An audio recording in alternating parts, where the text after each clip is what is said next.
Gulliver's travels into several remote regions of the world. He commanded his generals to draw up the troops. He commanded his generals to draw up the troops.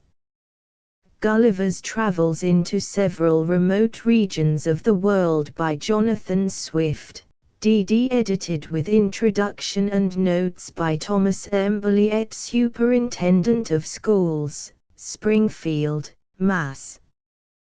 With 38 illustrations and a map. Bar Design Part I, A Voyage to Lilliput. Bar Design Part II, A Voyage to Brobdingnag. D.C. Heath & Co. Publishers, Boston, New York, Chicago, 1900. Bar Design Preface. And lo! The book, from all its end beguiled, a harmless wonder to some happy child. Lord Lytton.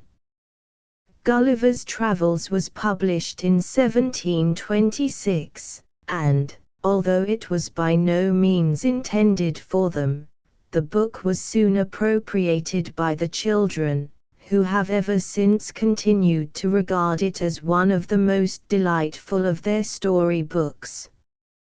They cannot comprehend the occasion which provoked the book nor appreciate the satire which underlies the narrative, but they delight in the wonderful adventures, and wander full of open-eyed astonishment into the new worlds through which the vivid and logically accurate imagination of the author so personally conducts them.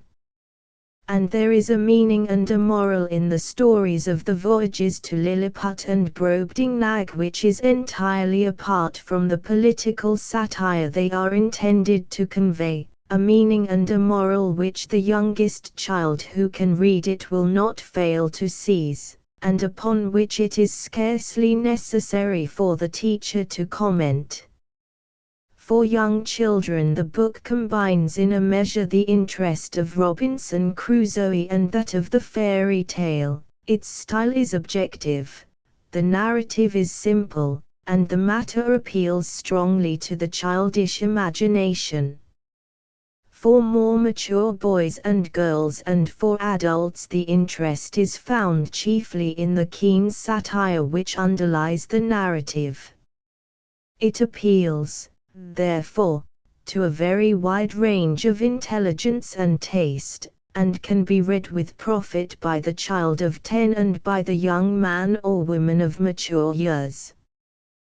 This edition is practically a reprint of the original, 1726-27. The punctuation and capitalization have been modernized, some archaisms changed, and the paragraphs have been made more frequent. A few passages have been omitted which would offend modern ears and are unsuitable for children's reading, and some footnotes have been added explaining obsolete words and obscure expressions. As a reading book in school which must be adapted to the average mind, these stories will be found suitable for classes from the 5th or 6th school year to the highest grade of the grammar school.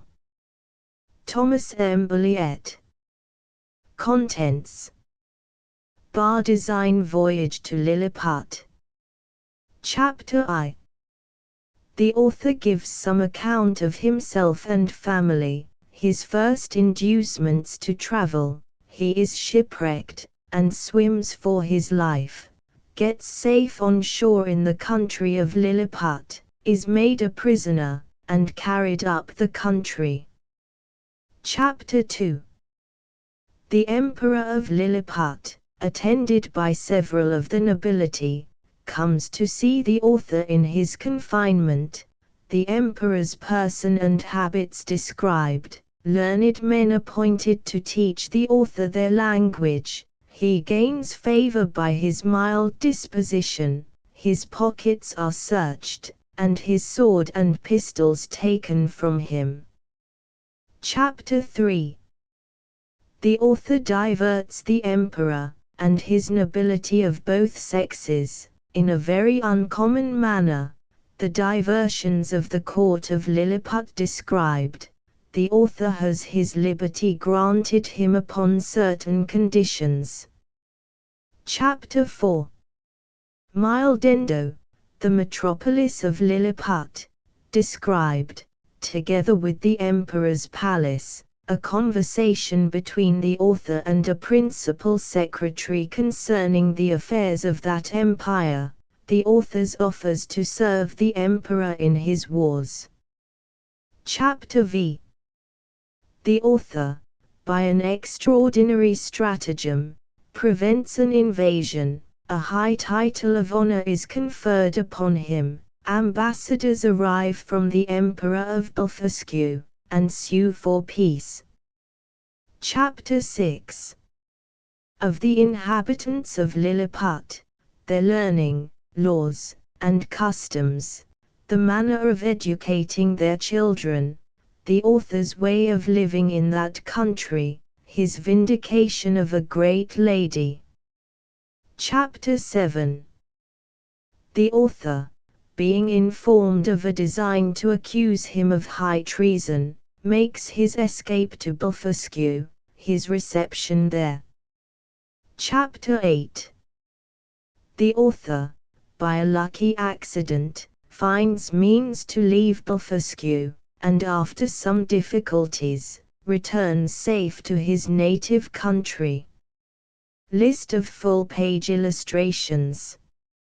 He commanded his generals to draw up the troops' map of Lilliput and Blefuscu. I lay all this while, in great uneasiness, producing his credentials. These gentlemen made an exact inventory. Her Imperial Majesty was pleased to smile very graciously upon me and created me a nardac upon the spot. 300 tailors were employed. The happiness of dining with me he desired I would hear him with patience. I set sail at 6 in the morning, and 23 smaller ones in.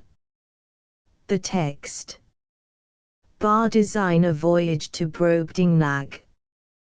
Chapter I. A great storm described. The longboat sent to fetch water.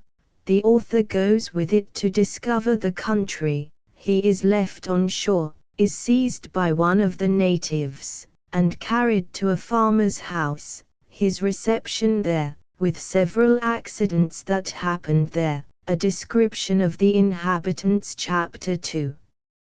A description of the farmer's daughter. The author carried to a market town, and then to the metropolis.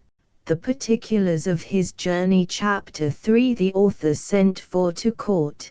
The queen buys him of his master the farmer, and presents him to the king. He disputes with his majesty's great scholars. An apartment at court provided for the author. He is in high favor with the queen. He stands up for the honor of his own country. He quarrels with the queen's dwarf. Chapter 4. The country described. A proposal for correcting modern maps. The king's palace, and some account of the metropolis. The author's way of traveling. The chief temple described. Chapter V.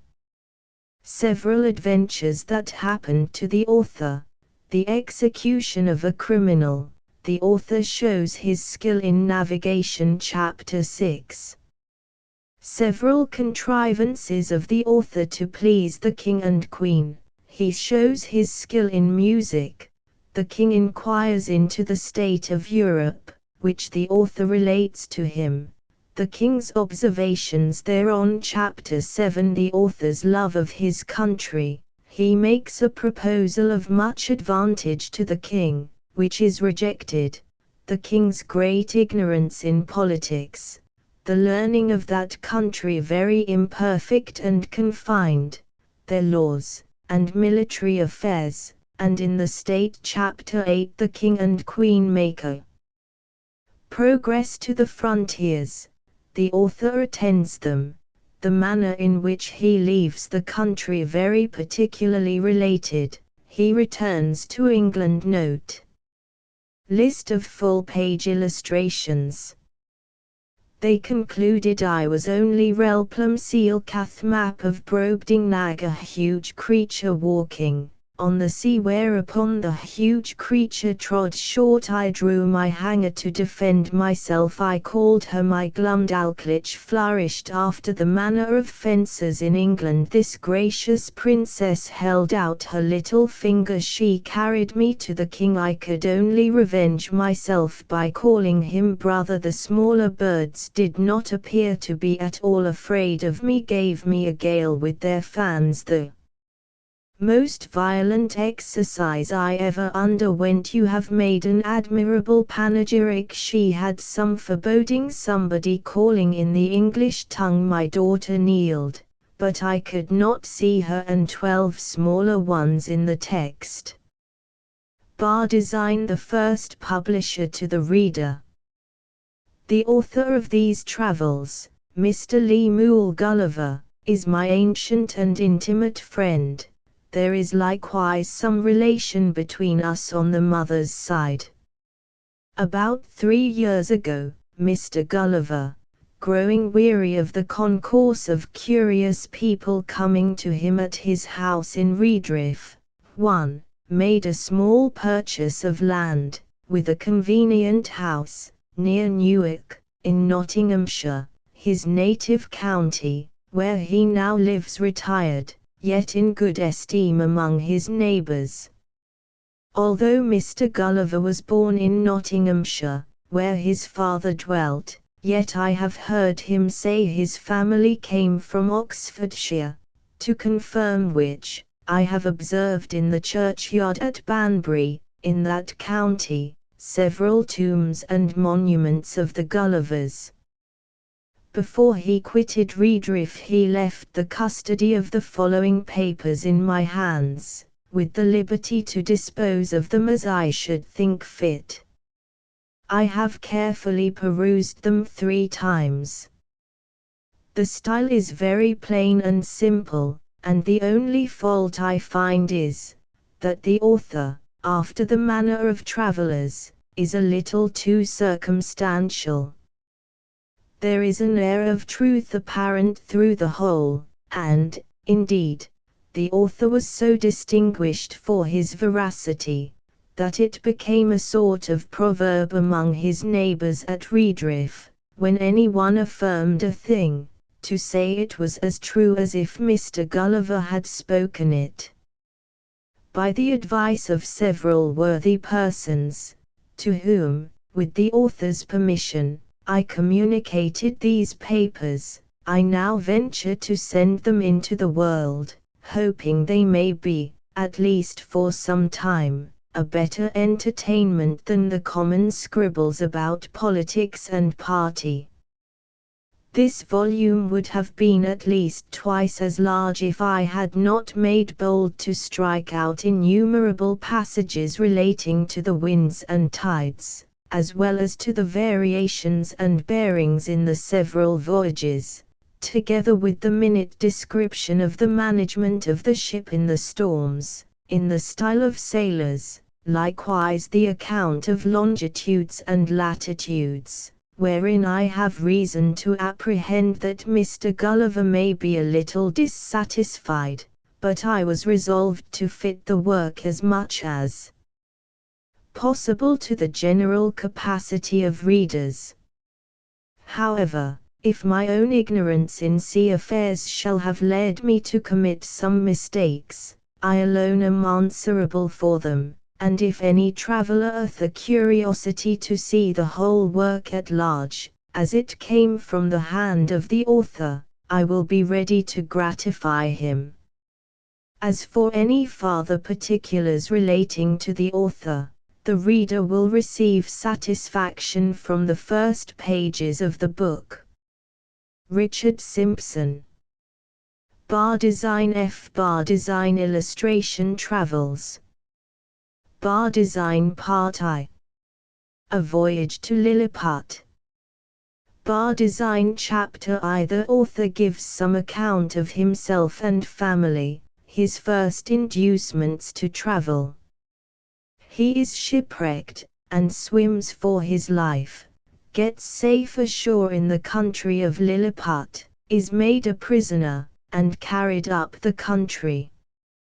My father had a small estate in Nottinghamshire. I was the third of 5 sons. He sent me to Emmanuel College in Cambridge at 14 years old, where I resided 3 years, and applied myself close to my studies, but the charge of maintaining me, although I had a very scanty allowance, being too great for a narrow fortune, I was bound apprentice to Mr. James Bates, an eminent surgeon in London, with whom I continued 4 years, and my father now and then sending me small sums of money, I laid them out in learning navigation, and other parts of the mathematics useful to those who intend to travel, as I always believed it would be, some time or other, my fortune to do. When I left Mr. Bates, I went down to my father, where, by the assistance of him, and my Uncle John and some other relations, I got £40, too, and a promise of £30 a year, to maintain me at Lydon. There I studied physic 2 years and 7 months, knowing it would be useful in long voyages. Soon after my return from Lydon, I was recommended by my good master, Mr. Bates, to be surgeon to the Swallow Captain Abraham Pannell, commander, with whom I continued 3 years and a half, making a voyage or 2 into the Levant, 3, and some other parts. When I came back I resolved to settle in London, to which Mr. Bates, my master, encouraged me, and by him I was recommended to several patients. I took part of a small house in the Old Jewry, and, being advised to alter my condition, I married Mrs. Mary Burton, second daughter to Mr. Edmund Burton, hosier in Newgate Street, with whom I received £400 for a portion. But my good master, Bates, dying in 2 years after, and I having few friends, my business began to fail, for my conscience would not suffer me to imitate the bad practice of too many among my brethren. Having, therefore, consulted with my wife, and some of my acquaintance, I determined to go again to sea. I was surgeon successively in 2 ships, and made several voyages, for 6 years, to the East and West Indies, by which I got some addition to my fortune.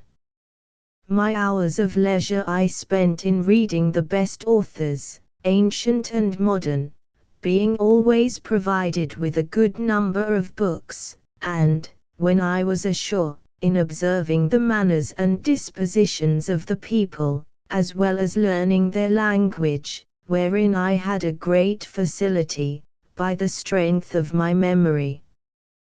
The last of these voyages not proving very fortunate, I grew weary of the sea, and intended to stay at home with my wife and family. I removed from the Old Jewry to Fetter Lane, and from thence to Wapping, hoping to get business among the sailors, but it would not turn to account.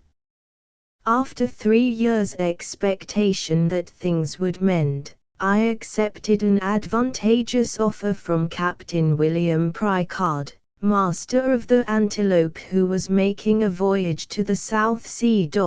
5. We set sail from Bristol, the 4th of May, 1699, and our voyage at first was very prosperous. It would not be proper, for some reasons, to trouble the reader with the particulars of our adventures in those seas.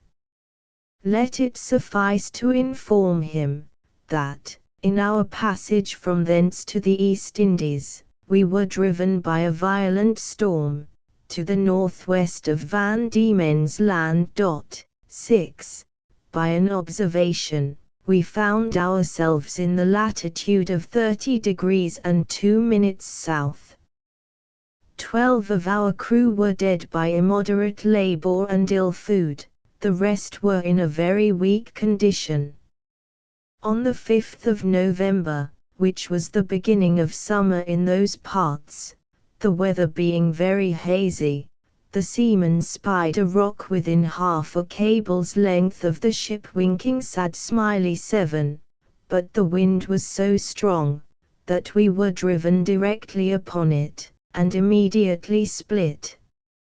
6 of the crew, of whom I was one, having let down the boat into the sea, made a shift to get clear of the ship and the rock.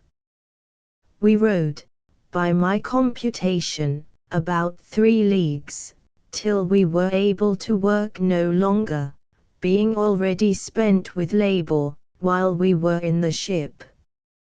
We, therefore, trusted ourselves to the mercy of the waves, and, in about half an hour, the boat was overset by a sudden flurry from the north. What became of my companions in the boat, as well as those who escaped on the rock, or were left in the vessel, I cannot tell, but conclude they were all lost. For my own part, I swam as fortune directed me, and was pushed forward by wind and tide. I often let my legs drop, and could feel no bottom, but, when I was almost gone, and able to struggle no longer, I found myself within my depth, and, by this time, the storm was much abated. The declivity was so small that I walked near a mile before I got to the shore, which I conjectured was about 8 o'clock in the evening. I then advanced forward near half a mile, but could not discover any sign of houses or inhabitants. At least, I was in so weak a condition, that I did not observe them. I was extremely tired, and with that, and the heat of the weather, and about half a pint of brandy that I drank as I left the ship, I found myself much inclined to sleep. I lay down on the grass, which was very short and soft, where I slept sounder than ever I remembered to have done in my life, and, as I reckoned, about 9 hours, for, when I awaked, it was just daylight. I attempted to rise, but was not able to stir, for as I happened to lie on my back, I found my arms and legs were strongly fastened on each side to the ground, and my hair, which was long and thick, tied down in the same manner. I likewise felt several slender ligatures across my body, from my armpits to my thighs. I could only look upwards. The sun began to grow hot, and the light offended my eyes. I heard a confused noise about me, but, in the posture I lay, could see nothing except the sky. In a little time, I felt something alive moving on my left leg, which, advancing gently forward over my breast, came almost up to my chin, when, bending my eyes downward, as much as I could, I perceived it to be a human creature, not 6 inches high, with a bow and arrow in his hands, and a quiver at his back. In the meantime I felt at least 40 more of the same kind, as I conjectured, following the first. I was in the utmost astonishment, and roared so loud that they all ran back in a fright, and some of them, as I was afterwards told, were hurt with the falls they got by leaping from my sides upon the ground. However, they soon returned, and one of them, who ventured so far as to get a full sight of my face, lifting up his hands and eyes by way of admiration, cried out in a shrill, but distinct voice, Hekinadigal. The others repeated the same words several times, but I then knew not what they meant. I lay all this while, as the reader may believe, in great uneasiness. At length, struggling to get loose, I had the fortune to break the strings, and wrench out the pegs that fastened my left arm to the ground, for by lifting it up to my face, I discovered the methods they had taken to bind me, and, at the same time, with a violent pull, which gave me excessive pain, I a little loosened the strings that tied down my hair on the left side, so that I was just able to turn my head about 2 inches. But the creatures ran off a second time, before I could seize them, whereupon there was a great shout in a very shrill accent, and after it ceased, I heard one of them cry aloud, Tolgofanak, when, in an instant, I felt above 100 arrows discharged on my left hand, which pricked me like so many needles, and, besides, they shot another flight into the air, as we do bombs in Europe, whereof many, I suppose, fell on my body, though I felt them not, and some on my face, which I immediately covered with my left hand. When this shower of arrows was over, I fell a groaning with grief and pain, and then striving again to get loose, they discharged another volley larger than the first, and some of them attempted with spears to stick me in the sides, but by good luck I had on me a buff jerkin, 8, which they could not pierce. I thought it the most prudent method to lie still, and my design was to continue so till night, when, my left hand being already loose, I could easily free myself, and as for the inhabitants, I had reason to believe I might be a match for the greatest army they could bring against me, if they were all of the same size with him that I saw. I lay all this while in great uneasiness, but fortune disposed otherwise of me. When the people observed I was quiet, they discharged no more arrows, but, by the noise I heard, I knew their numbers increased, and about 4 yards from me, over against my right ear, I heard a knocking for above an hour, like that of people at work, when, turning my head that way, as well as the pegs and strings would permit me, I saw a stage erected, about 1.5 feet from the ground, capable of holding 4 of the inhabitants, with 2 or 3 ladders to mount it, from whence one of them, who seemed to be a person of quality, made me a long speech, whereof I understood not one syllable. Illustration: but I should have mentioned, that before the principal person began his oration, he cried out 3 times, Langro de Bulsan, these words, and the former, were afterwards repeated, and explained to me. Whereupon immediately about 50 of the inhabitants came and cut the strings that fastened the left side of my head, which gave me the liberty of turning it to the right, and of observing the person and gesture of him that was to speak. He appeared to be of a middle age, and taller than any of the other 3 who attended him, whereof one was a page that held up his train, and seemed to be somewhat longer than my middle finger. The other 2 stood one on each side, to support him. He acted every part of an orator, and I could observe many periods of threatenings, and others of promises, pity, and kindness. I answered in a few words, but in the most submissive manner, lifting up my left hand, and both my eyes, to the sun, as calling him for a witness, and, being almost famished with hunger, having not eaten a morsel for some hours before I left the ship, I found the demands of nature so strong upon me, that I could not forbear showing my impatience, perhaps against the strict rules of decency, by putting my finger frequently to my mouth, to signify that I wanted food. The Hergo, for so they call a great lord, as I afterwards learned, understood me very well.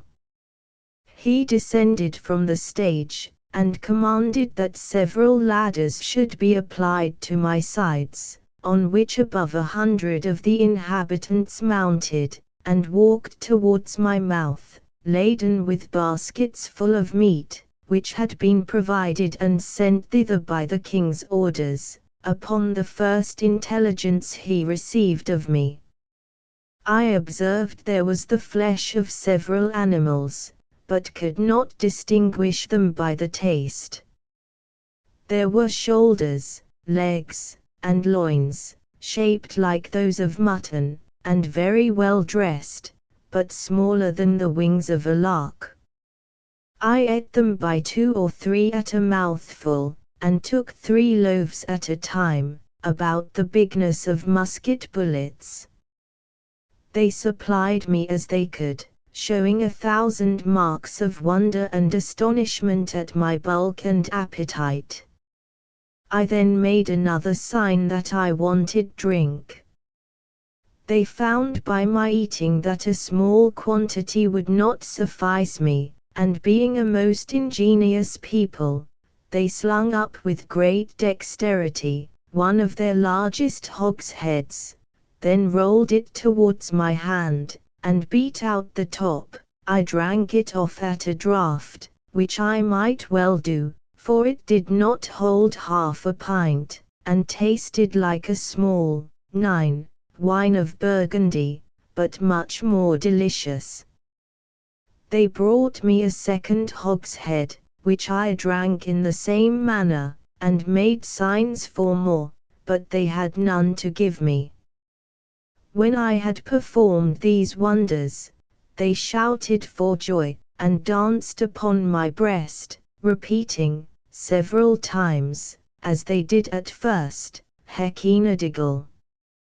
They made me a sign, that I should throw down the 2 hogsheads, but first warning the people below to stand out of the way, crying aloud, Borak Nevola, and, when they saw the vessels in the air, there was an universal shout of Hekinadigal.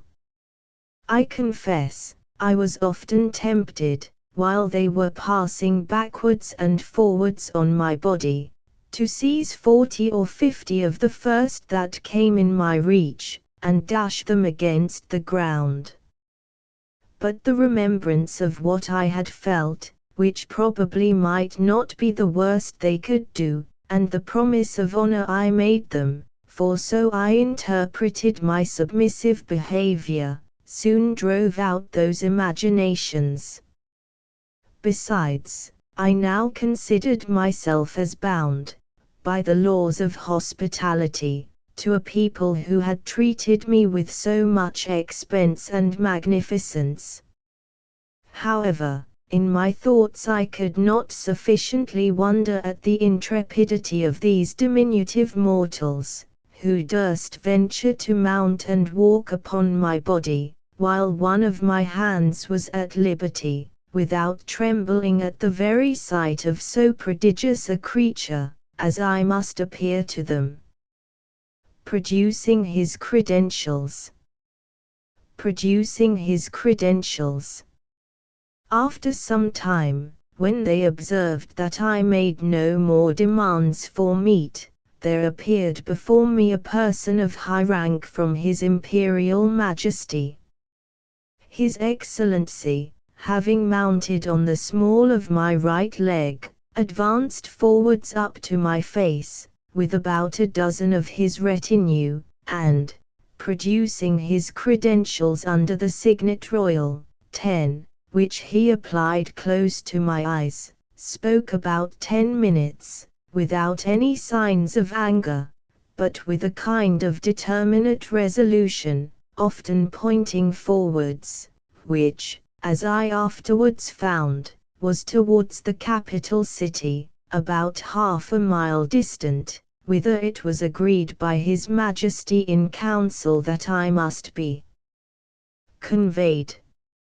I answered in few words, but to no purpose, and made a sign with my hand that was loose, putting it to the other, but over His Excellency's head, for fear of hurting him or his train, and then to my own head and body, to signify that I desired my liberty.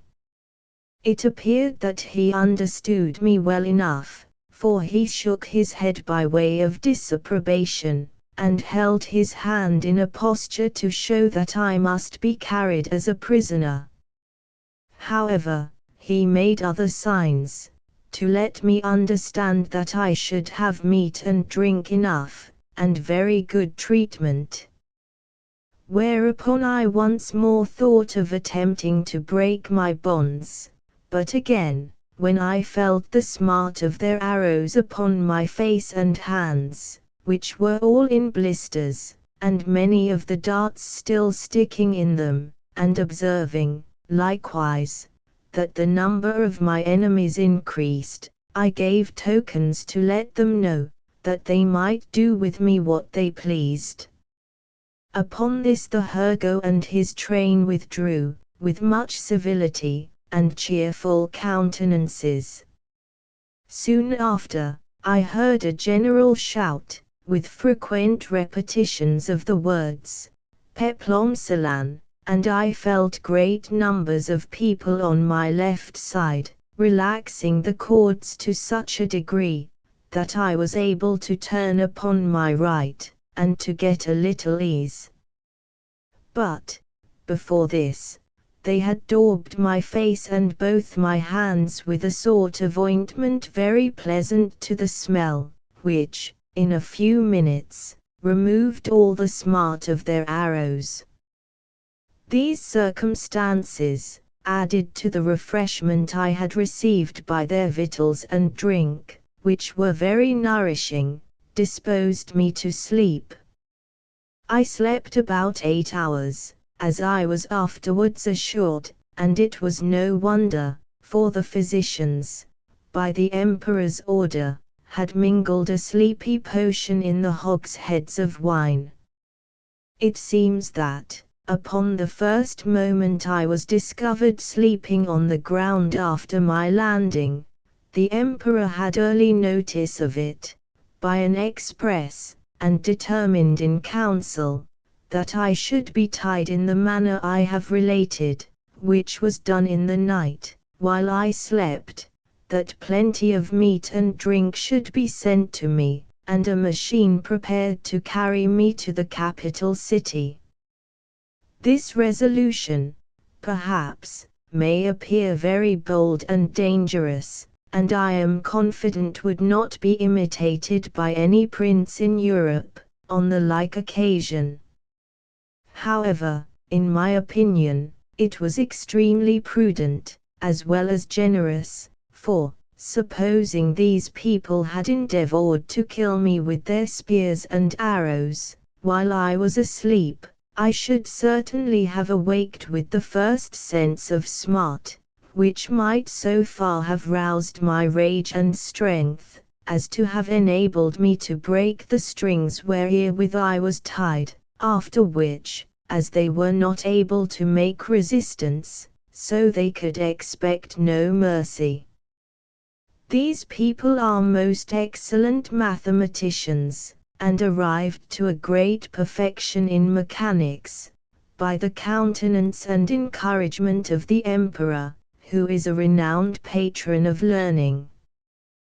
The prince hath several machines fixed on wheels for the carriage of trees, and other great weights. He often builds his largest men of war, whereof some are 9 feet long, in the woods where the timber grows, and has them carried on these engines 300 or 400 yards to the sea. 500 carpenters and engineers were immediately set to work, to prepare the greatest engine they had. It was a frame of wood, raised 3 inches from the ground, about 7 feet long and 4 wide, moving upon 22 wheels. The shout I heard was upon the arrival of this engine, which, it seems, set out in 4 hours after my landing. It was brought parallel to me, as I lay. But the principal difficulty was, to raise and place me in this vehicle. 80 poles, each of 1 foot high, were erected for this purpose, and very strong cords, of the bigness of pack thread, were fastened by hooks to many bandages, which the workmen had girt round my neck, my hands, my body, and my legs. 900 of the strongest men were employed to draw up these cords by many pulleys fastened on the poles, and thus, in less than 3 hours, I was raised and slung into the engine, and tied fast. Illustration: all this I was told, for, while the whole operation was performing, I lay in a profound sleep, by the force of that soporiferous medicine infused into my liquor. 1,500 of the Emperor's largest horses, each about 4 inches and a half high, were employed to draw me towards the metropolis, which, as I said, was half a mile distant. About 4 hours after we began our journey, I awaked, by a very ridiculous accident, for, the carriage being stopped a while, to adjust something that was out of order, 2 or 3 of the young natives had the curiosity to see how I looked, when I was asleep. They climbed up into the engine, and advancing very softly to my face, one of them, an officer in the guards, put the sharp end of his half-pike, 11, a good way up into my left nostril, which tickled my nose like a straw, and made me sneeze violently, whereupon they stole off, unperceived, and it was 3 weeks before I knew the cause of my awaking so suddenly.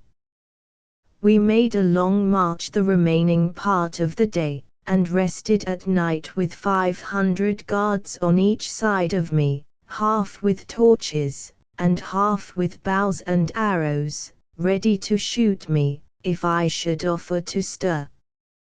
The next morning, at sunrise, we continued our march, and arrived within 200 yards of the city gates about noon. The Emperor, and all his court, came out to meet us, but his great officers would by no means suffer His Majesty to endanger his person, by mounting on my body. At the place where the carriage stopped, there stood an ancient temple, esteemed to be the largest in the whole kingdom, which, having been polluted some years before by an unnatural murder, was, according to the zeal of those people, looked upon as profane, and therefore had been applied to common use, and all the ornaments and furniture carried away. In this edifice it was determined I should lodge. The great gate, fronting to the north, was about 4 feet high, and almost 2 feet wide, through which I could easily creep. On each side of the gate was a small window, not above 6 inches from the ground. Into that on the left side the king's smith conveyed 411 chains, like those that hang to a lady's watch in Europe, and almost as large, which were locked to my left leg with 36 padlocks. Illustration: over against this temple, on the other side of the great highway, at 20 feet distance, there was a turret at least 5 feet high. Here the emperor ascended, with many principal lords of his court, to have an opportunity of viewing me, as I was told, for I could not see them.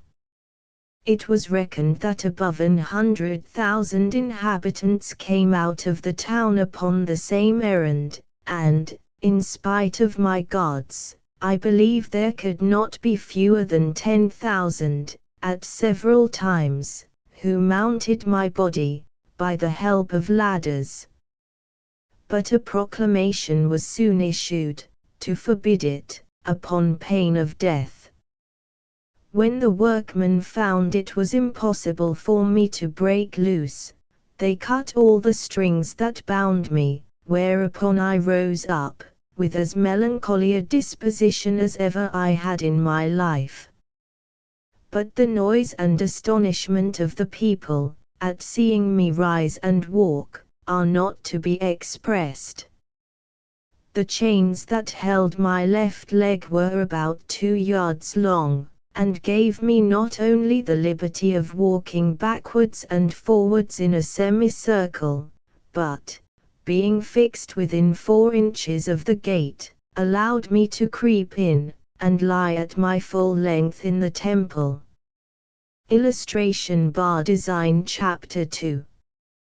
The Emperor of Lilliput, attended by several of the nobility, comes to see the author in his confinement. The Emperor's person and habit described. Learned men appointed to teach the author their language. He gains favor by his mild disposition. His pockets are searched, and his sword and pistols taken from him. When I found myself on my feet, I looked about me, and must confess I never beheld a more entertaining prospect. The country around appeared like a continued garden, and the enclosed fields, which were generally 40 feet square, resembled so many beds of flowers. These fields were intermingled with woods of half a stang, 12, and the tallest trees, as I could judge, appeared to be 7 feet high. I viewed the town on my left hand, which looked like the painted scene of a city in a theatre. The emperor was already descended from the tower, and advancing on horseback towards me, which had like to have cost him dear, for the beast, though very well trained, yet wholly unused to such a sight, which appeared as if a mountain moved before him, reared up on his hind feet. But that prince, who is an excellent horseman, kept his seat, till his attendants ran in and held the bridle, while his majesty had time to dismount. When he alighted, he surveyed me round with great admiration, but kept without the length of my chain. He ordered his cooks and butlers, who were already prepared, to give me victuals and drink, which they pushed forward in a sort of vehicles upon wheels, till I could reach them. I took these vehicles, and soon emptied them all. 20 of them were filled with meat, each afforded me 2 or 3 good mouthfuls. The empress and young princes of the blood of both sexes, attended by many ladies, sat at some distance in their chairs winking sad smiley 13, but upon the accident that happened to the emperor's horse, they alighted, and came near his person, which I am now going to describe. He is taller, by almost the breadth of my nail, than any of his court, which alone is enough to strike an awe into the beholders. His features are strong and masculine, with an Austrian lip and arched nose, his complexion olive, his countenance erect, his body and limbs well proportioned, all his motions graceful, and his deportment majestic. He was then past his prime, being 28 years and 3/4 old, of which he had reigned about 7 in great felicity, and generally victorious. For the better convenience of beholding him, I lay on my side, so that my face was parallel to his, and he stood but 3 yards off. However, I have had him since many times in my hand, and therefore cannot be deceived in the description. Illustration: his dress was very plain and simple, and the fashion of it between the Asiatic and the European, but he had on his head a light helmet of gold, adorned with jewels, and a plume and the crest. 14. He held his sword drawn in his hand, to defend himself, if I should happen to break loose. It was almost 3 inches long. The hilt and scabbard were gold, enriched with diamonds. His voice was shrill, but very clear and articulate, and I could distinctly hear it, when I stood up. The ladies and courtiers were almost magnificently clad, so that the spot they stood upon seemed to resemble a petticoat spread on the ground, embroidered with figures of gold and silver. His Imperial Majesty spoke often to me, and I returned answers, but neither of us could understand a syllable. There were several of his priests and lawyers present, as I conjectured by their habits, who were commanded to address themselves to me, and I spoke to them in as many languages as I had the least smattering of, which were High and Low Dutch, Latin, French, Spanish, Italian, and lingua franca. Winking sad smiley 15, but all to no purpose. After about 2 hours the court retired, and I was left with a strong guard, to prevent the impertinence, and probably the malice of the rabble, who were very impatient to crowd about me as near as they durst, and some of them had the impudence to shoot their arrows at me, as I sat on the ground by the door of my house, whereof one very narrowly missed my left eye. But the colonel ordered 6 of the ringleaders to be seized, and thought no punishment so proper as to deliver them bound into my hands, which some of his soldiers accordingly did, pushing them forwards with the butt ends of their pikes into my reach. I took them all on my right hand, put 5 of them into my coat pocket, and as to the 6th, I made a countenance as if I would eat him alive. The poor man squalled terribly, and the colonel and his officers were in much pain, especially when they saw me take out my penknife, but I soon put them out of fear, for, looking mildly, and immediately cutting the strings he was bound with, I set him gently on the ground, and away he ran. I treated the rest in the same manner, taking them one by one out of my pocket, and I observed both the soldiers and people were highly delighted at this mark of my clemency, which was represented very much to my advantage at court. Illustration: towards night, I got with some difficulty into my house, where I lay on the ground, and continued to do so about a fortnight, during which time the emperor gave orders to have a bed prepared for me. 600 beds, of the common measure, were brought in carriages and worked up in my house. 150 of their beds, sewn together, made up the breadth and length, and these were 4 double, which, however, kept me but very indifferently from the hardness of the floor, which was of smooth stone. By the same computation, they provided me with sheets, blankets, and coverlets, which were tolerable enough for one who had been so long inured to hardships as I. As the news of my arrival spread through the kingdom, it brought prodigious numbers of rich, idle, and curious people to see me, so that the villages were almost emptied, and great neglect of tillage and household affairs must have ensued, if His Imperial Majesty had not provided, by several proclamations and orders of state, against this inconvenience. He directed that those who had already beheld me should return home, and not presume to come within 50 yards of my house without license from court, whereby the secretaries of state got considerable fees.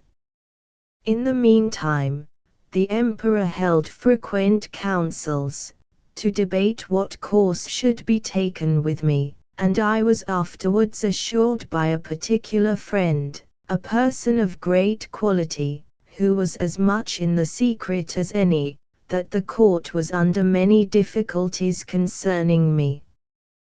They apprehended my breaking loose, that my diet would be very expensive, and might cause a famine.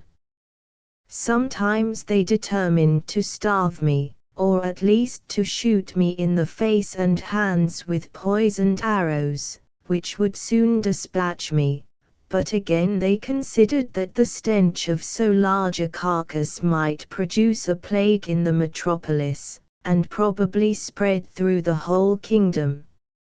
In the midst of these consultations, several officers of the army went to the door of the great council chamber, and 2 of them being admitted, gave an account of my behavior to the 6 criminals above mentioned, which made so favorable an impression in the breast of His Majesty, and the whole board, in my behalf, that an imperial commission was issued out, obliging all the villages 900 yards round the city to deliver in, every morning, 6 beeves, 40 sheep, and other victuals, for my sustenance, together with a proportionable quantity of bread and wine, and other liquors, for the due payment of which His Majesty gave assignments upon his treasury.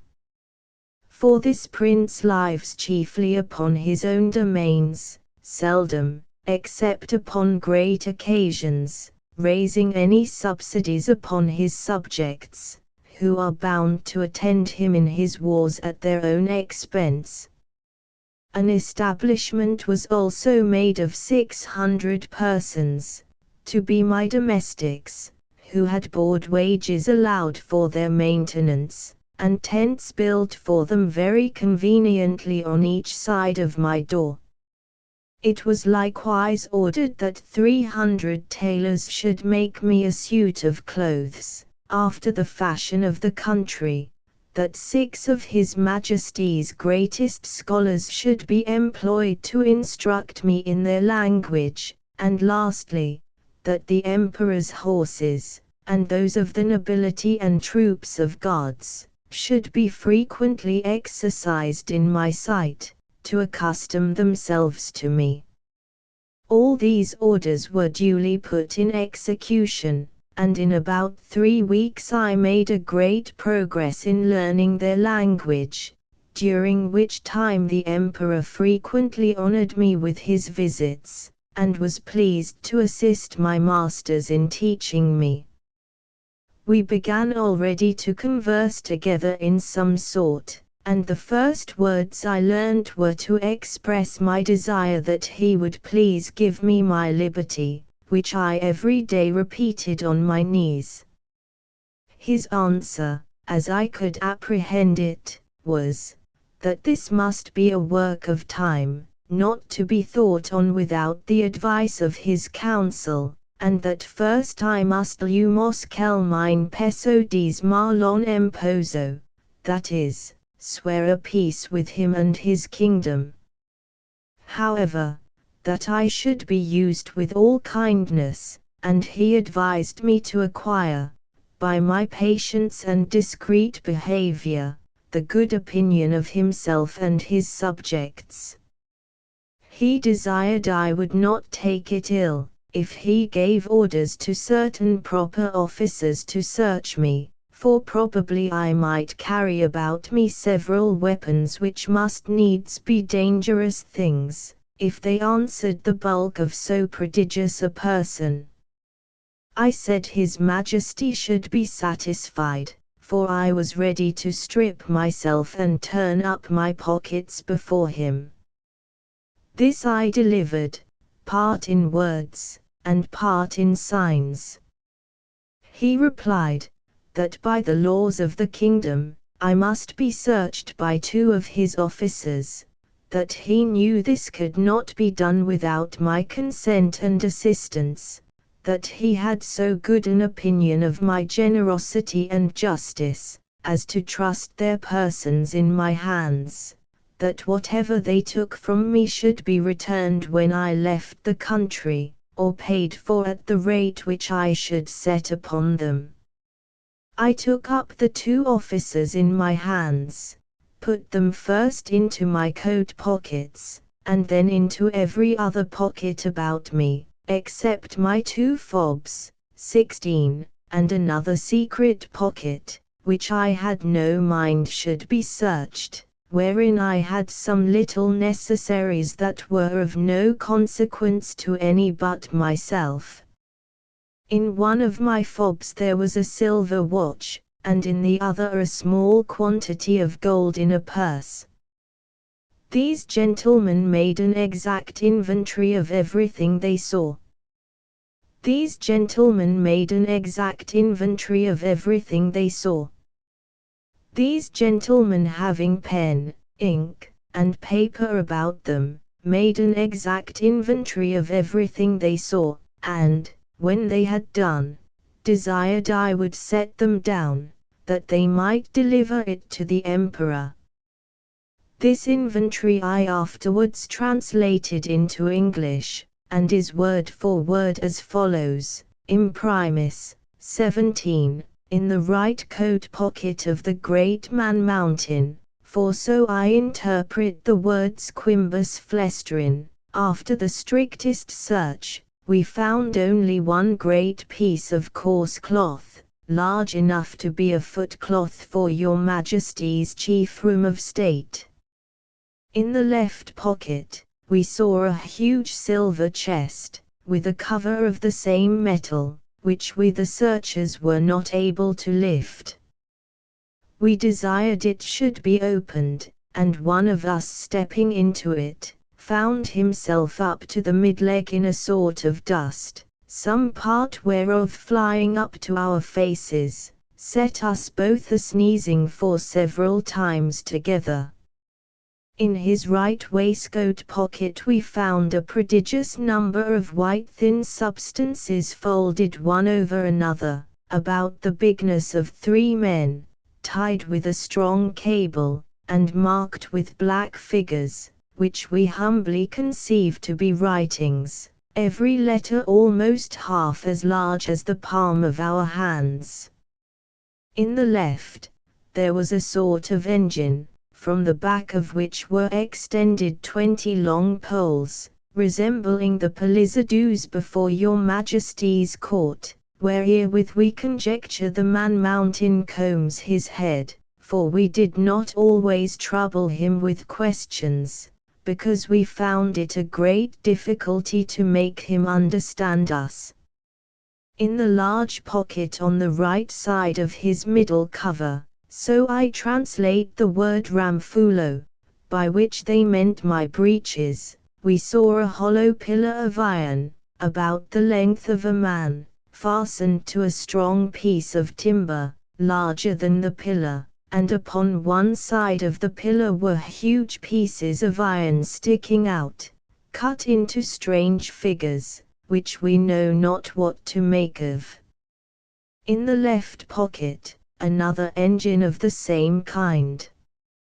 In the smaller pocket on the right side were several round flat pieces of white and red metal, of different bulk. Some of the white, which seemed to be silver, were so large and so heavy, that my comrade and I could hardly lift them. In the left pocket were 2 black pillars irregularly shaped. We could not without difficulty reach the top of them, as we stood at the bottom of his pocket. One of them was covered, and seemed all of a piece, but at the upper end of the other, there appeared a white and round substance, about twice the bigness of our heads. Within each of these was enclosed a prodigious plate of steel, which, by our orders, we obliged him to show us, because we apprehended they might be dangerous engines. He took them out of their cases, and told us that in his own country his practice was to shave his beard with one of these, and to cut his meat with the other. There were 2 pockets which we could not enter, these he called his fobs. Out of the right fob hung a great silver chain, with a wonderful kind of engine at the bottom. We directed him to draw out whatever was at the end of that chain, which appeared to be a globe, half silver, and half of some transparent metal, for on the transparent side we saw certain strange figures, circularly drawn, and thought we could touch them till we found our fingers stopped by that lucid substance.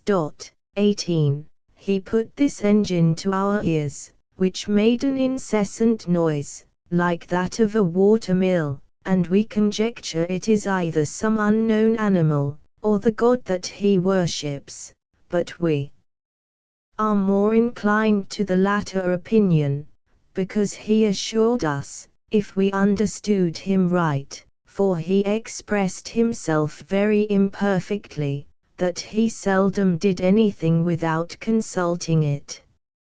He called it his oracle, and said it pointed out the time for every action of his life. From the left fob he took out a net almost large enough for a fisherman, but contrived to open and shut like a purse, and served him for the same use. We found therein several massy pieces of yellow metal, which, if they be real gold, must be of immense value. Having thus, in obedience to your Majesty's commands, diligently searched all his pockets, we observed a girdle about his waist, made of the hide of some prodigious animal, from which, on the left side, hung a sword of the length of 5 men, and on the right, a bag or pouch, divided into 2 cells, each cell capable of holding 3 of your Majesty's subjects. In one of these cells were several globes, or balls, of a most ponderous metal, about the bigness of our heads, and required a strong hand to lift them. The other cell contained a heap of certain black grains, but of no great bulk or weight, for we could hold about 50 of them in the palms of our hands. This is an exact inventory of what we found about the body of the Man Mountain, who used us with great civility and due respect to your Majesty's commission. Signed and sealed, on the 4th day of the 89th moon of your Majesty's auspicious reign. Clefrin Frelock. Marseille Frelock. When this inventory was read over to the Emperor, he directed me, although in very gentle terms, to deliver up the several particulars. He first called for my scimitar, which I took out, scabbard and all. In the meantime, he ordered 3,000 of his choicest troops, who then attended him, to surround me at a distance, with their bows and arrows just ready to discharge, but I did not observe it, for mine eyes were wholly fixed upon his Majesty. He then desired me to draw my scimitar, which, although it had got some rust by the sea water, was in most parts exceedingly bright. I did so, and immediately all the troops gave a shout between terror and surprise, for the sun shone clear, and the reflection dazzled their eyes, as I waved the scimitar to and fro in my hand. His Majesty, who is a most magnanimous prince, was less daunted than I could expect. He ordered me to return it into the scabbard, and cast it on the ground as gently as I could, about 6 feet from the end of my chain. The next thing he demanded was one of the hollow iron pillars, by which he meant my pocket pistols. I drew it out, and at his desire, as well as I could, expressed to him the use of it, and charging it only with powder, which, by the closeness of my pouch, happened to escape wetting in the sea, an inconvenience against which all prudent mariners take special care to provide, I first cautioned the Emperor not to be afraid, and then let it off in the air. The astonishment here was much greater than at the sight of my scimitar. Hundreds fell down as if they had been struck dead, and even the Emperor, although he stood his ground, could not recover himself. In some time I delivered up both my pistols, in the same manner as I had done my scimitar, and then my pouch of powder and bullets, begging him that the former might be kept from fire, for it would kindle with the smallest spark, and blow up his imperial palace into the air. Illustration: I likewise delivered up my watch, which the Emperor was very curious to see, and commanded 2 of his tallest yeomen of the guards, 19, to bear it on a pole upon their shoulders, as draymen in England do a barrel of ale. He was amazed at the continual noise it made and the motion of the minute hand, which he could easily discern, for their sight is much more acute than ours. He asked the opinions of his learned men about it, which were various and remote, as the reader may well imagine without my repeating, although, indeed, I could not very perfectly understand them. I then gave up my silver and copper money, my purse, with 9 large pieces of gold, and some smaller ones, my knife and razor, my comb and silver snuff-box, my handkerchief and journal book. My scimitar, pistols, and pouch were conveyed in carriages to His Majesty's stores, but the rest of my goods were returned to me.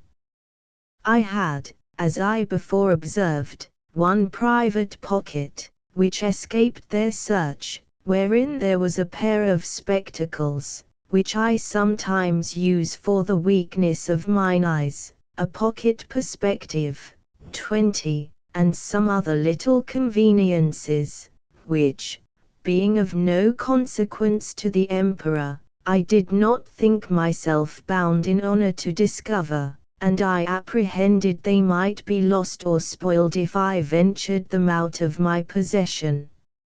Illustration bar design Chapter 3. The author diverts the Emperor and his nobility of both sexes in a very uncommon manner. The diversions of the court of Lilliput described. The author has his liberty granted him upon certain conditions. My gentleness and good behavior had gained so far on the Emperor and his court, and indeed upon the army and people in general, that I began to conceive hopes of getting my liberty in a short time. I took all possible methods to cultivate this favorable disposition. The natives came by degrees to be less apprehensive of any danger from me. I would sometimes lie down, and let 5 or 6 of them dance on my hand, and at last the boys and girls would venture to come and play at hide and seek in my hair. I had now made a good progress in understanding and speaking their language. The emperor had a mind, one day, to entertain me with one of the country shows, wherein they exceed all nations I have known, both for dexterity and magnificence. I was diverted with none so much as that of the rope dances, performed upon a slender white thread, extended about 2 feet, and 12 inches from the ground. Upon which I shall desire liberty, with the reader's patience, to enlarge a little. Illustration: this diversion is only practiced by those persons who are candidates for great employments and high favor at court. They are trained in this art from their youth, and are not always of noble birth or liberal education. When a great office is vacant, either by death or disgrace, which often happens, 5 or 6 of those candidates petition the emperor to entertain his majesty, and the court, with a dance on the rope, and whoever jumps the highest, without falling, succeeds in the office. Very often the chief ministers themselves are commanded to show their skill, and to convince the emperor that they have not lost their faculty. Flimnap, the treasurer, is allowed to cut a caper on the straight rope, at least an inch higher than any lord in the whole empire. I have seen him do the somersault several times together upon a trencher, 21, fixed on a rope, which is no thicker than a common pack thread in England. My friend Reldesel, Principal Secretary for Private Affairs, is, in my opinion, if I am not partial, the second after the treasurer. The rest of the great officers are much upon a par. These diversions are often attended with fatal accidents, whereof great numbers are on record. I myself have seen 2 or 3 candidates break a limb. But the danger is much greater when the ministers themselves are commanded to show their dexterity. For, by contending to excel themselves and their fellows, they strain so far that there is hardly one of them who hath not received a fall, and some of them 2 or 3. I was assured that a year or 2 before my arrival, Flimnap would have infallibly broke his neck if one of the king's cushions, that accidentally lay on the ground, had not weakened the force of his fall. There is likewise another diversion, which is only shown before the emperor and empress and first minister, upon particular occasions. The emperor lays on the table 3 fine silken threads, of 6 inches long, one is purple, the other yellow, and the third white. These threads are proposed as prizes for those persons whom the emperor hath a mind to distinguish by a peculiar mark of his favor. The ceremony is performed in His Majesty's great chamber of state, where the candidates are to undergo a trial of dexterity very different from the former, and such as I have not observed the least resemblance of in any other country of the Old or New World. The emperor holds a stick in his hands, both ends parallel to the horizon, while the candidates, advancing one by one, sometimes leap over the stick, sometimes creep under it, backwards and forwards several times, according as the stick is advanced or depressed. Sometimes the emperor holds one end of the stick, and his first minister the other, sometimes the minister has it entirely to himself. Whoever performs his part with most agility, and holds out the longest in leaping and creeping, is rewarded with the blue-colored silk. The yellow is given to the next, and the green to the third, which they all wear girt twice about the middle, and you see few great persons round about this court who are not adorned with one of these girdles. The horses of the army, and those of the royal stables, having been daily led before me, were no longer shy, but would come up to my very feet without starting. The riders would leap them over my hand as I held it on the ground, and one of the emperor's huntsmen, upon a large courser, took my foot, shoe and all, which was indeed a prodigious leap. I had the good fortune to divert the emperor one day after a very extraordinary manner. I desired he would order several sticks of 2 feet high, and the thickness of an ordinary cane, to be brought me, whereupon his Majesty commanded the master of his woods to give directions accordingly, and the next morning 6 woodmen arrived with as many carriages, drawn by 8 horses to each. I took 9 of these sticks, and fixing them firmly in the ground in a quadrangular figure, 2 feet and a half square, I took 4 other sticks and tied them parallel at each corner, about 2 feet from the ground. Then I fastened my handkerchief to the 9 sticks that stood erect, and extended it on all sides, till it was as tight as the top of a drum, and the 4 parallel sticks, rising about 5 inches higher than the handkerchief, served as ledges on each side. When I had finished my work, I desired the emperor to let a troop of his best horse, 24 in number, come and exercise upon this plain. His Majesty approved of the proposal, and I took them up one by one in my hands, ready mounted and armed, with the proper officers to exercise them. As soon as they got into order, they divided into 2 parties, performed mock skirmishes, discharged blunt arrows, drew their swords, fled and pursued, attacked and retired, and, in short, discovered the best military discipline I ever beheld.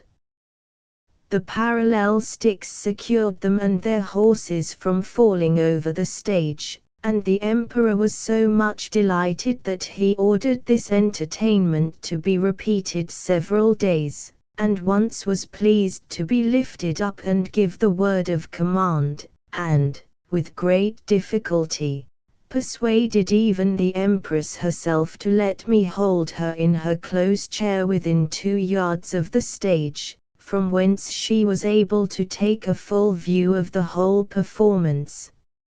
It was my good fortune that no ill accident happened in these entertainments. Only once a fiery horse, that belonged to one of the captains, pawing with his hoof, struck a hole in my handkerchief, and his foot slipping, he overthrew his rider and himself, but I immediately relieved them both, and covering the hole with one hand, I set down the troop with the other, in the same manner as I took them up. The horse that fell was strained in the left shoulder, but the rider got no hurt, and I repaired my handkerchief as well as I could. However, I would not trust to the strength of it any more in such dangerous enterprises. About 2 or 3 days before I was set at liberty, as I was entertaining the court with feats of this kind, there arrived an express to inform His Majesty that some of his subjects riding near the place where I was first taken up, had seen a great black substance lying on the ground, very oddly shaped, extending its edges round as wide as His Majesty's bedchamber, and rising up in the middle as high as a man, that it was no living creature, as they had at first apprehended, for it lay on the grass without motion, and some of them had walked round it several times, that, by mounting upon each other's shoulders, They had got to the top, which was flat and even, and, stamping upon it, they found it was hollow within, that they humbly conceived it might be something belonging to the Man Mountain, and if His Majesty pleased, they would undertake to bring it with only 5 horses. Illustration. I presently knew what they meant, and was glad at heart to receive this intelligence. It seems, upon my first reaching the shore after our shipwreck, I was in such confusion that, before I came to the place where I went to sleep, my hat, which I had fastened with a string to my head while I was rowing, and had stuck on all the time I was swimming, fell off after I came to land, the string, as I conjecture, breaking by some accident which I never observed, but thought my hat had been lost at sea.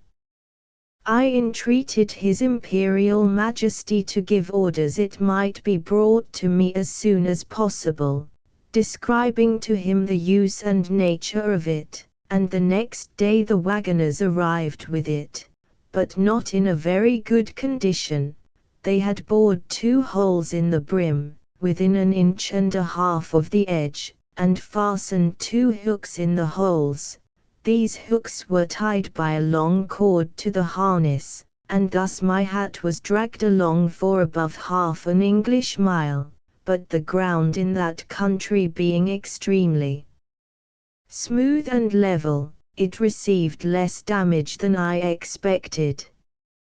2 days after this adventure, the Emperor, having ordered that part of the army which quarters in and about his metropolis to be in readiness, took a fancy of diverting himself in a very singular manner. He desired I would stand like a colossus, with my legs as far asunder as I conveniently could. He then commanded his general, who was an old, experienced leader and a great patron of mine, to draw up the troops in close order and march under me, the foot by 24 abreast and the horse by 16, with drums beating, colors flying, and pikes advanced. This body consisted of 3,000 foot and 1,000 horse. I had sent so many memorials and petitions for my liberty, that His Majesty at length mentioned the matter, first in the cabinet, and then in full council, where it was opposed by none, except Sciris Bolgolam, who was pleased, without any provocation, to be my mortal enemy. But it was carried against him by the whole board, and confirmed by the Emperor. That minister was Galbet, or Admiral of the realm, very much in his master's confidence, and a person well versed in affairs, but of a morose and sour complexion. However, he was at length persuaded to comply, but prevailed, that the articles and conditions upon which I should be set free, and to which I must swear, should be drawn up by himself. These articles were brought to me by Sciris Bolgolam in person, attended by 2 under-secretaries, and several persons of distinction. After they were read, I was demanded to swear to the performance of them, first in the manner of my own country, and afterwards in the method prescribed by their laws, which was, to hold my right foot in my left hand, and to place the middle finger of my right hand on the crown of my head, and my thumb on the tip of my right ear. But because the reader may be curious to have some idea of the style and manner of expression peculiar to that people, as well as to know the articles upon which I recovered my liberty, I have made a translation of the whole instrument, word for word, as near as I was able, which I here offer to the public.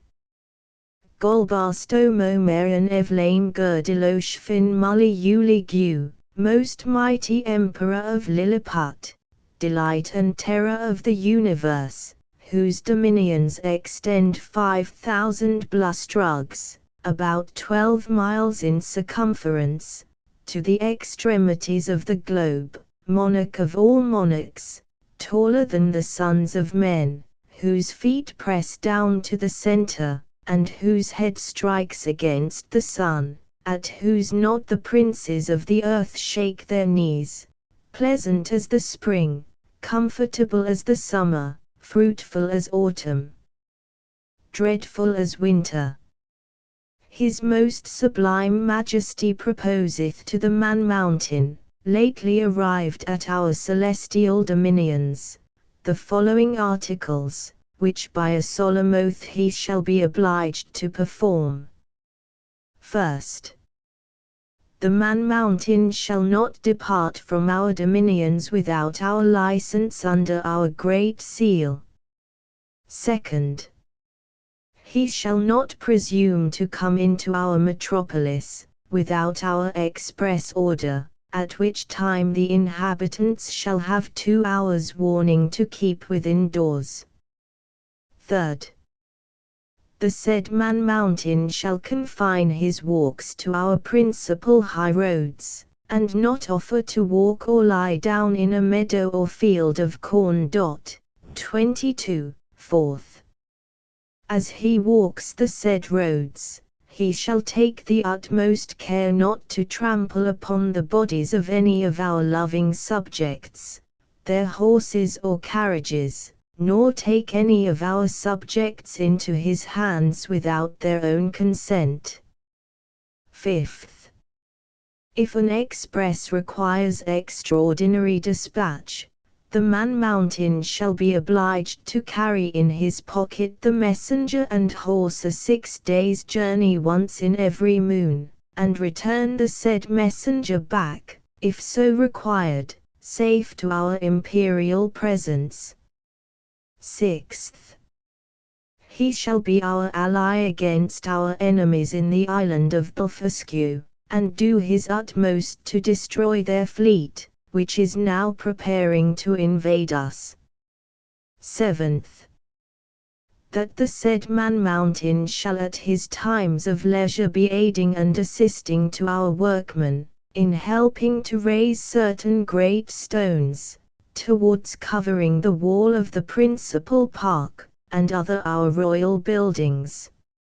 Eighth, that the said Man Mountain shall, in 2 moons' time, deliver in an exact survey of the circumference of our dominions, by a computation of his own paces round the coast. Lastly, that upon his solemn oath to observe all the above articles, the said Man Mountain shall have a daily allowance of meat and drink sufficient for the support of 1,724 of our subjects, with free access to our royal person, and other marks of our favor. Given at our palace at Belfabarak, the 12th day of the 91st moon of our reign. I swore and subscribed to the articles with great cheerfulness and content, although some of them were not so honorable as I could have wished, which proceeded wholly from the malice of Sciris Bolgolam, the High Admiral, whereupon my chains were immediately unlocked, and I was at full liberty. The Emperor himself in person did me the honor to be by at the whole ceremony. I made my acknowledgments, by prostrating myself at His Majesty's feet, but he commanded me to rise, and after many gracious expressions, which, to avoid the censure of vanity, I shall not repeat, he added, that he hoped I should prove a useful servant, and well deserve all the favors he had already conferred upon me, or might do for the future. The reader may please to observe, that, in the last article for the recovery of my liberty, the emperor stipulates to allow me a quantity of meat and drink sufficient for the support of 1,724 Lilliputians.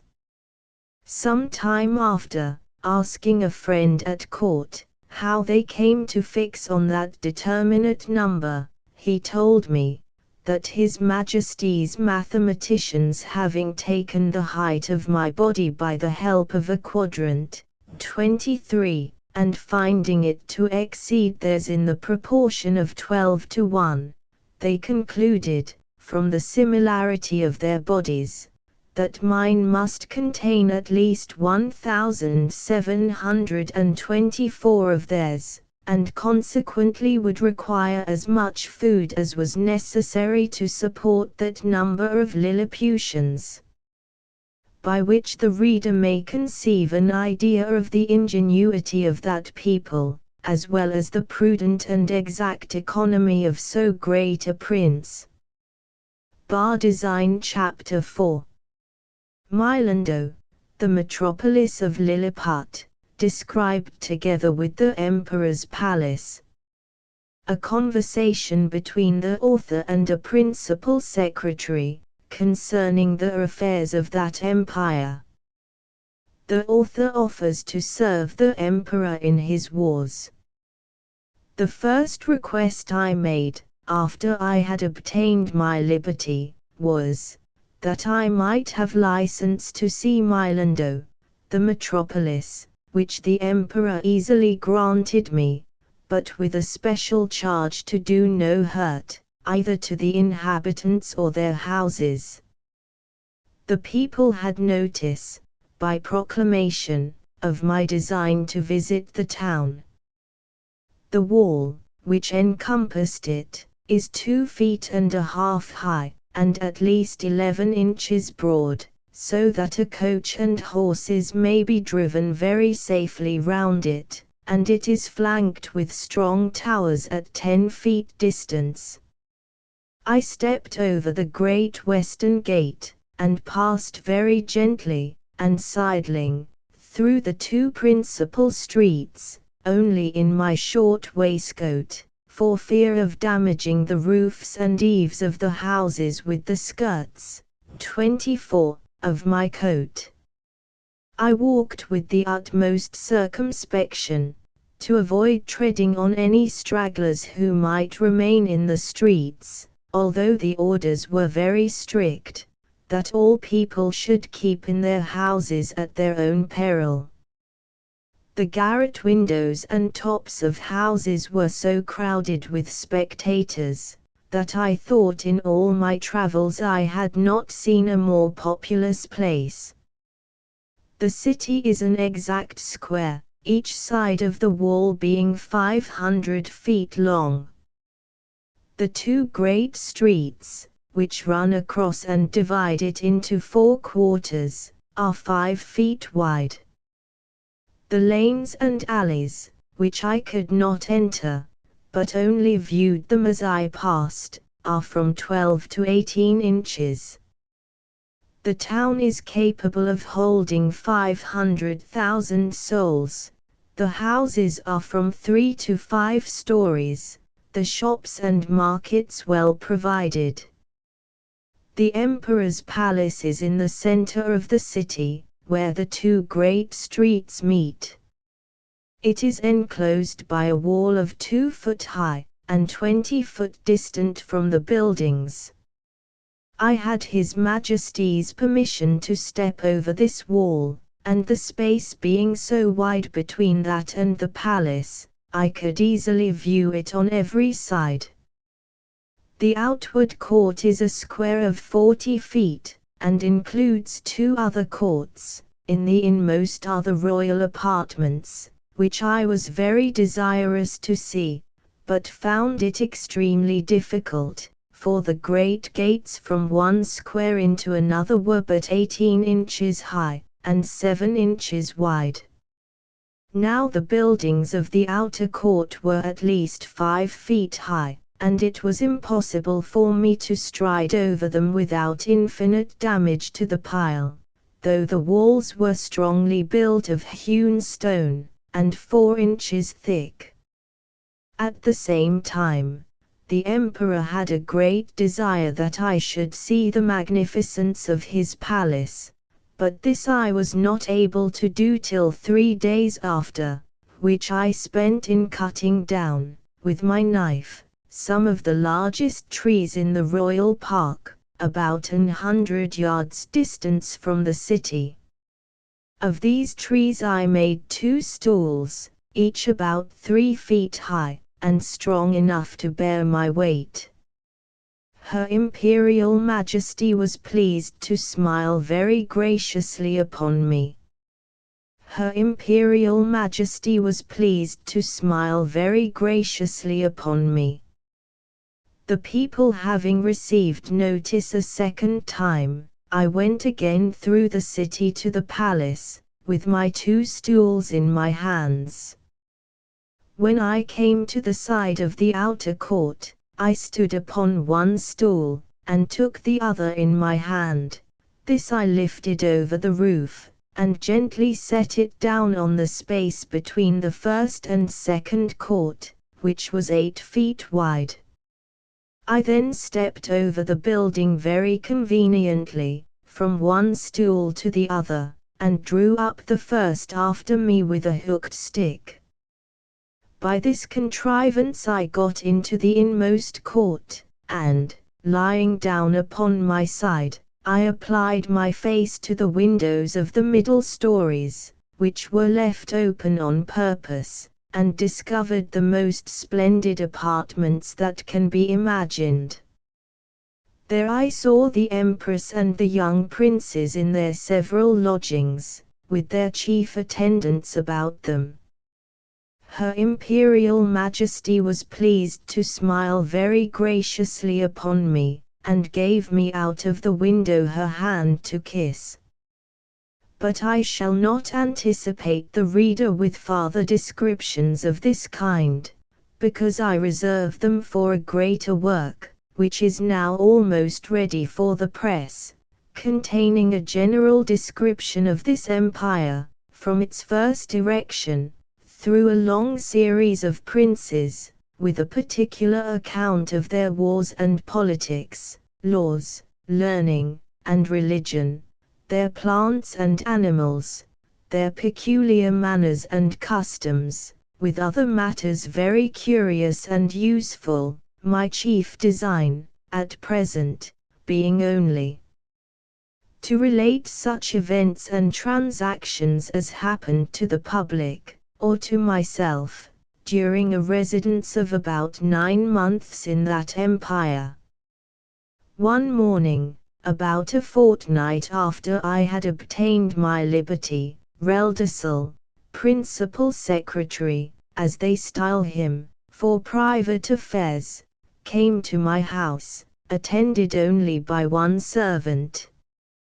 He ordered his coach to wait at a distance, and desired I would give him an hour's audience, which I readily consented to, on account of his quality and personal merits, as well as of the many good offices he had done me during my solicitations at court.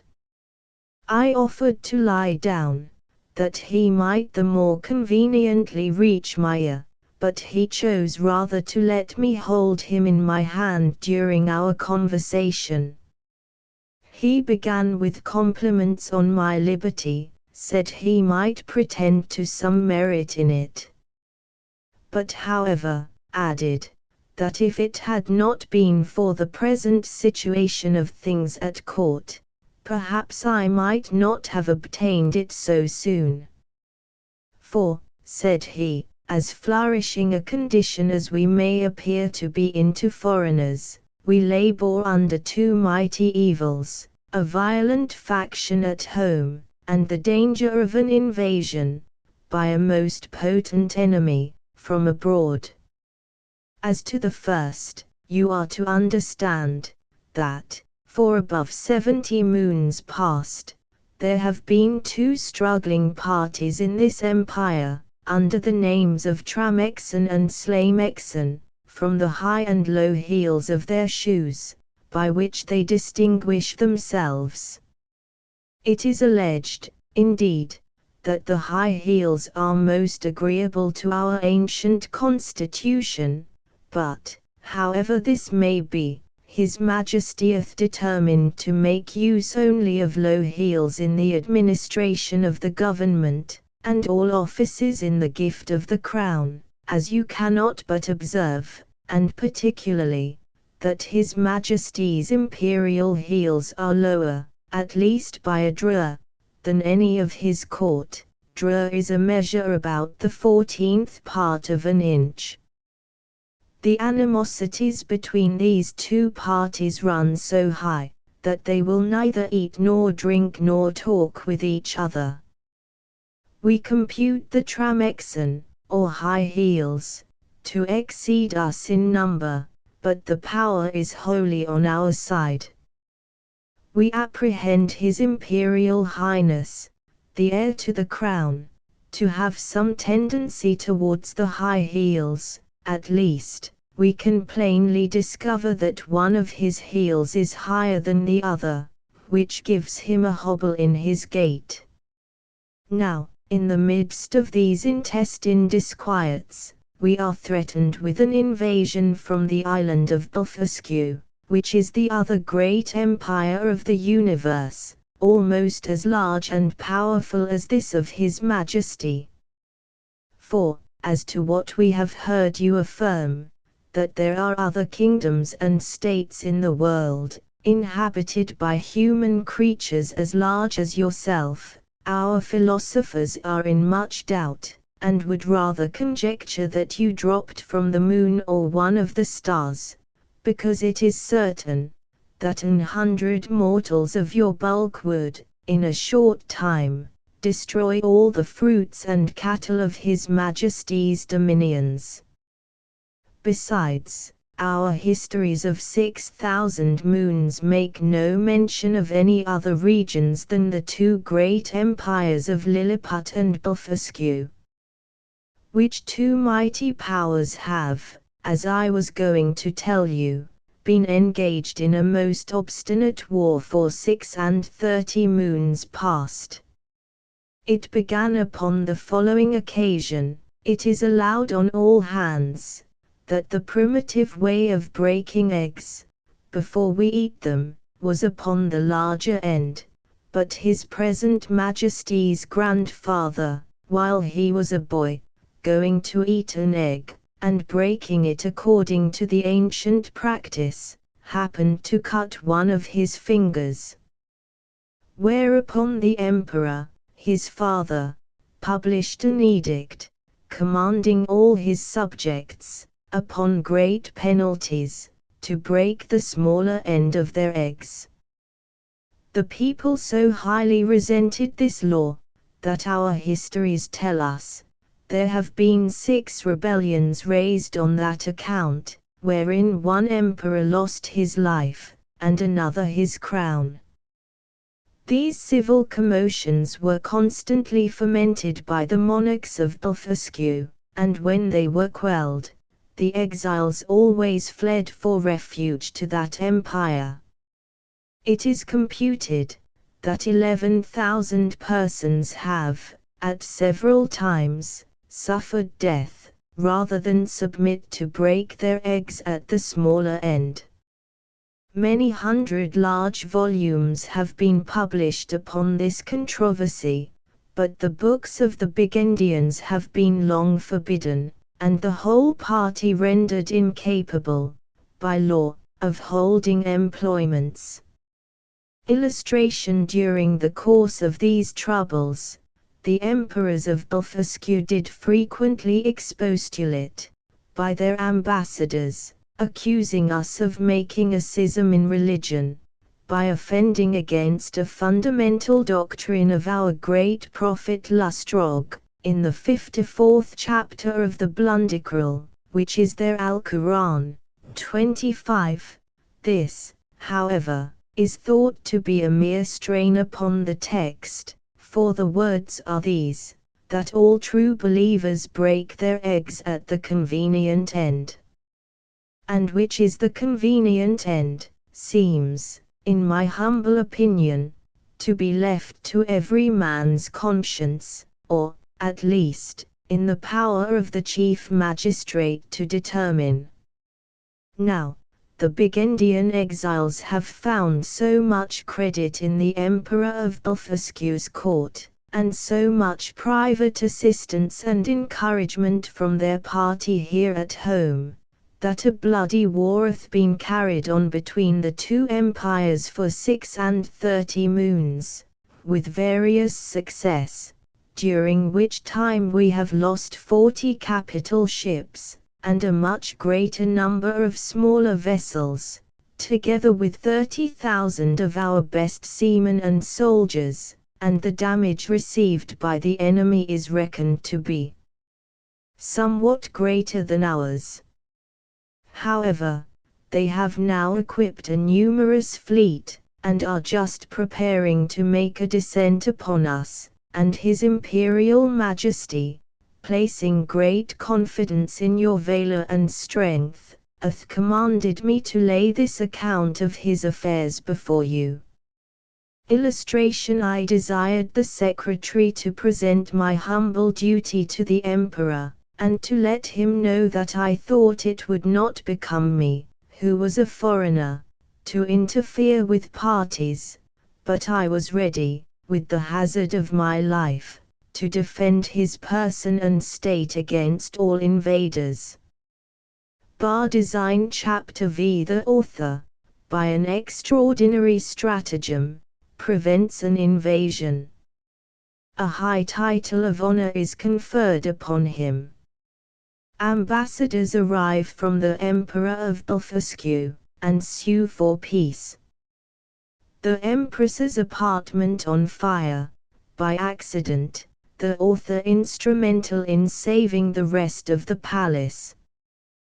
The Empire of Blefuscu is an island, situate to the north-northeast of Lilliput, from whence it is parted only by a channel of 800 yards wide.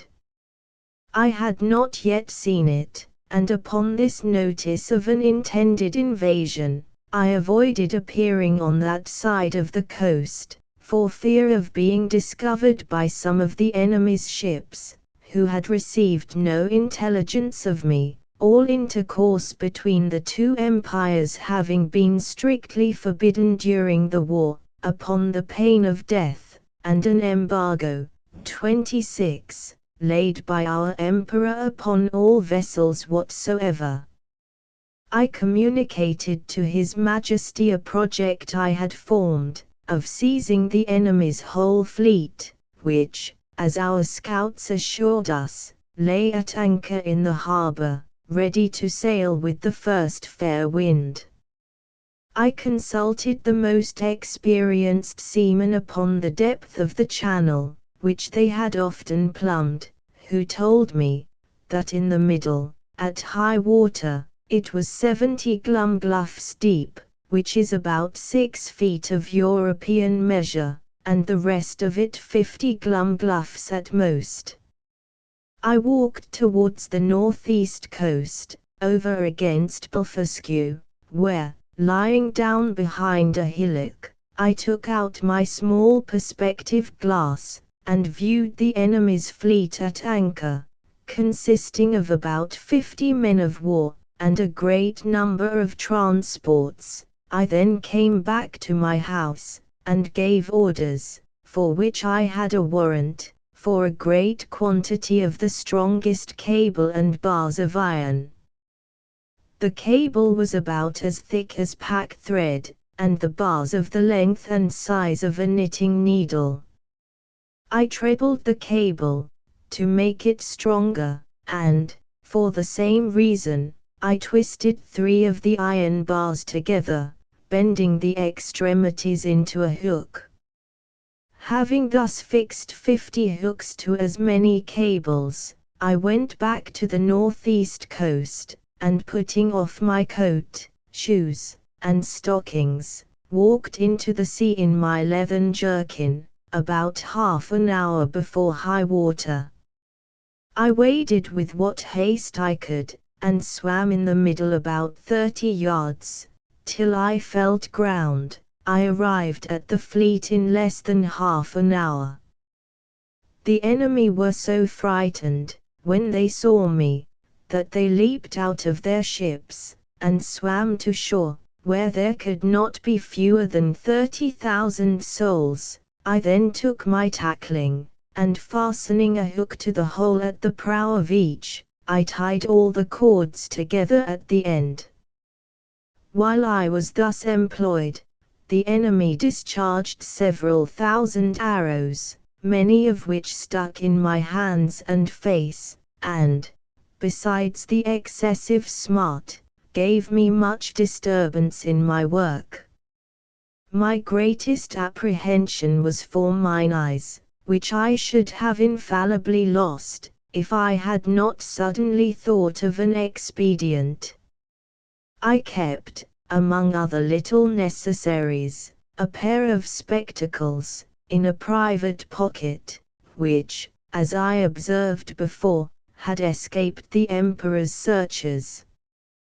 These I took out, and fastened as strongly as I could upon my nose, and thus armed, went on boldly with my work, in spite of the enemy's arrows, many of which struck against the glasses of my spectacles, but without any other effect, farther than a little to discompose them.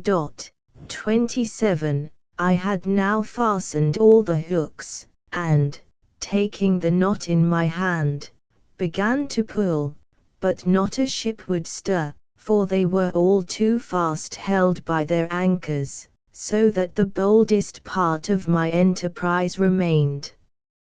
I therefore let go the cord, and, leaving the hooks fixed to the ships, I resolutely cut with my knife the cables that fastened the anchors, receiving above 200 shots in my face and hands. Then I took up the knotted end of the cables, to which my hooks were tied, and, with great ease, drew 50 of the enemy's largest men of war after me. The Buphuscudians, who had not the least imagination of what I intended, were at first confounded with astonishment. They had seen me cut the cables, and thought my design was only to let the ships run adrift, or fall foul on each other. But when they perceived the whole fleet moving in order, and saw me pulling at the end, they set up such a scream of grief and despair as it is almost impossible to describe or conceive. When I had got out of danger, I stopped a while to pick out the arrows that stuck in my hands and face, and rubbed on some of the same ointment that was given me at my first arrival, as I have formerly mentioned.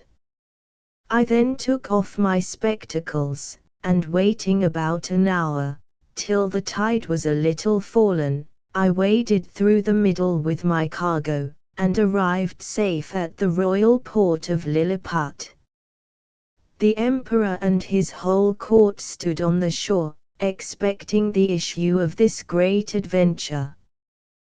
They saw the ships move forward in a large half-moon, but could not discern me, who was up to my breast in water. When I advanced to the middle of the channel, they were yet more in pain, because I was under water to my neck. The Emperor concluded me to be drowned, and that the enemy's fleet was approaching in an hostile manner.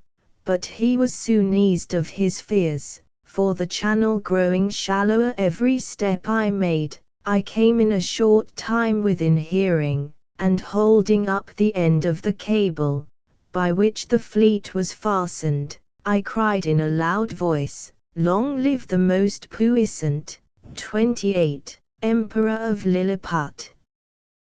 This great prince received me at my landing, with all possible encomiums, and created me a nardac upon the spot, which is the highest title of honor among them. His Majesty desired I would take some other opportunity of bringing all the rest of his enemies' ships into his ports. And so immeasurable is the ambition of princes, that he seemed to think of nothing less than reducing the whole empire of Blefuscu into a province, and governing it by viceroy, of destroying the Burgundian exiles, and compelling that people to break the smaller end of their eggs, by which he would remain the sole monarch of the whole world. But I endeavored to divert him from this design, by many arguments, drawn from the topics of policy, as well as justice. And I plainly protested, that I would never be an instrument of bringing a free and brave people into slavery. And when the matter was debated in council, the wisest part of the ministry were of my opinion, and created me a nardac upon the spot.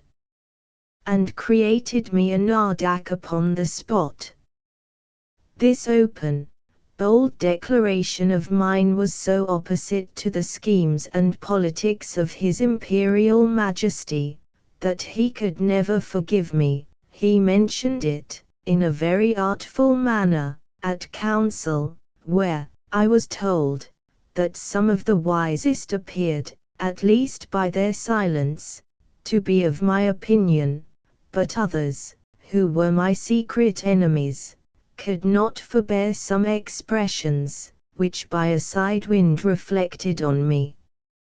And, from this time began an intrigue between His Majesty and a junto, 29, of ministers maliciously bent against me, which broke out in less than 2 months, and had like to have ended in my utter destruction.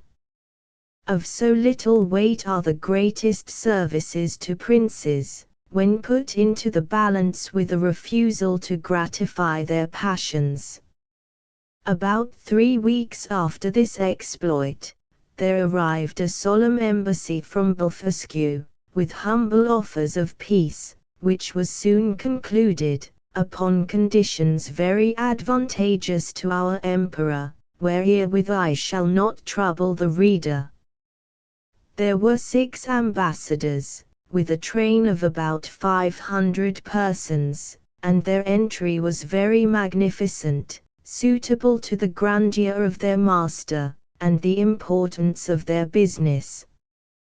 When their treaty was finished, wherein I did them several good offices, by the credit I now had, or at least appeared to have at court, their excellencies, who were privately told how much I had been their friend, made me a visit in form.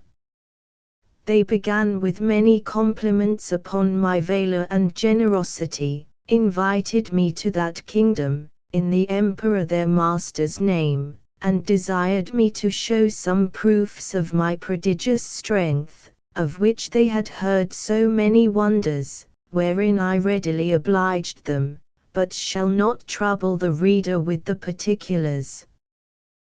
When I had for some time entertained their excellencies, to their infinite satisfaction and surprise, I desired they would do me the honor to present my most humble respects to the emperor their master, the renown of whose virtues had so justly filled the whole world with admiration, and whose royal person I resolved to attend, before I returned to my own country. Accordingly, the next time I had the honor to see our emperor, I desired his general license to wait on the Blefuscudian monarch, which he was pleased to grant me, as I could plainly perceive, in a very cold manner, but could not guess the reason, till I had a whisper from a certain person, that Flimnap and Bolgolam had represented my intercourse with those ambassadors as a mark of disaffection, from which, I am sure, my heart was wholly free. And this was the first time I began to conceive some imperfect idea of courts and ministers. It is to be observed that these ambassadors spoke to me by an interpreter, the languages of both empires differing as much from each other as any two in Europe, and each nation priding itself upon the antiquity, beauty, and energy of its own tongue, with an avowed contempt for that of its neighbor. Yet our emperor, standing upon the advantage he had got by the seizure of their fleet, obliged them to deliver their credentials, and make their speech in the Lilliputian tongue. And it must be confessed, that, from the great intercourse of trade and commerce between both realms, from the continual reception of exiles, which is mutual among them, and from the custom in each empire, to send their young nobility, and richer gentry, to the other, in order to polish themselves, by seeing the world, and understanding men and manners, there are few persons of distinction, or merchants, or seamen, who dwell in the maritime parts, but what can hold conversation in both tongues. As I found some weeks after, when I went to pay my respects to the Emperor of Blefuscu, which, in the midst of great misfortunes, through the malice of my enemies, proved a very happy adventure to me, as I shall relate in its proper place.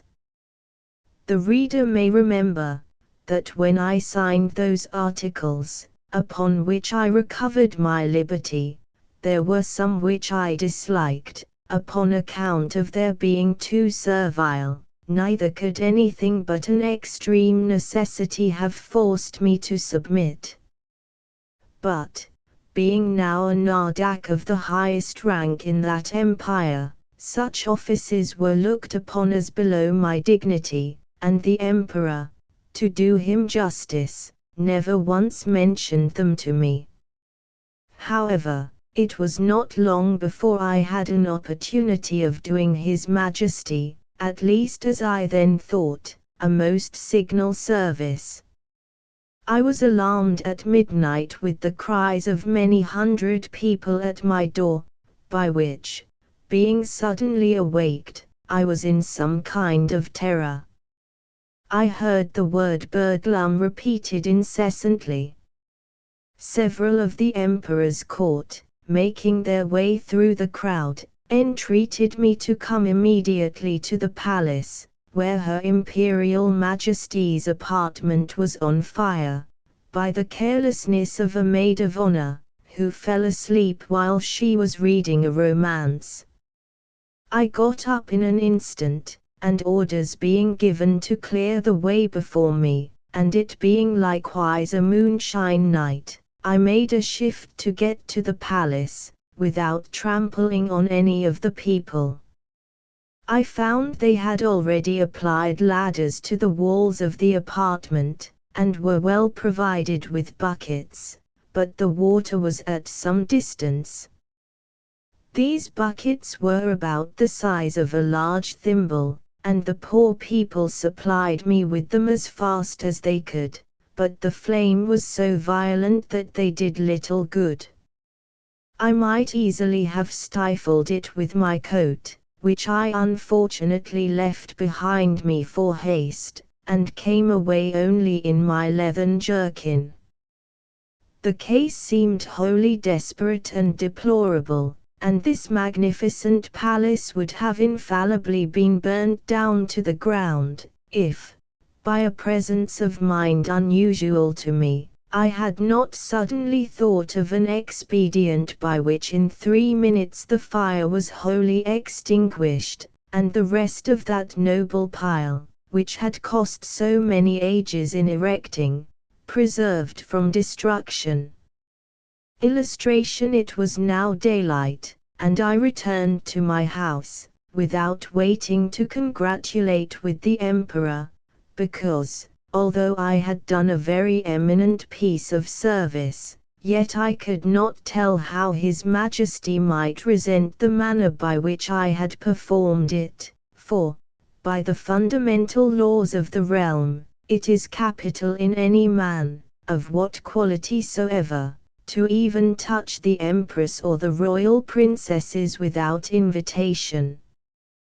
But I was a little comforted by a message from His Majesty, that he would give orders to the Grand Justiciary for passing my pardon in form, which, however, I could not obtain.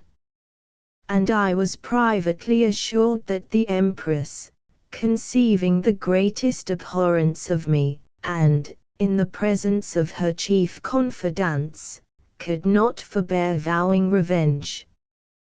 Bardesign Chapter 6. Of the inhabitants of Lilliput, their learning, laws, and customs, the manner of educating their children. The author's way of living in that country.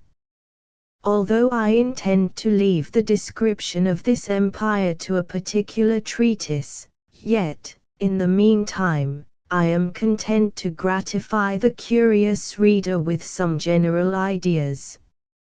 As the common size of the natives is somewhat under 6 inches high, so there is an exact proportion in all other animals, as well as plants and trees. For instance, the tallest horses and oxen are between 4 and 5 inches in height, the sheep an inch and a half, more or less, their geese about the bigness of a sparrow, and so the several gradations downwards, till you come to the smallest, which, to my sight, were almost invisible, but nature hath adapted the eyes of the Lilliputians to all objects proper for their view.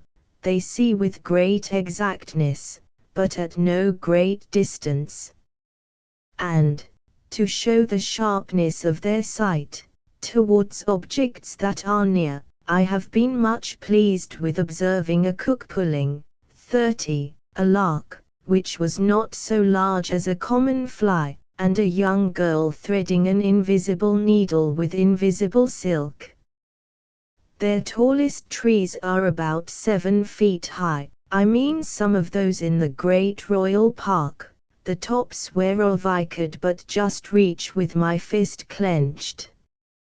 The other vegetables are in the same proportion, but this I leave to the reader's imagination. I shall say but little at present of their learning, which, for many ages, hath flourished in all its branches among them, but their manner of writing is very peculiar, being neither from the left to the right like the Europeans, nor from the right to the left, like the Arabians, nor from up to down, like the Chinese, but aslant, from one corner of the paper to the other, like ladies in England.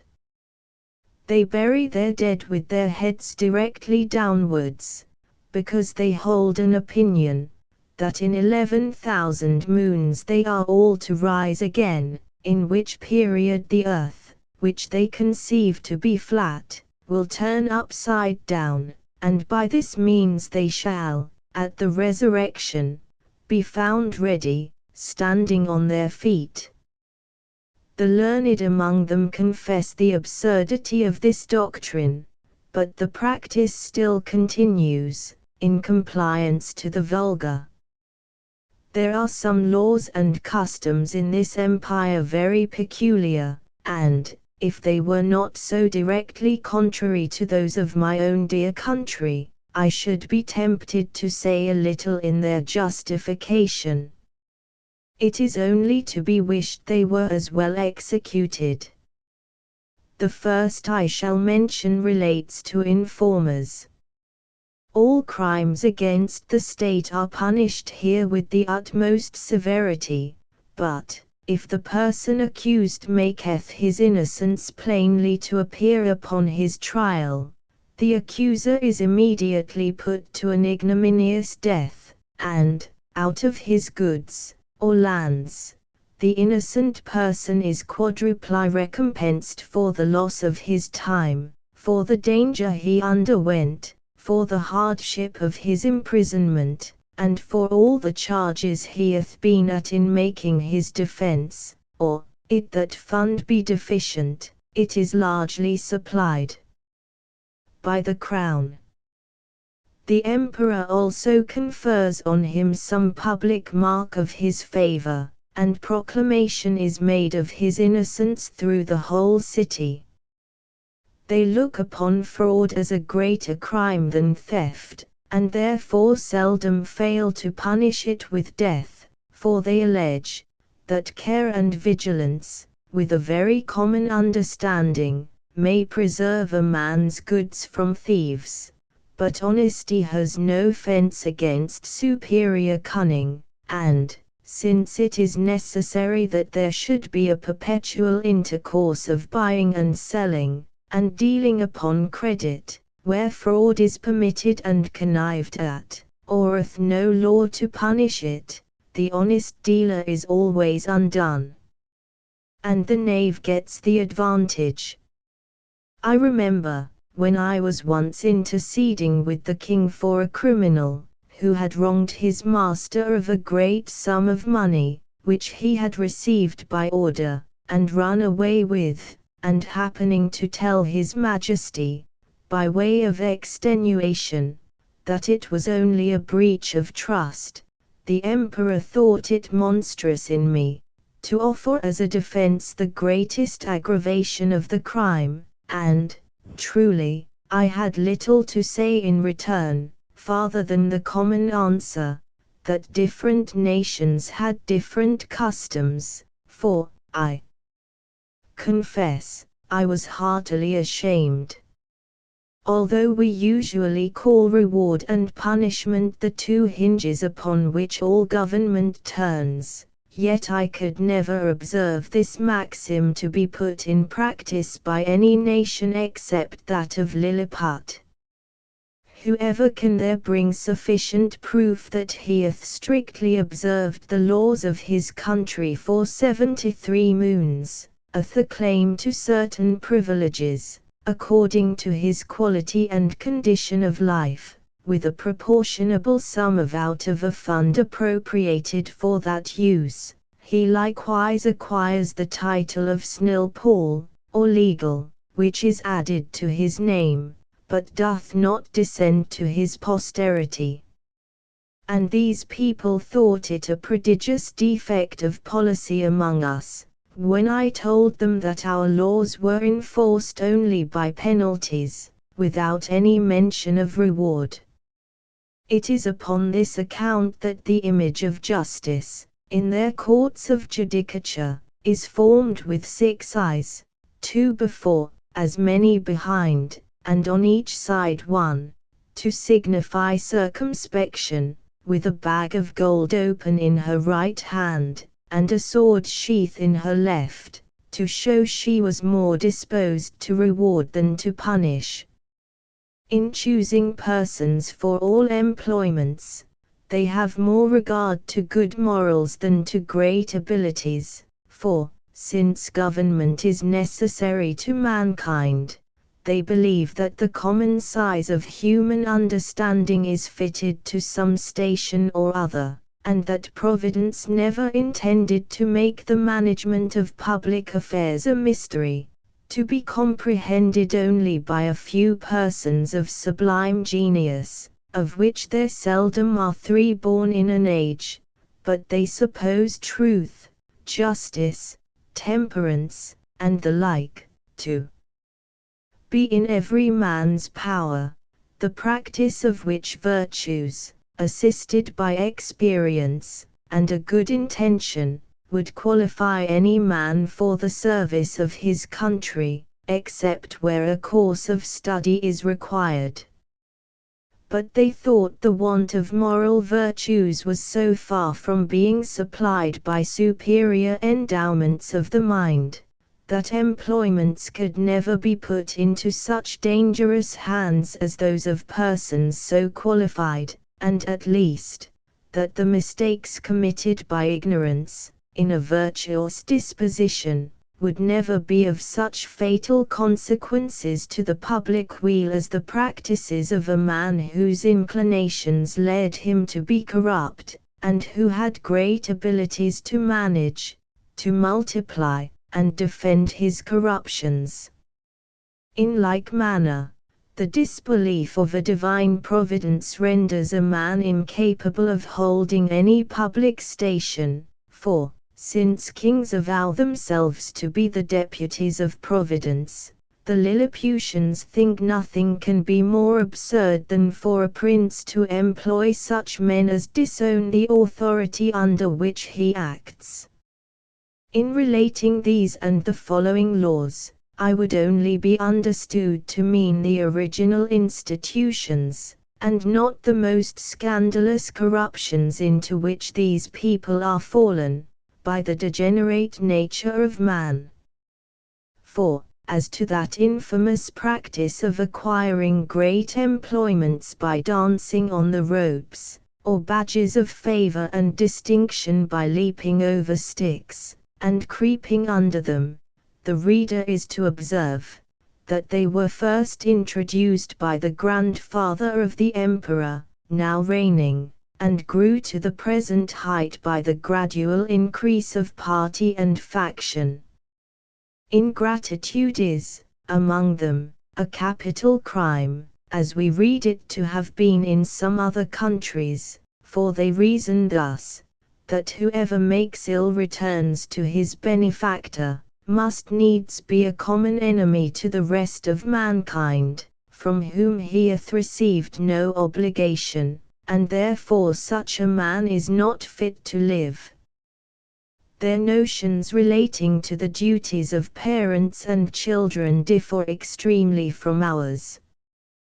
Their opinion is, that parents are the last of all others to be trusted with the education of their own children, and, therefore, they have, in every town, public nurseries, where all parents, except cottagers and laborers, are obliged to send their infants of both sexes to be reared and educated, when they come to the age of 20 moons, at which time they are supposed to have some rudiments of docility.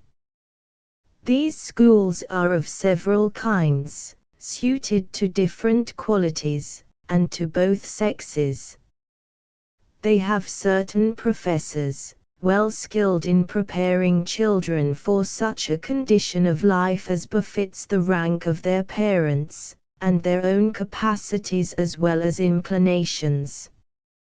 I shall first say something of the male nurseries, and then of the female. The nurseries for males of noble or eminent birth are provided with grave and learned professors, and their several deputies. The clothes and food of the children are plain and simple. They are bred up in the principles of honor, justice, courage, modesty, clemency, religion, and love of their country. They are always employed in some business, except in the times of eating and sleeping, which are very short, and 2 hours for diversions, consisting of bodily exercises. They are dressed by men till 4 years of age, and then are obliged to dress themselves, although their quality be ever so great, and the women attendants, who are aged proportionably to ours at 50, perform only the most menial offices. They are never suffered to converse with servants, but go together in smaller or greater numbers to take their diversions, and always in the presence of a professor, or one of his deputies, whereby they avoid those early bad impressions of folly and vice, to which our children are subject. Their parents are suffered to see them only twice a year, the visit to last but an hour. They are allowed to kiss the child at meeting and parting, but a professor, who always stands by on those occasions, will not suffer them to whisper, or use any fondling expressions, or bring any presents of toys, sweetmeats, and the like. The pension from each family, for the education and entertainment of a child, upon failure of due payment, is levied by the emperor's officers. The nurseries for children of ordinary gentlemen, merchants, traders, and handicrafts, are managed proportionally after the same manner. Only those designed for trades are put out apprentices at 11 years old, whereas those persons of quality continue in their exercises till 15, which answers to 21 with us, but the confinement is gradually lessened for the last 3 years. In the female nurseries, the young girls of quality are educated much like the males, only they are dressed by orderly servants of their own sex, but always in the presence of a professor or deputy, till they come to dress themselves, which is at 5 years old. And if it be found that these nurses ever presume to entertain the girls with frightful or foolish stories, or the common follies practiced by the chambermaids among us, they are publicly whipped thrice about the city, imprisoned for a year, and banished for life to the most desolate part of the country.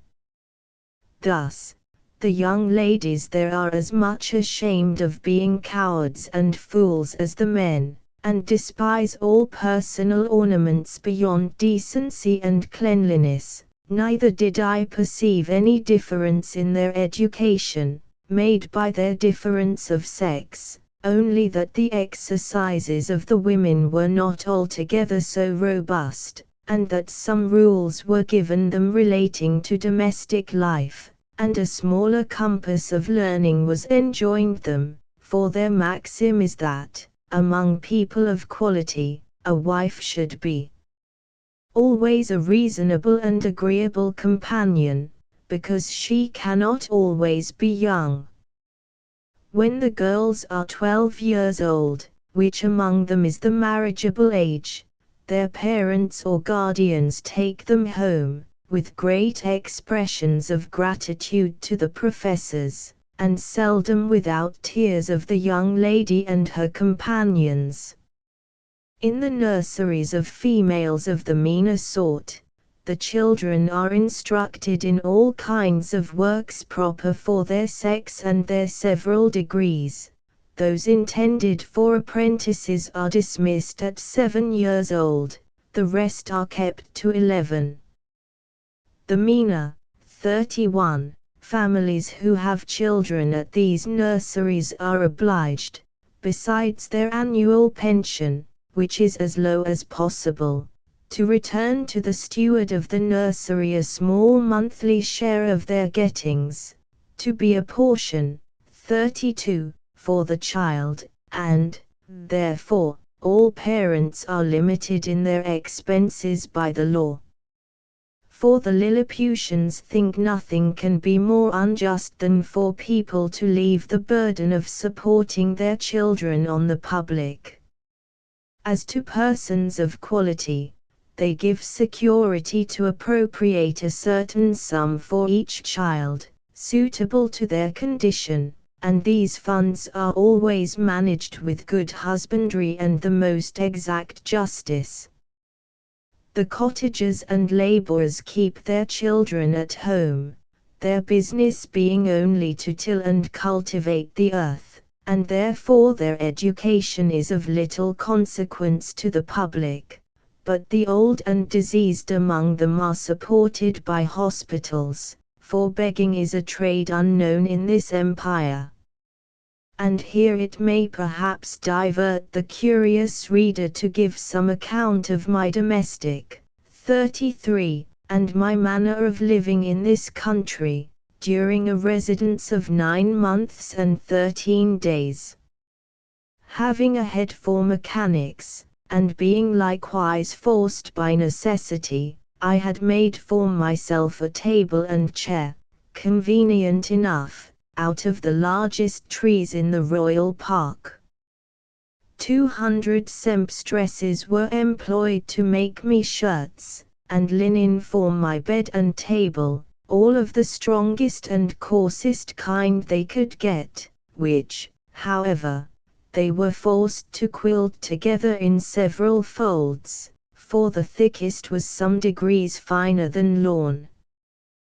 Their linen is usually 3 inches wide, and 3 feet make a piece.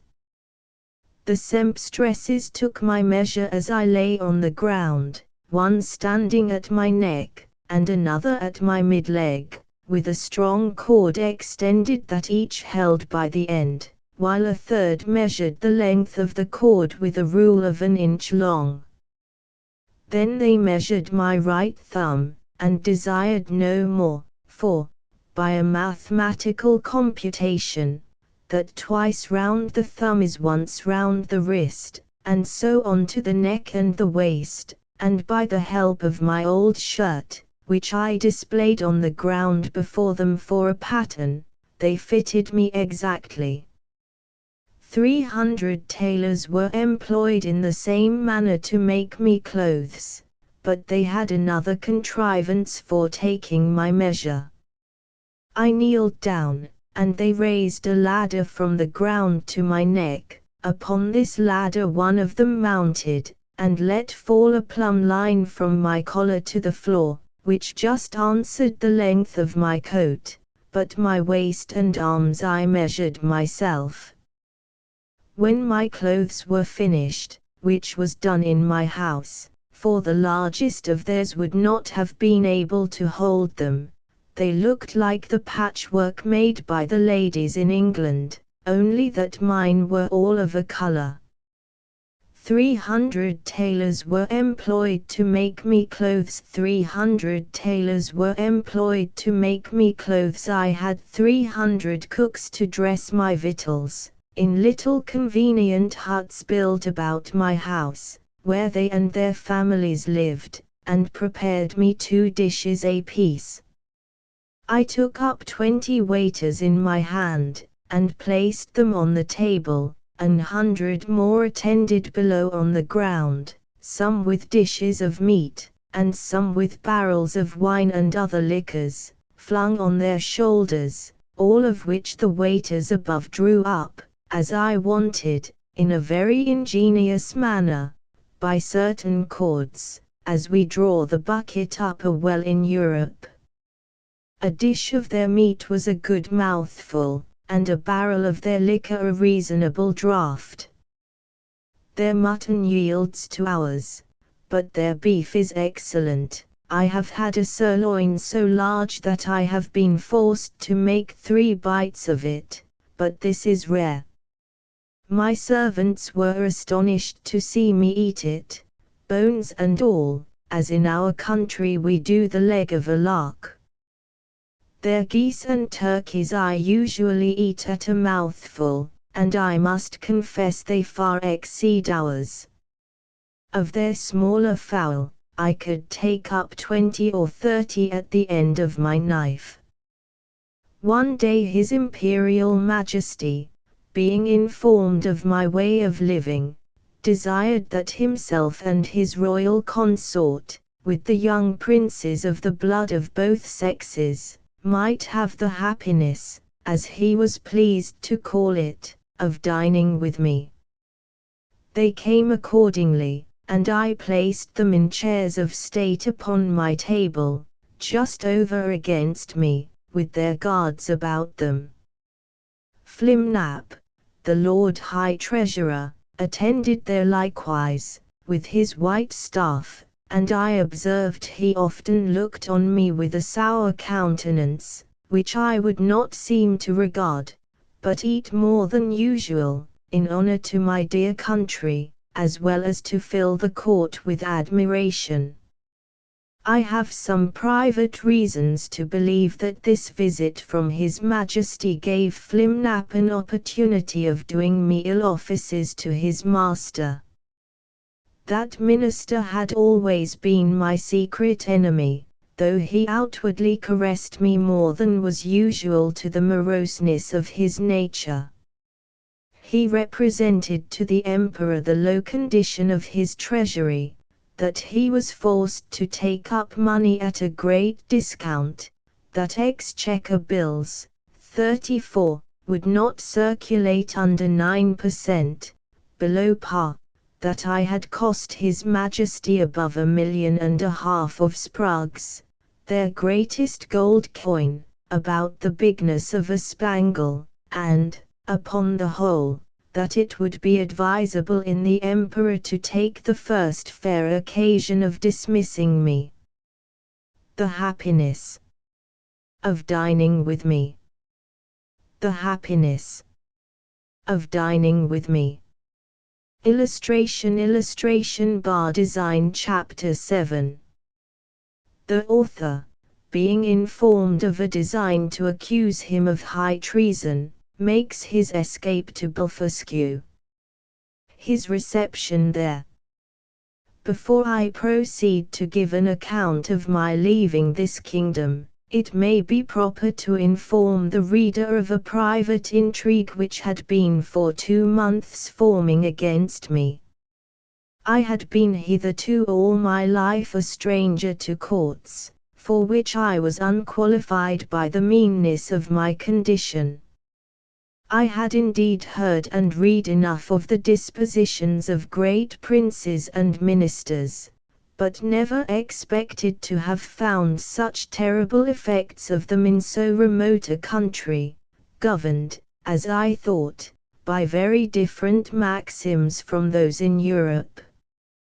When I was just preparing to pay my attendance on the Emperor of Blefuscu, a considerable person at court, to whom I had been very serviceable, at a time when he lay under the highest displeasure of His Imperial Majesty, came to my house very privately at night, in a close chair, 35, and without sending his name, desired admittance. The chairmen were dismissed. I put the chair, with his lordship in it, into my coat pocket, and, giving orders to a trusty servant to say I was indisposed and gone to sleep, I fastened the door of my house, placed the chair on the table, according to my usual custom, and sat down by it. After the common salutations were over, observing his lordship's countenance full of concern, and inquiring into the reason, he desired I would hear him with patience, in a matter that highly concerned my honor and my life. His speech was to the following effect, for I took notes of it as soon as he left me. You are to know, said he, that several committees of council have been lately called in the most private manner on your account, and it is but 2 days since His Majesty came to a full resolution. You are very sensible that Sciris Bolgolam, Galbet or High Admiral, hath been your mortal enemy almost ever since your arrival. His original reasons I know not, but his hatred is increased since your great success against Blefuscu, by which his glory, as admiral, is much obscured. This lord, in conjunction with Flimnap the High Treasurer, whose enmity against you is notorious, Limtok the General, Lalcan the Chamberlain, and Barmuff the Grand Justiciary, have prepared articles of impeachment against you, for treason, and other capital crimes. This preface made me so impatient, being conscious of my own merits and innocence, that I was going to interrupt, when he entreated me to be silent, and thus proceeded. He desired I would hear him with patience.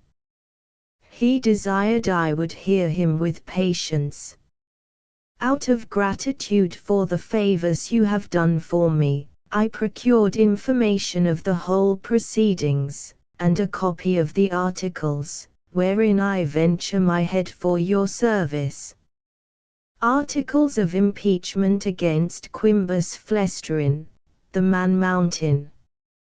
Article I. Whereas, by a statute made in the reign of His Imperial Majesty Kalin Defar Plune, it is enacted, that whoever shall lay hands upon the Empress, or upon any of the royal children, shall be liable to the pains and penalties of high treason.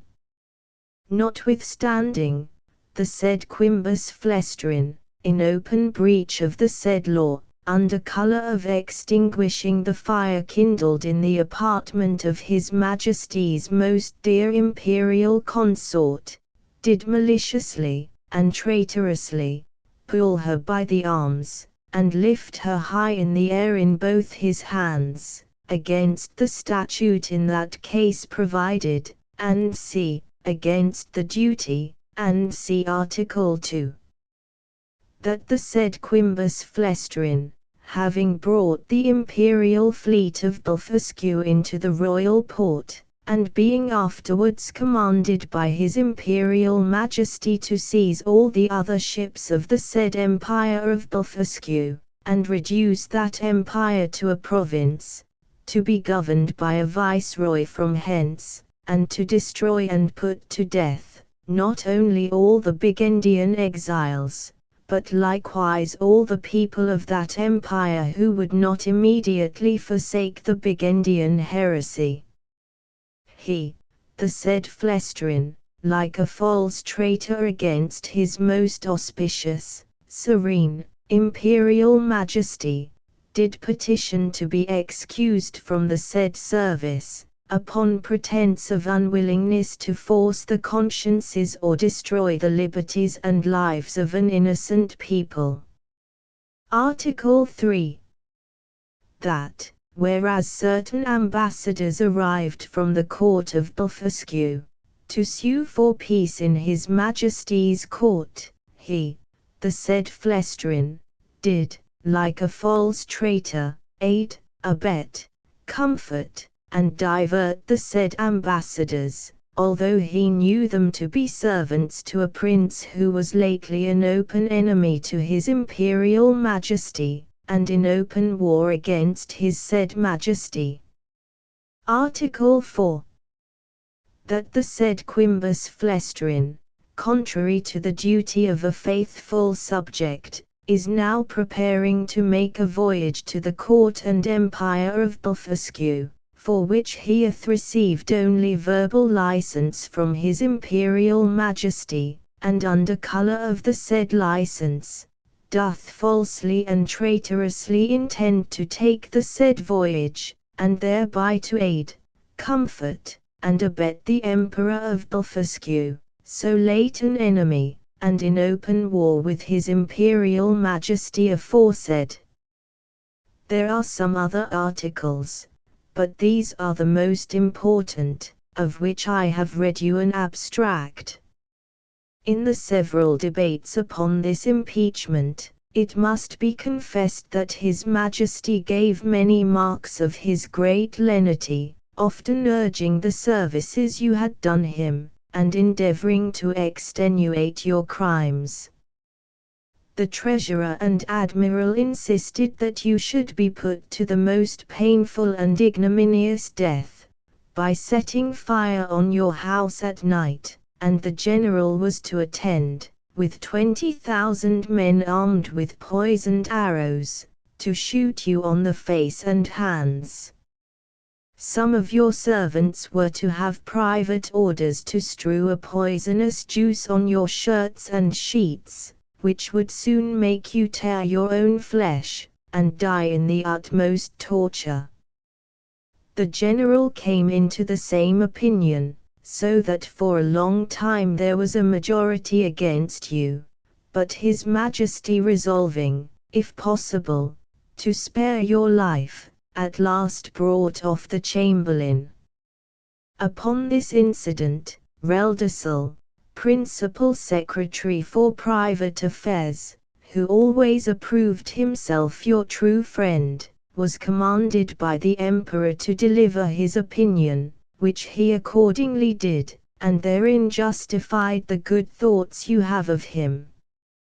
He allowed your crimes to be great, but that still there was room for mercy, the most commendable virtue in a prince, and for which his Majesty was so justly celebrated. He said, the friendship between you and him was so well known to the world, that perhaps the most honorable board might think him partial. However, in obedience to the command he had received, he would freely offer his sentiments, that if his Majesty, in consideration of your services, and pursuant to his own merciful disposition, would please to spare your life, and only give orders to put out both your eyes, he humbly conceived that, by this expedient, justice might in some measure be satisfied, and all the world would applaud the lenity of the emperor, as well as the fair and generous proceedings of those who have the honor to be his counselors, that the loss of your eyes would be no impediment to your bodily strength, by which you might still be useful to his Majesty, that blindness is an addition to courage, by concealing dangers from us, that the fear you had for your eyes was the greatest difficulty in bringing over the enemy's fleet, and it would be sufficient for you to see by the eyes of the ministers, since the greatest princes do no more. Illustration. This proposal was received with the utmost disapprobation by the whole board. Bolgolam, the admiral, could not preserve his temper, but rising up in fury, said he wondered how the secretary durst presume to give his opinion for preserving the life of a traitor, that the services you had performed were, by all true reasons of state, the great aggravation of your crimes, that you, who extinguished the fire in that unprincipled manner, might at another time inundate and drown the whole palace, and the same strength, which enabled you to bring over the enemy's fleet, might serve, upon the first discontent, to carry it back, that he had good reasons to think you were a Burgundian in your heart, and, as treason begins in the heart, before it appears in overt acts, so he accused you as a traitor on that account, and therefore insisted you should be put to death. The treasurer was of the same opinion. He showed to what straits his Majesty's revenue was reduced, by the charge of maintaining you, which would soon grow insupportable. That the secretary's expedient of putting out your eyes was so far from being a remedy against this evil, that it would probably increase it, as is manifest from the common practice of blinding some sort of fowls, after which they fed the faster, and grew sooner fat. That his sacred Majesty, and the council, who are your judges, were to their own consciences fully convinced of your guilt, which was a sufficient argument to condemn you to death without the formal proofs required by the strict letter of the law. But his Imperial Majesty, fully determined against capital punishment, was graciously pleaded to say, that since the council thought the loss of your eyes too easy a censure, some other might be inflicted hereafter. And your friend, the secretary, humbly desiring to be heard again, in answer to what the treasurer had objected concerning the great charge his Majesty was at in maintaining you, said that His Excellency, who had the sole disposal of the Emperor's revenue, might easily provide against that evil, by gradually lessening your establishment, by which, for want of sufficient food, you would grow weak and faint, and lose your appetite, and consume in a few months, neither would the stench of your carcass be then so dangerous when it should become more than half diminished, and, immediately upon your death, 5 or 6,000 of His Majesty's subjects might in 2 or 3 days cut your flesh from your bones, take it away by cartloads, and bury it in distant parts, to prevent infection, leaving the skeleton as a monument of admiration to posterity. Thus, by the great friendship of the Secretary, the whole affair was compromised. It was strictly enjoined that the project of starving you by degrees should be kept a secret, but the sentence of putting out your eyes was entered on the books, none dissenting except Bolgolam, the admiral, who, being a creature of the Empress, was perpetually instigated by Her Majesty to insist upon your death, she having borne perpetual malice against you, on account of that illegal method you took to remove her and her children the night of the fire. In 3 days, your friend the Secretary will be directed to come to your house and read before you the articles of impeachment, and then to signify the great lenity and favour of His Majesty and Council, whereby you are only condemned to the loss of your eyes, which His Majesty doth not question you will gratefully and humbly submit to, and 20 of His Majesty's surgeons will attend, in order to see the operation well performed, by discharging very sharp-pointed arrows into the balls of your eyes as you lie on the ground. I leave to your prudence what measures you will take, and, to avoid suspicion, I must immediately return, in as private a manner as I came. His lordship did so, and I remained alone, under many doubts and perplexities of mind. It was a custom, introduced by this prince and his ministry, very different, as I have been assured, from the practices of former times, that after the court had decreed any cruel execution either to gratify the monarch's resentment or the malice of a favorite, the emperor always made a speech to his whole council, expressing his great lenity and tenderness, as qualities known and confessed by all the world. This speech was immediately published through the kingdom, nor did anything terrify the people so much as those encomiums on His Majesty's mercy, because it was observed that, the more these praises were enlarged and insisted on, the more inhuman was the punishment, and the sufferer more innocent. Yet, as to myself, I must confess, having never been designed for a courtier, either by my birth or education, I was so ill a judge of things that I could not discover the lenity and favour of this sentence, but conceived it, perhaps erroneously, rather to be rigorous than gentle. I sometimes thought of standing my trial, for although I could not deny the facts alleged in the several articles, yet I hoped they would admit of some extenuation.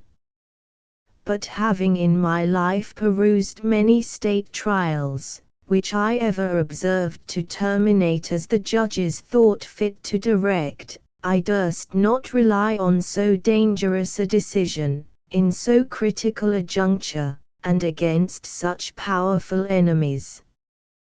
Once I was strongly bent upon resistance, for, while I had liberty, the whole strength of that empire could hardly subdue me, and I might easily with stones pelt the metropolis to pieces, but I soon rejected that project with horror, by remembering the oath I had made to the emperor, the favors I received from him, and the high title of Nardak he conferred upon me. Neither had I so soon learned the gratitude of courtiers as to persuade myself that His Majesty's present 70s acquitted me of all past obligations.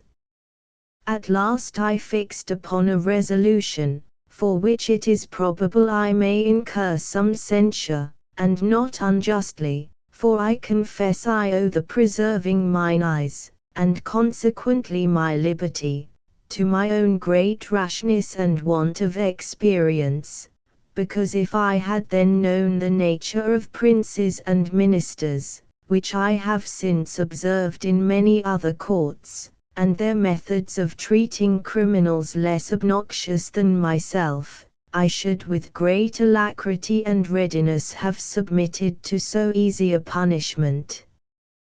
But, hurried on by the precipitancy of youth, and having His Imperial Majesty's license to pay my attendance upon the Emperor of Blefuscu, I took this opportunity, before the 3 days were elapsed, to send a letter to my friend the Secretary, signifying my resolution of setting out that morning for Blefuscu pursuant to the leave I had got, and, without waiting for an answer, I went to that side of the island where our fleet lay. I seized a large man of war, tied a cable to the prow, and lifting up the anchors, I stripped myself, put my clothes, together with my coverlet, which I carried under my arm, into the vessel, and drawing it after me, between wading and swimming arrived at the royal port of Blefuscu, where the people had long expected me. They lent me 2 guides to direct me to the capital city, which is of the same name. I held them in my hands until I came within 200 yards of the gate, and desired them to signify my arrival to one of the secretaries, and let him know I there waited His Majesty's command. I had an answer in about an hour, that His Majesty, attended by the royal family and great officers of the court, was coming out to receive me. I advanced 100 yards. The Emperor and his train alighted from their horses, the Empress and ladies from their coaches, and I did not perceive they were in any fright or concern. I lay on the ground to kiss His Majesty's and the Empress's hand. Illustration: I told His Majesty that I was come, according to my promise, and with the license of the Emperor, my master, to have the honor of seeing so mighty a monarch, and to offer him any service in my power consistent with my duty to my own prince, not mentioning a word of my disgrace, because I had hitherto no regular information of it, and might suppose myself wholly ignorant of any such design. Neither could I reasonably conceive that the Emperor would discover the secret while I was out of his power, wherein however it soon appeared I was deceived. I shall not trouble the reader with the particular account of my reception at this court, which was suitable to the generosity of so great a prince, nor of the difficulties I was in for want of a house and bed, being forced to lie on the ground, wrapped up in my coverlet. Illustration bar design Chapter 8. The author, by a lucky accident, finds means to leave Blefuscu, and after some difficulties, returns safe to his native country. 3 days after my arrival, walking out of curiosity to the northeast coast of the island, I observed, about half a league off in the sea, somewhat that looked like a boat overturned. I pulled off my shoes and stockings, and wading 200 or 300 yards, I found the object to approach nearer by force of the tide, and then plainly saw it to be a real boat, which I supposed might by some tempest have been driven from a ship, whereupon I returned immediately towards the city, and desired His Imperial Majesty to lend me 20 of the tallest vessels he had left after the loss of his fleet, and 3,000 seamen under the command of his Vice-Admiral. This fleet sailed round, while I went back the shortest way to the coast, where I first discovered the boat. I found the tide had driven it still nearer. The seamen were all provided with cordage, which I had beforehand twisted to a sufficient strength. When the ships came up, I stripped myself, and waded till I came within 100 yards of the boat, after which I was forced to swim till I got up to it. The seamen threw me the end of the cord, which I fastened to a hole in the forepart of the boat, and the other end to a man of war. But I found all my labor to little purpose, for, being out of my depth, I was not able to work. In this necessity, I was forced to swim behind, and push the boat forwards as often as I could with one of my hands, and, the tide favoring me, I advanced so far, that I could just hold up my chin and feel the ground.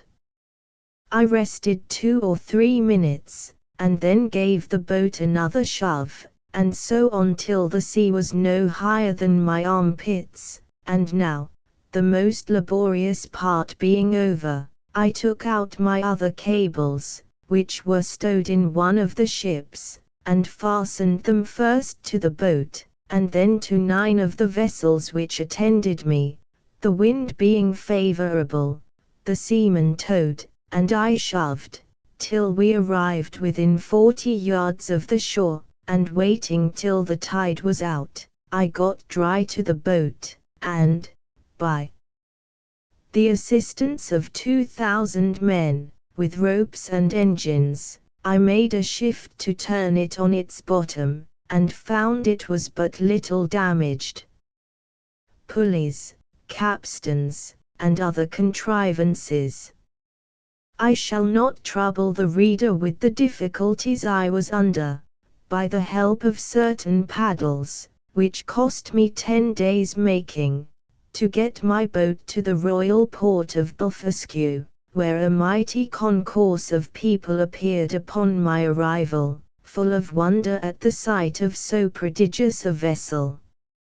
I told the emperor that my good fortune had thrown this boat in my way, to carry me to some place from whence I might return into my native country, and begged His Majesty's orders for getting materials to fit it up, together with his license to depart, which, after some kind expostulation, he was pleased to grant. I did very much wonder, in all this time, not to have heard of any express relating to me from our emperor to the court of Blefuscu. But I was afterwards given privately to understand that His Imperial Majesty, never imagining I had the least notice of his designs, believed I was only gone to Blefuscu in performance of my promise according to the license he had given me, which was well known at our court, and would return in a few days when the ceremony was ended. But he was at last in pain at my long absence, and, after consulting with the treasurer and the rest of that cabal, 36, a person of quality was dispatched with the copy of the articles against me. This envoy had instructions to represent to the monarch of Blefuscu the great lenity of his master, who was content to punish me no farther than the loss of mine eyes, that I had fled from justice, and, if I did not return in 2 hours, I should be deprived of my title of Nardak and declared a traitor. The envoy farther added that, in order to maintain the peace and amity between both empires, his master expected that his brother of Blefuscu would give orders to have me sent back to Lilliput, bound hand and foot, to be punished as a traitor. The Emperor of Blefuscu, having taken 3 days to consult, returned an answer consisting of many civilities and excuses. He said that, as for sending me bound, his brother knew it was impossible. That, although I had deprived him of his fleet, yet he owed great obligations to me for many good offices I had done him in making the peace. That, however, both their majesties would soon be made easy, for I had found a prodigious vessel on the shore, able to carry me on the sea, which he had given orders to fit up with my own assistance and direction, and he hoped in a few weeks both empires would be freed from so insupportable an encumbrance. With this answer the envoy returned to Lilliput, and the monarch of Blefuscu related to me all that had passed, offering me at the same time, but under the strictest confidence, his gracious protection if I would continue in his service, wherein, although I believed him sincere, yet I resolved never more to put any confidence in princes or ministers where I could possibly avoid it, and, therefore, with all due acknowledgments for his favorable intentions, I humbly begged to be excused. I told him that, since fortune, whether good or evil, had thrown a vessel in my way, I was resolved to venture myself in the ocean, rather than be an occasion of difference between two such mighty monarchs. Neither did I find the emperor at all displeased, and I discovered, by a certain accident, that he was very glad of my resolution, and so were most of his ministers. These considerations moved me to hasten my departure somewhat sooner than I intended, to which the court, impatient to have me gone, very readily contributed. 500 workmen were employed to make 2 sails to my boat, according to my directions, by quilting 13 folds of their strongest linen together. I was at the pains of making ropes and cables, by twisting 10, 20, or 30 of the thickest and strongest of theirs. A great stone, that I happened to find after a long search by the seashore, served me for an anchor. I had the tallow of 300 cows for greasing my boat, and other uses. I was at incredible pains in cutting down some of the largest timber trees for oars and masts, wherein I was, however, much assisted by His Majesty's ship carpenters, who helped me in smoothing them after I had done the rough work. In about a month, when all was prepared, I sent to receive His Majesty's commands, and to take my leave. The Emperor and royal family came out of the palace. I lay down on my face to kiss his hand, which he very graciously gave me. So did the Empress and young princes of the blood. His Majesty presented me with 50 purses of 200 sprugs apiece, together with his picture at full length, which I put immediately into one of my gloves, to keep it from being hurt. The ceremonies at my departure were too many to trouble the reader with at this time. I set sail at 6 in the morning. I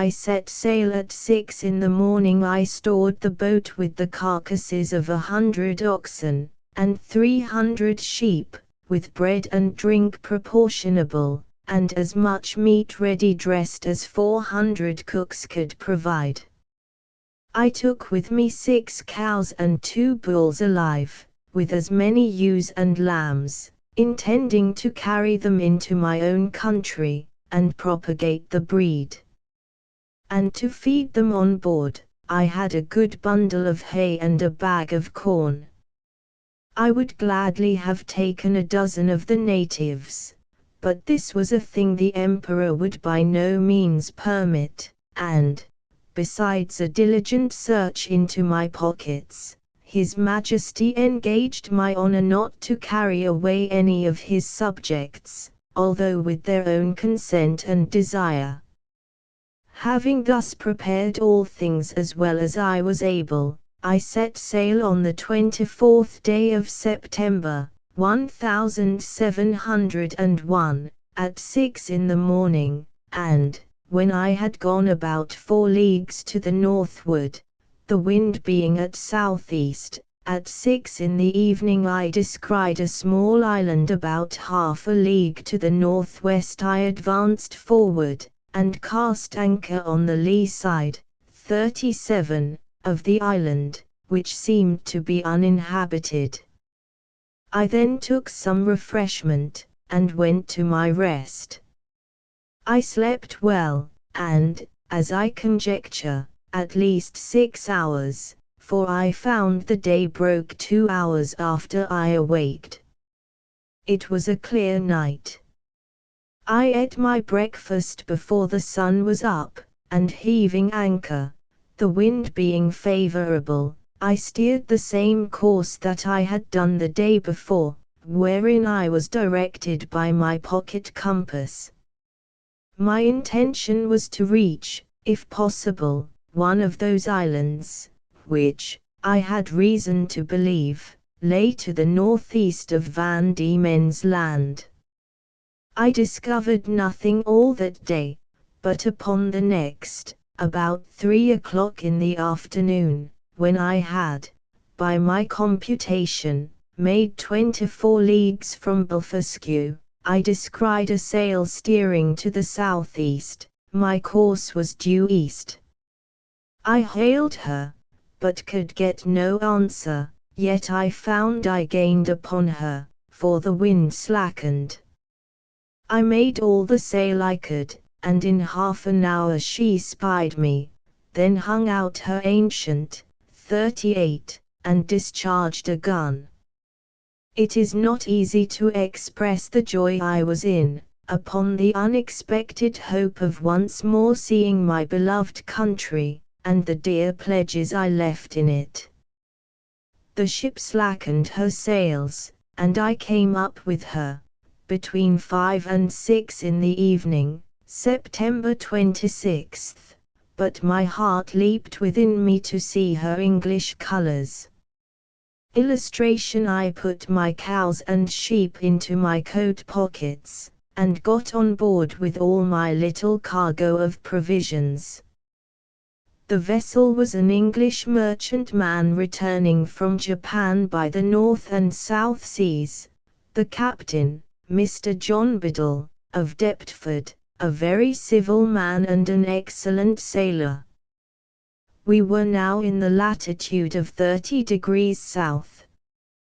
There were about 50 men in the ship, and here I met an old comrade of mine, one Peter Williams, who gave me a good character to the captain.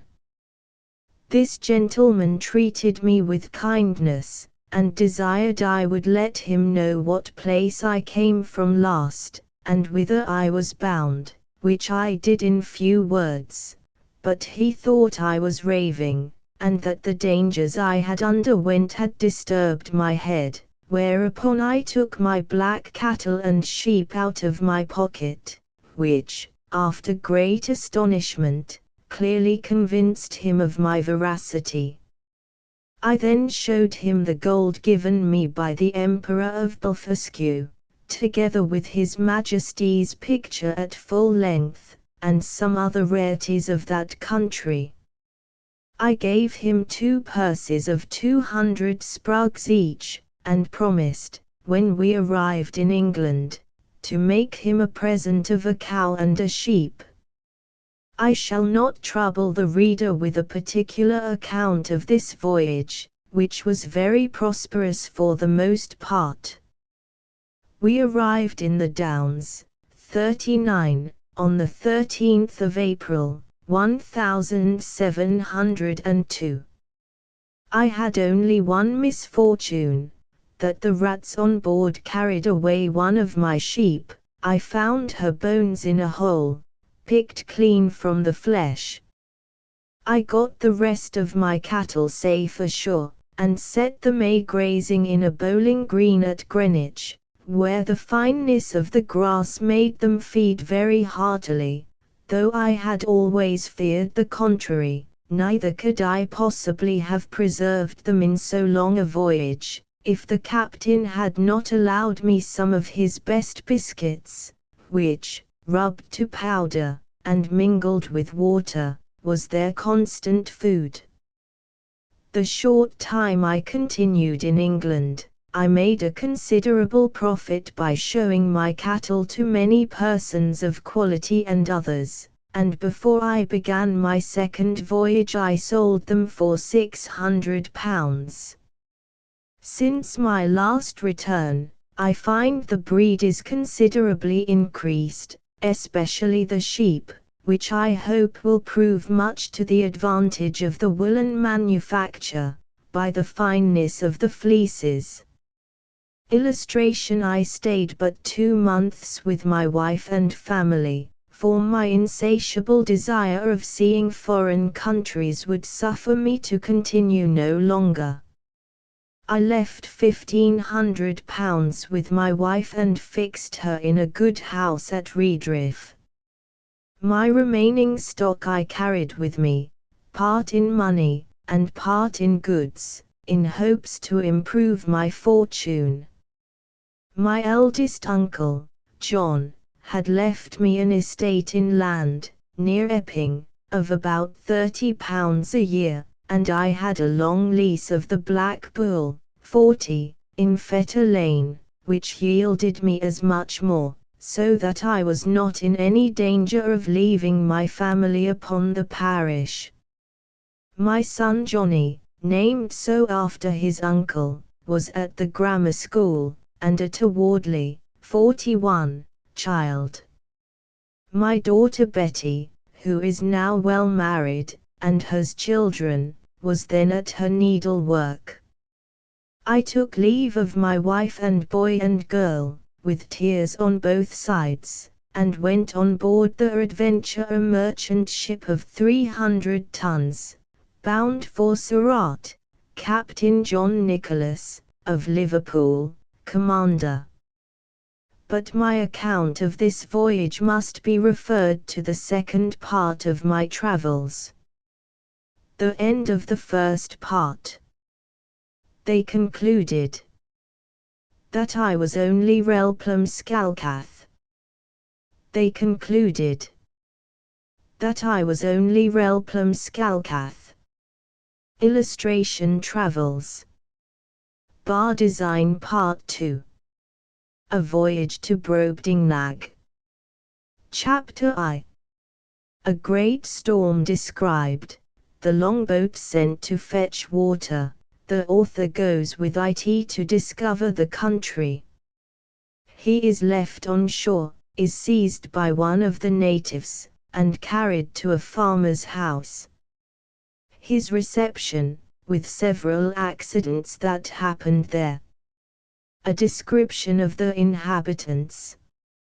Having been condemned by nature and fortune to an active and restless life, in 2 months after my return I again left my native country, and took shipping in the Downs on the 20th day of June, 1702, in the Adventure, Captain John Nicholas, a Cornish man, commander, bound for Surat. We had a very prosperous gale till we arrived at the Cape of Good Hope, where we landed for fresh water, but, discovering a leak, we unshipped our goods and wintered there, for, the captain falling sick of an ague, we could not leave the Cape till the end of March. We then set sail, and had a good voyage till we passed the Straits of Madagascar, winking sad smiley 42, but having got northward of that island, and to about 5 degrees south latitude, the winds, which in those seas are observed to blow a constant equal gale, between the north and west, from the beginning of December to the beginning of May, on the 19th of April began to blow with much greater violence and more westerly than usual, continuing so for 20 days together, during which time we were driven a little to the east of the Molucca Islands, and about 3 degrees northward of the line, 43, as our captain found by an observation he took the 2nd of May, at which time the wind ceased and it was a perfect calm, whereat I was not a little rejoiced. But, he, being a man well experienced in the navigation of those seas, bid us all prepare against a storm, which accordingly happened the day following, for the southern wind, called the southern monsoon, began to set in, and soon it was a fierce storm. Finding it was like to overblow, we took in our sprit sail, and stood by to hand the foresail, but making foul weather, we looked the guns were all fast, and handed the mizzen. Bar design the ship lay very broad off, so we thought it better spooning before the sea, than trying, or hulling. We reefed the foresail and set him, we hauled aft the force heat, the helm was hard a weather. The ship wore bravely. We belayed the fore down hole, but the sail was split, and we hauled down the yard, and got the sail into the ship, and unbound all the things clear of it.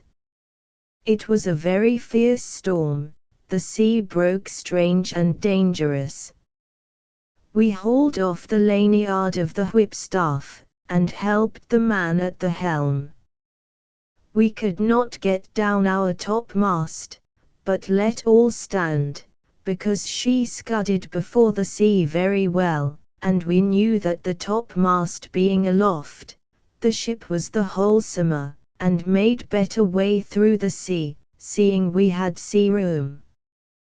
When the storm was over, we set foresail and mainsail, and brought the ship to. Then we set the mizzen, maintopsail, and the foretopsail. Our course was east-northeast, the wind was at southwest. We got the starboard tacks aboard, we cast off our weather braces and lifts, we set in the lee braces, and hauled forward by the weather bowlings, and hauled them tight and belayed them, and hauled over the mizzen tack to windward and kept her full and by, as near as she could lie. During this storm, which was followed by a strong wind, west-southwest, we were carried, by my computation, about 500 leagues to the east, so that the oldest sailor on board could not tell in what part of the world we were.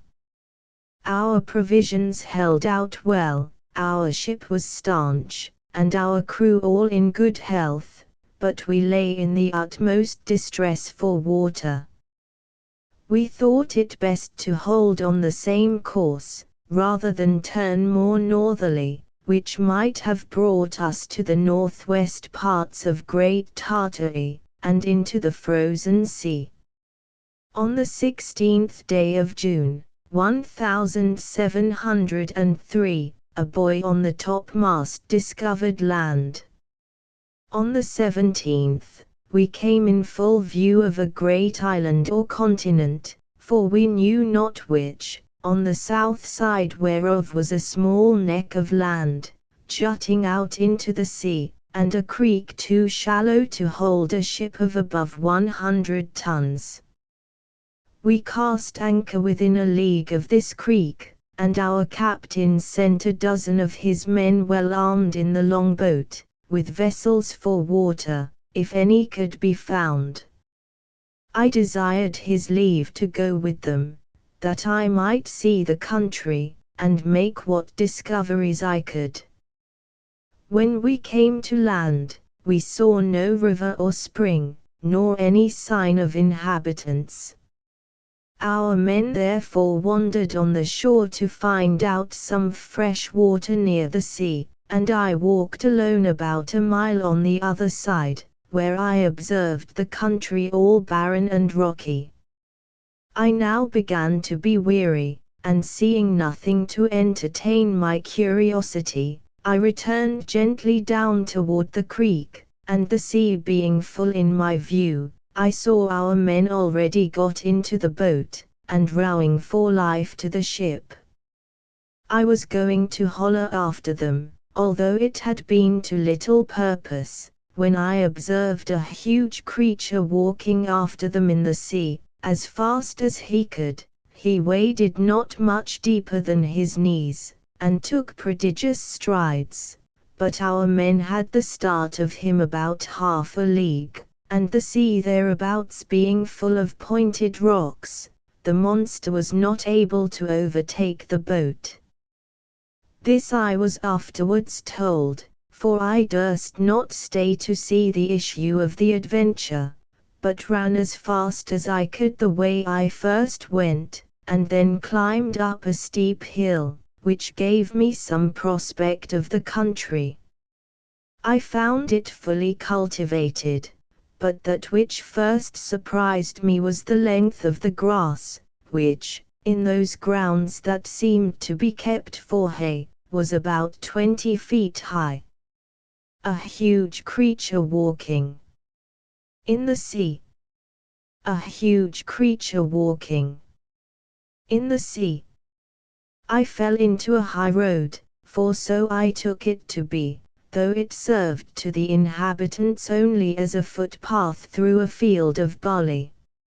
Here I walked on for some time, but could see little on either side, it being now near harvest, and the corn rising at least 40 feet.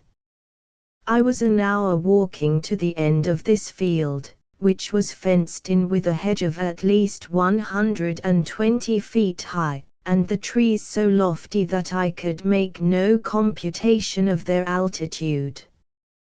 There was a stile to pass from this field into the next. It had 4 steps, and a stone to cross over when you came to the uppermost. It was impossible for me to climb this stile because every step was 6 feet high, and the upper stone above 20. I was endeavoring to find some gap in the hedge, when I discovered one of the inhabitants in the next field, advancing towards the stile, of the same size with him whom I saw in the sea pursuing our boat. He appeared as tall as an ordinary spire steeple, and took about 10 yards at every stride, as near as I could guess. I was struck with the utmost fear and astonishment, and ran to hide myself in the corn, from whence I saw him at the top of the stile, looking back into the next field on the right hand, and heard him call in a voice many degrees louder than a speaking trumpet, but the noise was so high in the air that at first I certainly thought it was thunder. Whereupon 7 monsters, like himself, came towards him with reaping hooks in their hands, each hook about the largeness of 6 scythes. These people were not so well clad as the first, whose servants or laborers they seemed to be, for, upon some words he spoke, they went to reap the corn in the field where I lay.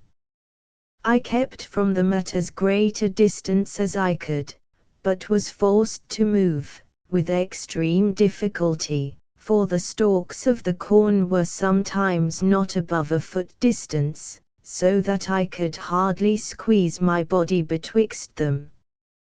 However, I made a shift to go forward till I came to a part of the field where the corn had been laid by the rain and wind. Here it was impossible for me to advance a step, for the stalks were so interwoven that I could not creep through, and the beards of the fallen ears so strong and pointed that they pierced through my clothes into my flesh. At the same time I heard the reapers not above 100 yards behind me. Being quite dispirited with toil, and wholly overcome by grief and despair, I lay down between two ridges, and heartily wished I might there end my days. I bemoaned my desolate widow and fatherless children. I lamented my own folly and wilfulness in attempting a second voyage against the advice of all my friends and relations. In this terrible agitation of mind, I could not forbear thinking of Lilliput, whose inhabitants looked upon me as the greatest prodigy that ever appeared in the world, where I was able to draw an imperial fleet in my hand, and perform those other actions which will be recorded forever in the chronicles of that empire, while posterity shall hardly believe them, although attested by millions. I reflected what a mortification it must prove to me to appear as inconsiderable in this nation as one single Lilliputian would be among us.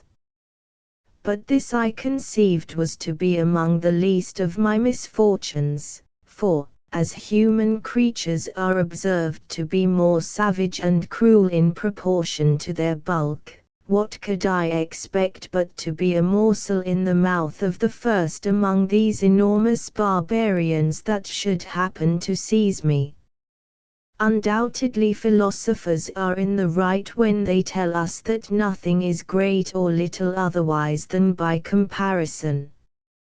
It might have pleased fortune to let the Lilliputians find some nation where the people were as diminutive with respect to them as they were to me. And who knows but that even this prodigious race of mortals might be equally overmatched in some distant part of the world, whereof we have yet no discovery.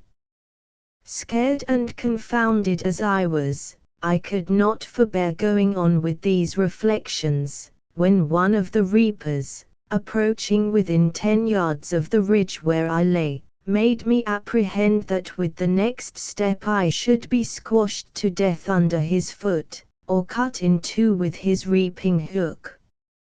And, therefore, when he was again about to move, I screamed as loud as fear could make me. Whereupon the huge creature trod short, and looking round about under him for some time, at last espied me as I lay on the ground. He considered a while, with the caution of one who endeavours to lay hold on a small dangerous animal in such a manner that it shall not be able either to scratch or to bite him, as I myself have sometimes done with a weasel in England. Whereupon the huge creature trod short. Whereupon the huge creature trod short. At length he ventured to take me up between his forefinger and thumb, and brought me within 3 yards of his eyes, that he might behold my shape more perfectly. I guessed his meaning, and my good fortune gave me so much presence of mind that I resolved not to struggle in the least as he held me in the air, above 60 feet from the ground, although he grievously pinched my sides, for fear I should slip through his fingers. All I ventured was to raise my eyes towards the sun, and place my hands together in a supplicating posture, and to speak some words in an humble melancholy tone, suitable to the condition I then was in. For I apprehended every moment that he would dash me against the ground, as we usually do any little hateful animal which we have a mind to destroy. but my good star would have it that he appeared pleased with my voice and gestures, and began to look upon me as a curiosity, much wondering to hear me pronounce articulate words, although he could not understand them. In the meantime I was not able to forbear groaning and shedding tears, and turning my head towards my sides, letting him know, as well as I could, how cruelly I was hurt by the pressure of his thumb and finger. He seemed to apprehend my meaning, for, lifting up the lappet of his coat, he put me gently into it, and immediately ran along with me to his master, who was a substantial farmer, and the same person I had first seen in the field. The farmer, having, as I suppose by their talk, received such an account of me as his servant could give him, took a piece of a small straw, about the size of a walking staff, and therewith lifted up the lappets of my coat, which it seems he thought to be some kind of covering that nature had given me. He blew my hair aside, to take a better view of my face. He called his hinds, 44, about him, and asked them, as I afterwards learned, whether they had ever seen in the fields any little creature that resembled me. He then placed me softly on the ground upon all fours, but I got immediately up, and walked slowly backwards and forwards to let those people see that I had no intent to run away. They all sat down in a circle about me, the better to observe my motions. I pulled off my hat, and made a low bow towards the farmer. I fell on my knees, and lifted up my hands and eyes, and spoke several words as loud as I could. I took a purse of gold out of my pocket, and humbly presented it to him. He received it on the palm of his hand, then applied it close to his eye to see what it was, and afterwards turned it several times with the point of a pin, which he took out of his sleeve, but could make nothing of it. Whereupon I made a sign that he should place his hand on the ground. I then took the purse, and opening it, poured all the gold into his palm. There were 6 Spanish pieces, of 4 pistoles, 45, each, besides 20 or 30 smaller coins. I saw him wet the tip of his little finger upon his tongue, and take up one of my largest pieces, and then another, but he seemed to be wholly ignorant what they were. He made me a sign to put them again into my purse, and the purse again into my pocket, which, after offering it to him several times, I thought it best to do. The farmer by this time was convinced I must be a rational creature. He spoke often to me, but the sound of his voice pierced my ears like that of a water-mill, yet his words were articulate enough. I answered as loud as I could in several languages, and he often laid his ear within 2 yards of me, but all in vain, for we were wholly unintelligible to each other. He then sent his servants to their work, and taking his handkerchief out of his pocket, he doubled and spread it on his left hand, which he placed flat on the ground, with the palm upwards, making me a sign to step into it, as I could easily do, for it was not above a foot in thickness. I thought it my part to obey, and, for fear of falling, laid myself at full length upon the handkerchief, with the remainder of which he lapped me up to the head for farther security, and in this manner carried me home to his house. There he called his wife, and showed me to her, but she screamed and ran back, as women in England do at the sight of a toad or a spider. However, when she had a while seen my behavior, and how well I observed the signs her husband made, she was soon reconciled, and by degrees grew extremely tender of me. It was about 12 at noon, and a servant brought in dinner. It was only one substantial dish of meat, fit for the plain condition of an husbandman, in a dish of about 24 feet diameter. The company were the farmer and his wife, 3 children, and an old grandmother. When they were sat down, the farmer placed me at some distance from him on the table, which was 30 feet high from the floor. I was in a terrible fright, and kept as far as I could from the edge for fear of falling. The wife minced a bit of meat, then crumbled some bread on a trencher, 46, and placed it before me. I made her a low bow, took out my knife and fork, and fell to eat, which gave them exceeding delight.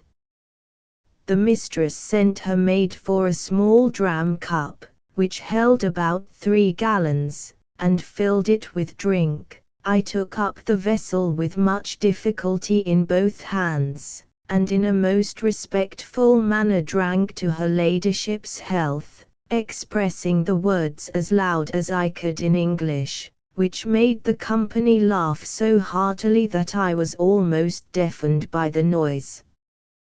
This liquor tasted like a small cider, and was not unpleasant. Then the master made me a sign to come to his trencher side, but as I walked on the table, being in great surprise all the time, as the indulgent reader will easily conceive and excuse, I happened to stumble against a crust, and fell flat on my face, but received no hurt. I got up immediately, and observing the good people to be in much concern, I took my hat, which I held under my arm out of good manners, and, waving it over my head, made 3 huzzas, to show that I had got no mischief by my fall. But advancing forwards towards my master, as I shall henceforth call him, his youngest son, who sat next him, an arch boy of about 10 years old, took me up by the legs, and held me so high in the air, that I trembled in every limb, but his father snatched me from him, and at the same time gave him such a box in the left ear as would have felled an European troop of horse to the earth, ordering him to be taken from the table. But being afraid the boy might owe me a spite, and well remembering how mischievous all children among us naturally are to sparrows, rabbits, young kittens, and puppy dogs, I fell on my knees, and, pointing to the boy, made my master to understand as well as I could, that I desired his son might be pardoned. The father complied, and the lad took his seat again, whereupon I went to him and kissed his hand, which my master took, and made him stroke me gently with it. In the midst of dinner, my mistress's favorite cat leapt into her lap.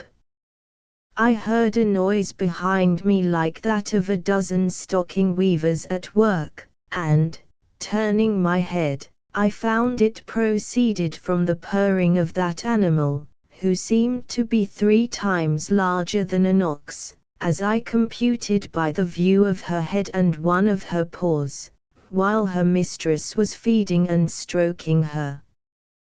The fierceness of this creature's countenance altogether discomposed me, though I stood at the further end of the table, above 50 feet off, and although my mistress held her fast, for fear she might give a spring and seize me in her talons.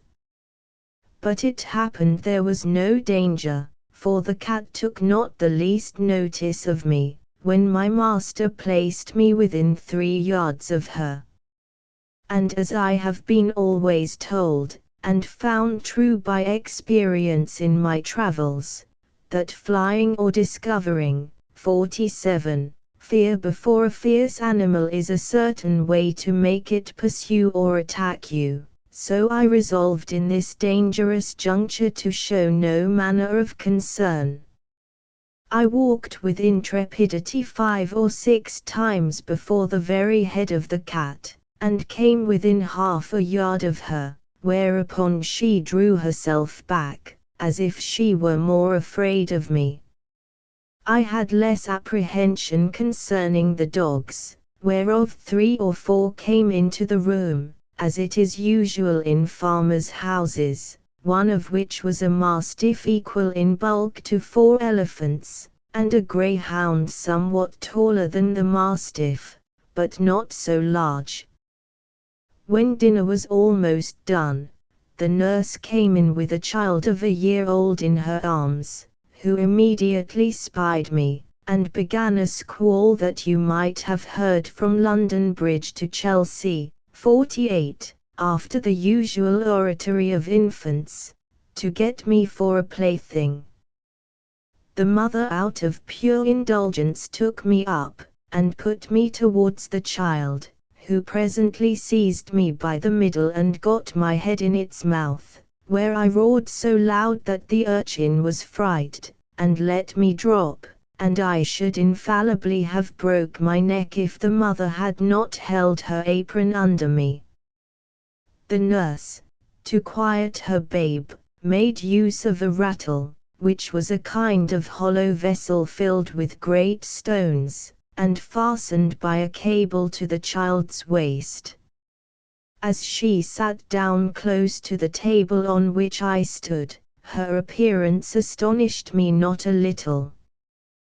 This made me reflect upon the fair skins of our English ladies, who appear so beautiful to us, only because they are of our own size, and their defects not to be seen but through a magnifying glass, where we find by experiment that the smoothest and whitest skins look rough, and coarse and ill-colored.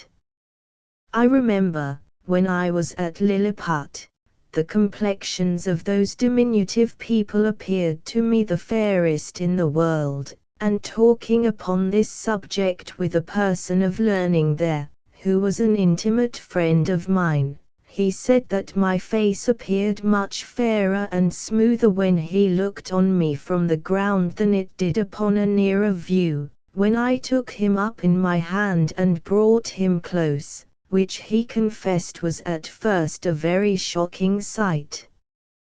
He said he could discover great holes in my skin, that the stumps of my beard were 10 times stronger than the bristles of a boar, and my complexion made up of several colors altogether disagreeable, although I must beg leave to say for myself that I am as fair as most of my sex and country, and very little sunburnt by my travels.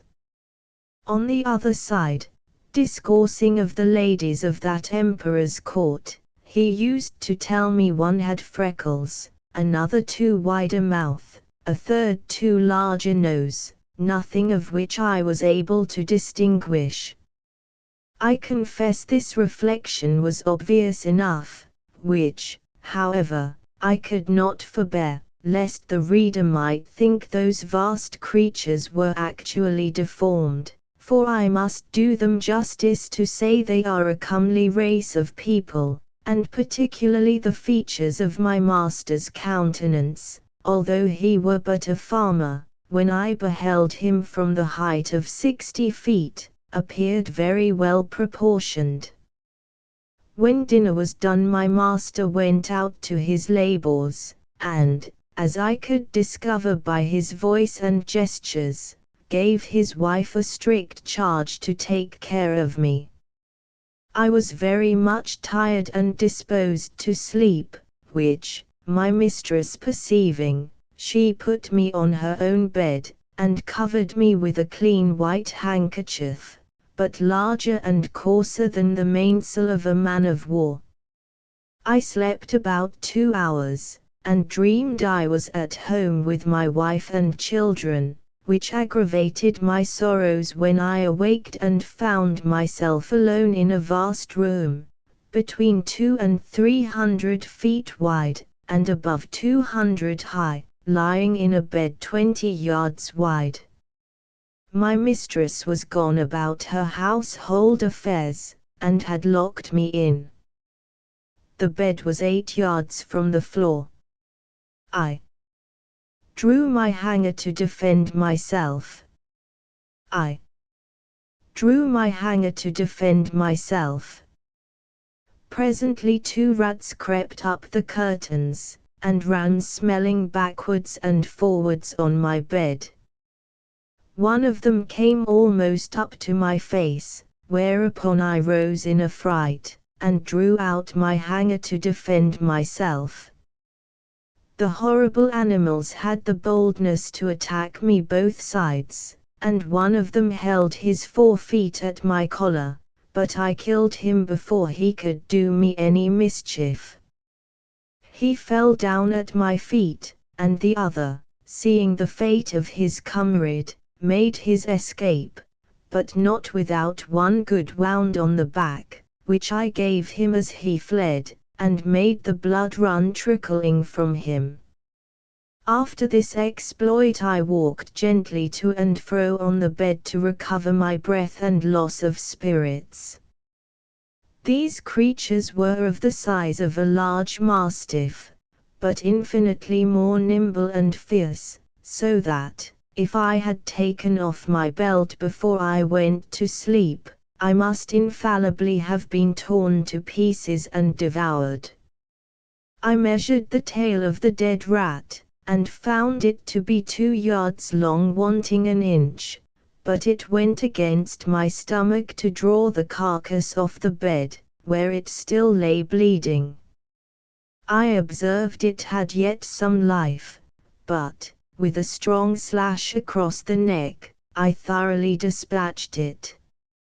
I hope the gentle reader will excuse me for dwelling on these and the like particulars, which, however insignificant they may appear to grovelling vulgar minds, yet will certainly help a philosopher to enlarge his thoughts and imagination, and apply them to the benefit of public as well as private life, which was my sole design in presenting this and other accounts of my travels to the world, wherein I have been chiefly studious of truth, without affecting any ornaments of teaming or style.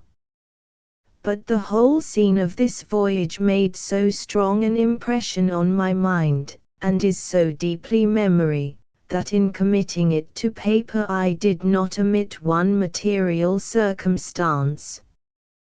However, upon a strict review, I blotted out several passages of less moment which were in my first copy, for fear of being censured as tedious and trifling, whereof travellers are often, perhaps not without justice, accused.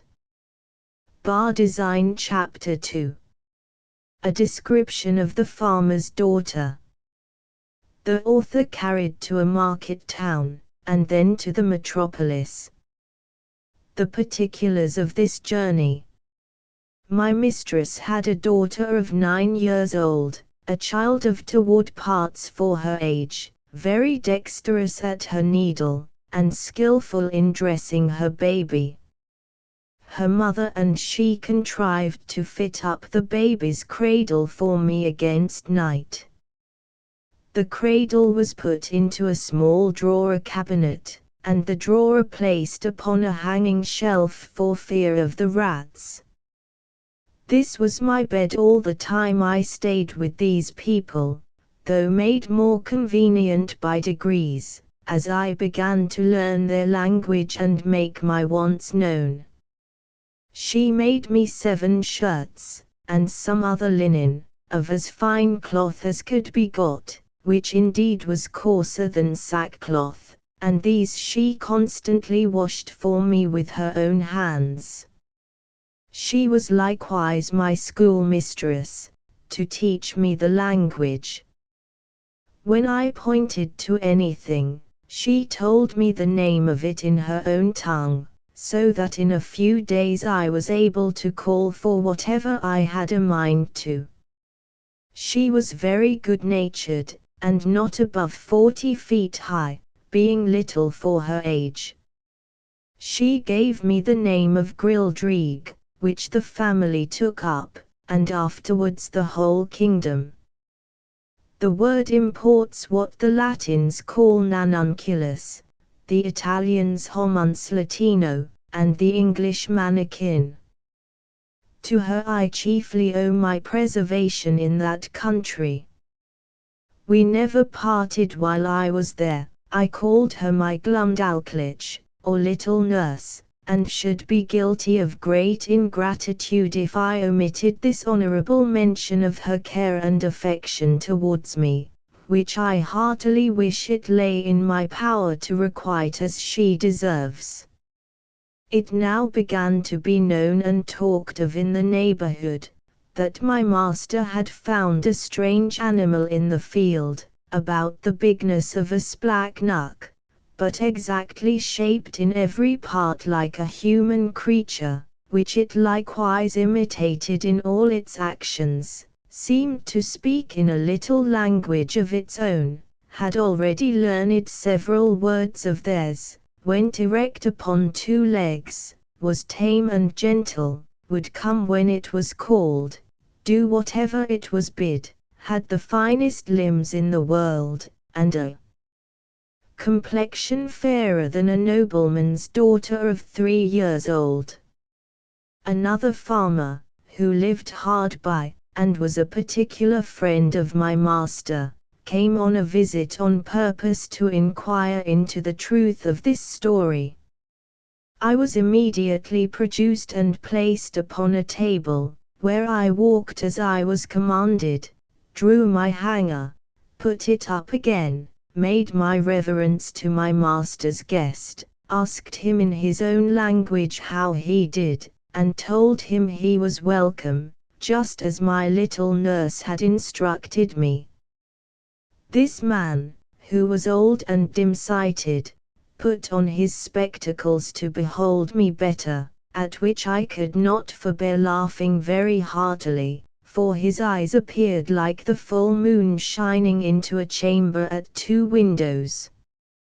Our people, who discovered the cause of my mirth, bore me company in laughing, at which the old fellow was fool enough to be angry and out of countenance. He had the character of a great miser, and, to my misfortune, he well deserved it by the cursed advice he gave my master, to show me as a sight upon a market day in the next town, which was half an hour's riding, about 22 miles from our house. I guessed there was some mischief contriving, when I observed my master and his friend whispering long together, sometimes pointing at me, and my fears made me fancy that I overheard and understood some of their words. I called her my Glumdalclich. But the next morning, Glumdalclich, my little nurse, told me the whole matter, which she had cunningly picked out from her mother. The poor girl laid me on her bosom, and fell a-weeping with shame and grief. She apprehended some mischief would happen to me from rude vulgar folks, who might squeeze me to death, or break one of my limbs by taking me in their hands. She had also observed how modest I was in my nature, how nicely I regarded my honor, and what an indignity conceive it to be exposed for money, as a public spectacle, to the meanest of the people. She said her papa and mamma had promised that Grildrig should be hers, but now she found they meant to serve her as they did last year when they pretended to give her a lamb, and yet as soon as it was fat sold it to a butcher. For my own part I may truly affirm that I was less concerned than my nurse. I had a strong hope, which left me, that I should one day recover my liberty. To the ignominy of being carried about for a monster, I considered myself to be a perfect stranger in the country, and that such a misfortune could never be charged upon me as a reproach if ever I should return to England, since the King of Great Britain himself, in my condition, must have undergone the same distress. My master, pursuant to the advice of his friend, carried me in a box the next market day, to the neighboring town, and took along with him his little daughter, my nurse, upon a pillion, 49, behind him. The box was close on every side, with a little door for me to go in and out, and a few gimlet holes to let in air. The girl had been so careful as to put the quilt of her baby's bed into it, for me to lie down on. However, I was terribly shaken and discomposed in this journey, though it were but of half an hour.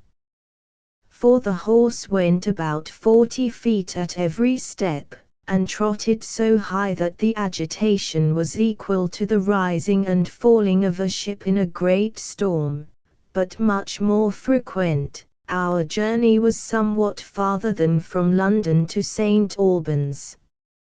My master alighted at an inn which he used to frequent, and after consulting a while with the innkeeper and making some necessary preparations, he hired the grultrud, or crier, to give notice through the town, of a strange creature to be seen at the sign of the Green Eagle, not so big as a splacknock, an animal in that country, very finely shaped, about 6 feet long, and in every part of the body resembling a human creature, could speak several words, and perform 100 diverting tricks. I was placed upon a table in the largest room of the inn, which might be near 300 feet square. My little nurse stood on a low stool close to the table, to take care of me, and direct what I should do. My master, to avoid a crowd, would suffer only 30 people at a time to see me. I walked about on the table as the girl commanded. She asked me questions, as far as she knew my understanding of the language reached, and I answered them as loud as I could. I turned about several times to the company, paid my humble respects, said they were welcome, and used some other speeches I had been taught. I took a thimble filled with liquor, which Glumdalclitch had given me for a cup, and drank their health. I drew out my hanger, and flourished with it, after the manner of fencers in England. My nurse gave me part of a straw, which I exercised as a pike, having learned the art in my youth. I was that day shown to 12 sets of company, and as often forced to act over again the same fopperies, till I was half dead with weariness and vexation. For those who had seen me made such wonderful reports, that the people were ready to break down the doors to come in. My master, for his own interest, would not suffer anyone to touch me except my nurse, and, to prevent danger, benches were set round the table at such a distance as to put me out of everybody's reach. However, an unlucky schoolboy aimed a hazelnut directly at my head, which very narrowly missed me. Otherwise, it came with so much violence, that it would have infallibly knocked out my brains, for it was almost as large as a small pumpkin, 50 but I had the satisfaction to see the young rogue well beaten, and turned out of the room. Flourished after the manner of fencers in England. Flourished after the manner of fencers in England.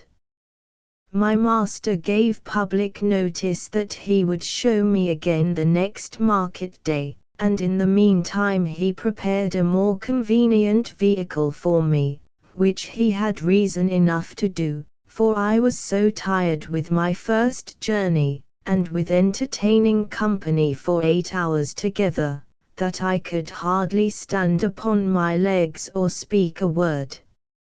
It was at least 3 days before I recovered my strength, and that I might have no rest at home, all the neighboring gentlemen, from 100 miles round, hearing of my fame, came to see me at my master's own house. There could not be fewer than 30 persons with their wives and children, for the country was very populous, and my master demanded the rate of a full room whenever he showed me at home, although it were only to a single family, so that for some time I had but little ease every day of the week, except Wednesday, which is their Sabbath, although I was not carried to the town. My master, finding how profitable I was like to be, resolved to carry me to the most considerable cities of the kingdom. Having, therefore, provided himself with all things necessary for a long journey, and settled his affairs at home, he took leave of his wife, and upon the 17th of August, 1703, about 2 months after my arrival, we set out for the metropolis, situated the middle of that empire, and about 3,000 miles distance from our house. My master made his daughter Glumdalclitch ride behind him. She carried me on her lap, in a box tied about her waist. The girl had lined it on all sides with the softest cloth she could get, well quilted underneath, furnished it with her baby's bed, provided me with linen and other necessaries, and made everything as conveniently as she could. We had no other company but a boy of the house, who rode after us with the luggage. My master's design was to show me in all the towns by the way, and to step out of the road for 50 or 100 miles, to any village, or person of quality's house, where he might expect custom. We made easy journeys of not above 7 or 8 score miles a day, for Glumdalclitch, on purpose to spare me, complained she was tired with the trotting of the horse. She often took me out of my box at my own desire, to give me air and show me the country, but always held me fast by a leading string. We passed over 5 or 6 rivers, many degrees broader and deeper than the Nile or the Ganges, and there was hardly a rivulet so small as the Thames at London Bridge. We were 10 weeks in our journey, and I was shown in 18 large towns, besides many villages and private families. Illustration: on the 26th of October we arrived at the metropolis, called in their language, Lorbrulgrad, or Pride of the Universe. My master took a lodging in the principal street of the city, not far from the royal palace, and put out bills in the usual form, containing an exact description of my person and parts. 51. He hired a large room between 300 and 400 feet wide. He provided a table 60 feet in diameter, upon which I was to act my part, and palisadoed it round 3 feet from the edge, and as many high, to prevent my falling over. I was shown 10 times a day, to the wonder and satisfaction of all people. I could now speak the language tolerably well, and perfectly understood every word that was spoken to me. Besides, I had learned their alphabet, and could make a shift to explain a sentence here and there, for Glumdalclitch had been my instructor while we were at home, and at leisure hours during our journey. She carried a little book in her pocket, not much larger than a Songson's Atlas winking sad smiley 52. It was a common treatise for the use of young girls, giving a short account of their religion. Out of this she taught me my letters, and interpreted the words. Bar Design Chapter 3. The author sent for to court. The queen buys him of his master the farmer, and presents him to the king. He disputes with his majesty's great scholars. An apartment at court provided for the author. He is in high favor with the queen. He stands up for the honor of his own country. He quarrels with the queen's dwarf. The frequent labors I underwent every day made in a few weeks a very considerable change in my health. The more my master got by me, the more insatiable he grew. I had quite lost my stomach, and was almost reduced to a skeleton. The farmer observed it, and, concluding I must soon die, resolved to make as good a hand of me, 53, as he could. While he was thus reasoning and resolving with himself, a sladril, or gentleman usher, came from court, commanding my master to carry me immediately thither, for the diversion of the queen and her ladies. Some of the latter had already been to see me, and reported strange things of my beauty, behavior, and good sense. Her Majesty, and those who attended her, were beyond measure delighted with my demeanor. I fell on my knees and begged the honor of kissing her imperial foot, but this gracious princess held out her little finger towards me, after I was set on a table, which I embraced in both my arms, and put the tip of it with the utmost respect to my lip. She made me some general questions about my country, and my travels, which I answered as distinctly, and in as few words, as I could. She asked whether I would be content to live at court. I bowed down to the board of the table, and humbly answered that I was my master's slave, but if I were at my own disposal, I should be proud to devote my life to Her Majesty's service. She then asked my master whether he were willing to sell me at a good price. He, who apprehended I could not live a month, was ready enough to part with me, and demanded 1,000 pieces of gold, which were ordered him on the spot, each piece being the bigness of 800 mwadors, 54, but, for the proportion of all things between that country and Europe, and the high price of gold among them, was hardly so great a sum as 1,000 guineas, 55, would be in England. I then said to the Queen, since I was now Her Majesty's most humble creature and vassal, I must beg the favour, that Glumdalclitch, who had always attended me with so much care and kindness, and understood to do it so well, might be admitted into her service, and continue to be my nurse and instructor. Her Majesty agreed to my petition, and easily got the farmer's consent, who was glad enough to have his daughter preferred at court, and the poor girl herself was not able to hide her joy. My late master withdrew, bidding me farewell, and saying he had left me in good service, to which I replied not a word, only making him a slight bow. This gracious princess held out her little finger. This gracious princess held out her little finger. The queen observed my coldness, and, when the farmer was gone out of the apartment, asked me the reason.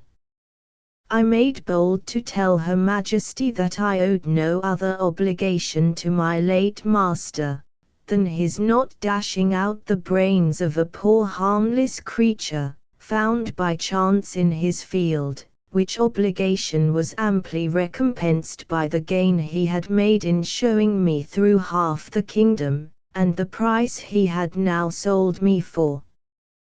That the life I had since led was laborious enough to kill an animal of 10 times my strength. That my health was much impaired by the continual drudgery of entertaining the rabble every hour of the day, and that, if my master had not thought my life in danger, Her Majesty would not have got so cheap a bargain. But as I was out of all fear of being ill-treated under the protection of so great and good an empress, the ornament of nature, the darling of the world, the delight of her subjects, the phoenix, 56, of the creation, so, I hoped my late master's apprehensions would appear to be groundless, for I already found my spirits to revive, by the influence of her most august presence. This was the sum of my speech, delivered with great improprieties and hesitation. The latter part was altogether framed in the style peculiar to that people, whereof I learned some phrases from Glumdalclitch, while she was carrying me to court. The Queen, giving great allowance for my defectiveness in speaking, was, however, surprised at so much wit and good sense in so diminutive an animal. She carried me to the king. She carried me to the king. She took me in her own hand, and carried me to the king, who was then retired to his cabinet. 57. His Majesty, a prince of much gravity and austere countenance, not well observing my shape at first view, asked the Queen, after a cold manner, how long it was since she grew fond of a splachnock, for such it seems he took me to be, as I lay upon my breast in Her Majesty's right hand. But this princess, who hath an infinite deal of wit and humour, set me gently on my feet upon the scrutoire, 58, and commanded me to give His Majesty an account of myself, which I did in a very few words, and Glumdalclitch, who attended at the cabinet door, and could not endure I should be out of her sight, being admitted, confirmed all that had passed from my arrival at her father's house. The king, although he be as learned a person as any in his dominions, had been educated in the study of philosophy, and particularly mathematics, yet, when he observed my shape exactly, and saw me walk erect, before I began to speak, conceived I might be a piece of clockwork, which is in that country arrived to a very great perfection, contrived by some ingenious artist. But when he heard my voice, and found what I delivered to be regular and rational, he could not conceal his astonishment. He was by no means satisfied with the relation I gave him of the manner I came into his kingdom, but thought it a story concerted between Glumdalclitch and her father, who had taught me a set of words, to make me sell at a better price. Upon this imagination he put several other questions to me, and still received rational answers, no otherwise defective than by a foreign accent, and an imperfect knowledge in the language, with some rustic phrases, which I had learned at the farmer's house, and did not suit the polite style of a court. His Majesty sent for 3 great scholars, who were then in their weekly waiting, 59, according to the custom in that country. These gentlemen, after they had a while examined my shape with much nicety, were of different opinions concerning me.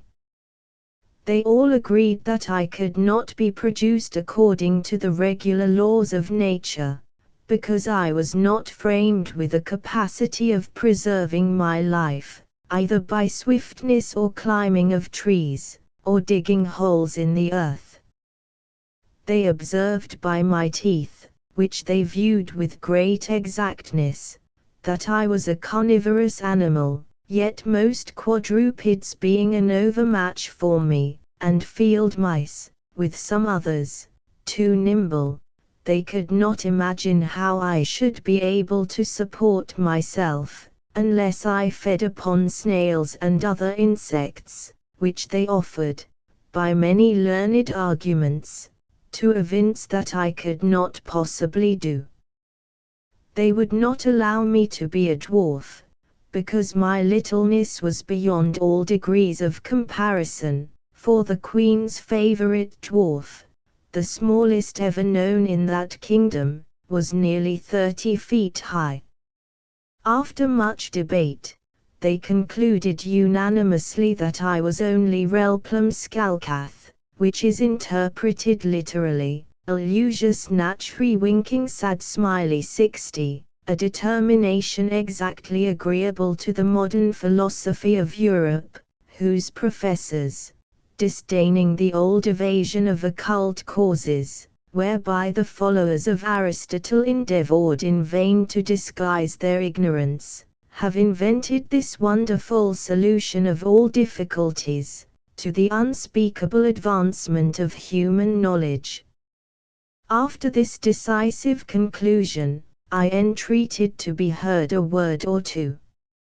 I applied myself to the king, and assured his Majesty that I came from a country which abounded with several millions of both sexes, and of my own stature, where the animals, trees, and houses were all in proportion, and where, by consequence, I might be as able to defend myself, and to find sustenance, as any of his Majesty's subjects could do here, which I took for a full answer to those gentlemen's arguments.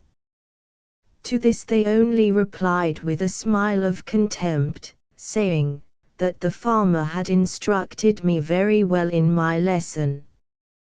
The king, who had a much better understanding, dismissing his learned men, sent for the farmer, who, by good fortune, was not yet gone out of town. Having therefore first examined him privately, and then confronted him with me and the young girl, His Majesty began to think that what we had told him might possibly be true. He desired the Queen to order that a particular care should be taken of me, and was of opinion that Glumdalclitch should still continue in her office of tending me, because he observed that we had a great affection for each other.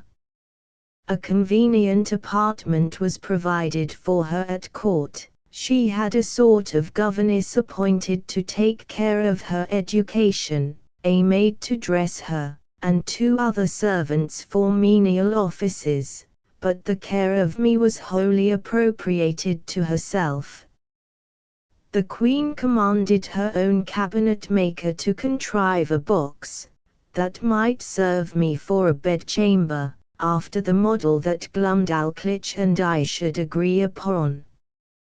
This man was a most ingenious artist, and, according to my directions, in 3 weeks finished to me a wooden chamber of 16 feet square and 12 high, with sash windows, a door, and 2 closets, like a London bedchamber.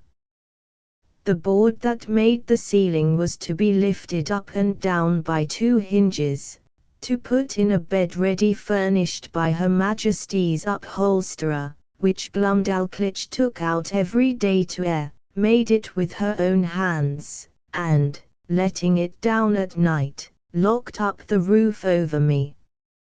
A nice workman, who was famous for little curiosities, undertook to make me 2 chairs, with backs and frames, of a substance not unlike ivory, and 2 tables, with a cabinet to put my things in. The room was quilted on all sides, as well as the floor and the ceiling, to prevent any accident from the carelessness of those who carried me, and to break the force of a jolt when I went in a coach. I desired a lock for my door, to prevent rats and mice from coming in. The smith, after several attempts, made the smallest that ever was seen among them, for I have known a larger at the gate of a gentleman's house in England. I made a shift to keep the key in a pocket of my own, fearing Glumdalclitch might lose it. The Queen likewise ordered the thinnest silks that could be gotten to make me clothes, not much thicker than an English blanket, very cumbersome, till I was accustomed to them. They were after the fashion of the kingdom, partly resembling the Persian, and partly the Chinese, and are a very grave and decent habit. The Queen became so fond of my company that she could not dine without me. I had a table placed upon the same at which Her Majesty ate, just at her left elbow, and a chair to sit on. Glumdalclitch stood on a stool on the floor, near my table, to assist and take care of me. I had an entire set of silver dishes and plates, and other necessaries, which, in proportion to those of the Queen, were not much bigger than what I have seen in a London toy shop for the furniture of a baby house. These my little nurse kept in her pocket in a silver box, and gave me at meals as I wanted them, always cleaning them herself. No person dined with the Queen but the 2 princesses royal, the elder 16 years old, and the younger at that time 13 and a month. Her Majesty used to put a bit of meat upon one of my dishes, out of which I carved for myself, and her diversion was to see me eat in miniature, for the Queen, who had, indeed, but a weak stomach, took up at one mouthful as much as a dozen English farmers could eat at a meal, which to me was for some time a very nauseous sight.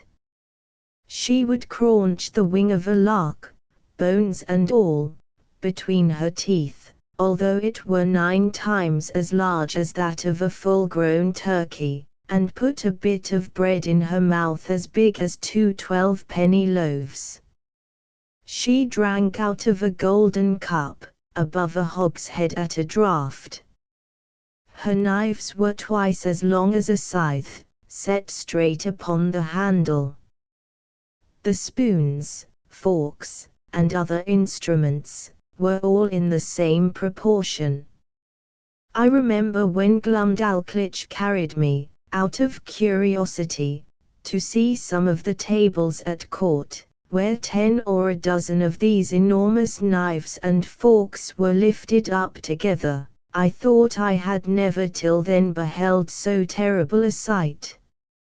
It is the custom that every Wednesday, which, as I have before observed, is their Sabbath, the King and Queen, with the royal issue of both sexes, dine together in the apartment of His Majesty, to whom I was now become a great favourite, and, at these times, my little chair and table were placed at his left hand, before one of the salt cellars.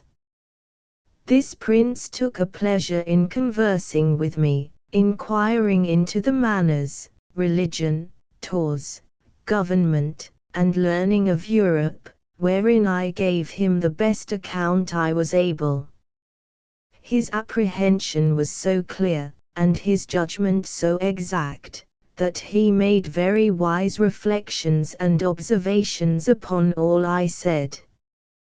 But I confess that after I had been a little too copious in talking of my own beloved country, of our trade, and wars by sea and land, of our schisms in religion, and parties in the state, the prejudices of his education prevailed so far that he could not forbear taking me up in his right hand, and, stroking me gently with the other, after a hearty fit of laughing, asked me, whether I was a Whig or a Tory. Then turning to his first minister, who waited behind him with a white staff, near as tall as the mainmast of the Royal Sovereign, 61, he observed how contemptible a thing was human grandeur, which could be mimicked by such diminutive insects as I, and yet, says he, I dare engage these creatures have their titles and distinctions of honor. They contrive little nests and burrows, that they call houses and cities. They make a figure in dress and equipage. They love, they fight, they dispute, they cheat, they betray. And thus he continued on, while my color came and went several times with indignation, to hear our noble country, the mistress of arts and arms, the scourge of France, the arbitress of Europe, the seat of virtue, piety, honor, and truth, the pride and envy of the world, so contemptuously treated. But, as I was not in a condition to resent injuries, so upon mature thoughts, I began to doubt whether I was injured or no. For, after having been accustomed, several months, to the sight and converse of this people, and observed every object upon which I cast mine eyes to be of proportionable magnitude, the horror I had at first conceived from their bulk and aspect was so far worn off, that, if I had then beheld a company of English lords and ladies in their finery, and birthday clothes, acting their several parts in the most courtly manner of strutting and bowing and prating, to say the truth, I should have been strongly tempted to laugh as much at them as the king and his grandees did at me. Neither, indeed, could I forbear smiling at myself, when the queen used to place me upon her hand towards a looking glass, by which both our persons appeared before me in full view together, and there could nothing be more ridiculous than the comparison, so that I really began to imagine myself dwindled many degrees below my usual size. Nothing angered and mortified me so much, as the Queen's dwarf, who being of the lowest stature that ever in that country, for I verily think he was not full 30 feet high, became so insolent at seeing a creature so much beneath him, that he would always affect to swagger, and look big, as he passed by me in the Queen's antechamber, while I was standing on some table, talking with the lords or ladies of the court, and he seldom failed of a smart word or two upon my littleness, against which I could only revenge myself, by calling him brother, challenging him to wrestle, and such repartees as are usual in the mouths of court pages. One day, at dinner, this malicious little cub was so nettled with something I had said to him, that, raising himself upon the frame of Her Majesty's chair, he took me up, as I was sitting down, not thinking any harm, and let me drop into a large silver bowl of cream, and then ran away as fast as he could. I fell over head and ears, and, if I had not been a good swimmer, it might have gone very hard with me, for Glumdalclitch, in that instant, happened to be at the other end of the room, and the Queen was in such a fright, that she wanted presence of mind to assist me. But my little nurse ran to my relief, and took me out, after I had swallowed above a quart of cream. I was put to bed, however. I received no other damage than the loss of a suit of clothes, which was utterly spoiled.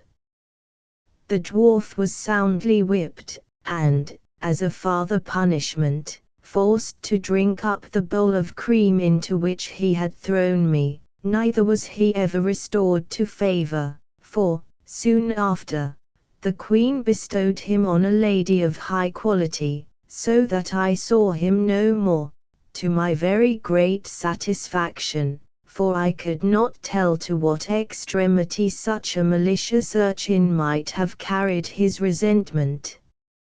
I could only revenge myself by calling him brother. I could only revenge myself by calling him brother.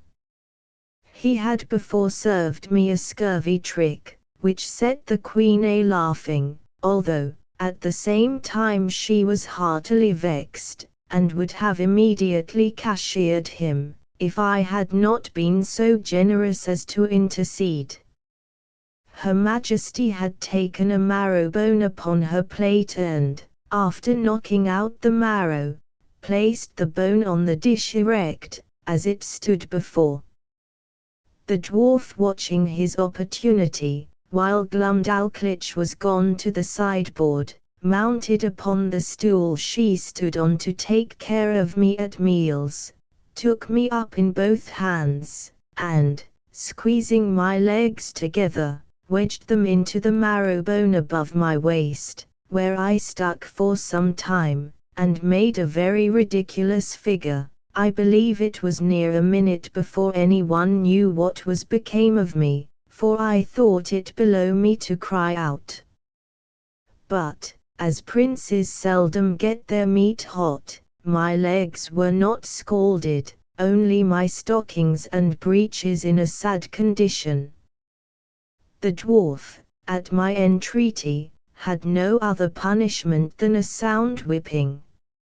I was frequently rallied by the Queen upon account of my fearfulness, and she used to ask me, whether the people of my country were as great cowards as myself. The occasion was this: the kingdom is much pestered with flies in summer, and these odious insects, each of them as big as a Dunstable lark, 62, hardly gave me any rest, while I sat at dinner, with their continual humming and buzzing about my ears. They would sometimes alight upon my victuals. Sometimes they would fix upon my nose or forehead, where they stung me to the quick, and I had much ado to defend myself against these detestable animals, and could not forbear starting when they came on my face. It was the common practice of the dwarf, to catch a number of these insects in his hand, as schoolboys do among us, and let them out suddenly under my nose, on purpose to frighten me, and divert the Queen. My remedy was, to cut them in pieces with my knife, as they flew in the air, wherein my dexterity was much admired.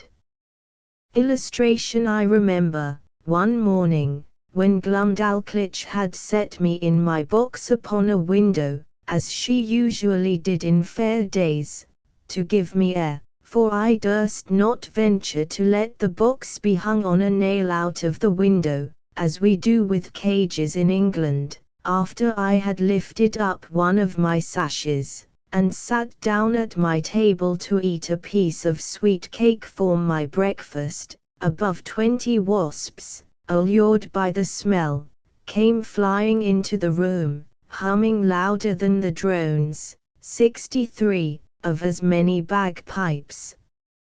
Some of them seized my cake, and carried it piecemeal away, others flew about my head and face, confounding me with the noise, and putting me in the utmost terror of their stings. However, I had the courage to rise and draw my hanger, and attack them in the air. I dispatched 4 of them, but the rest got away, and I presently shut my window. These creatures were as large as partridges. I took out their stings, found them 1.5 inches long, and as sharp as needles.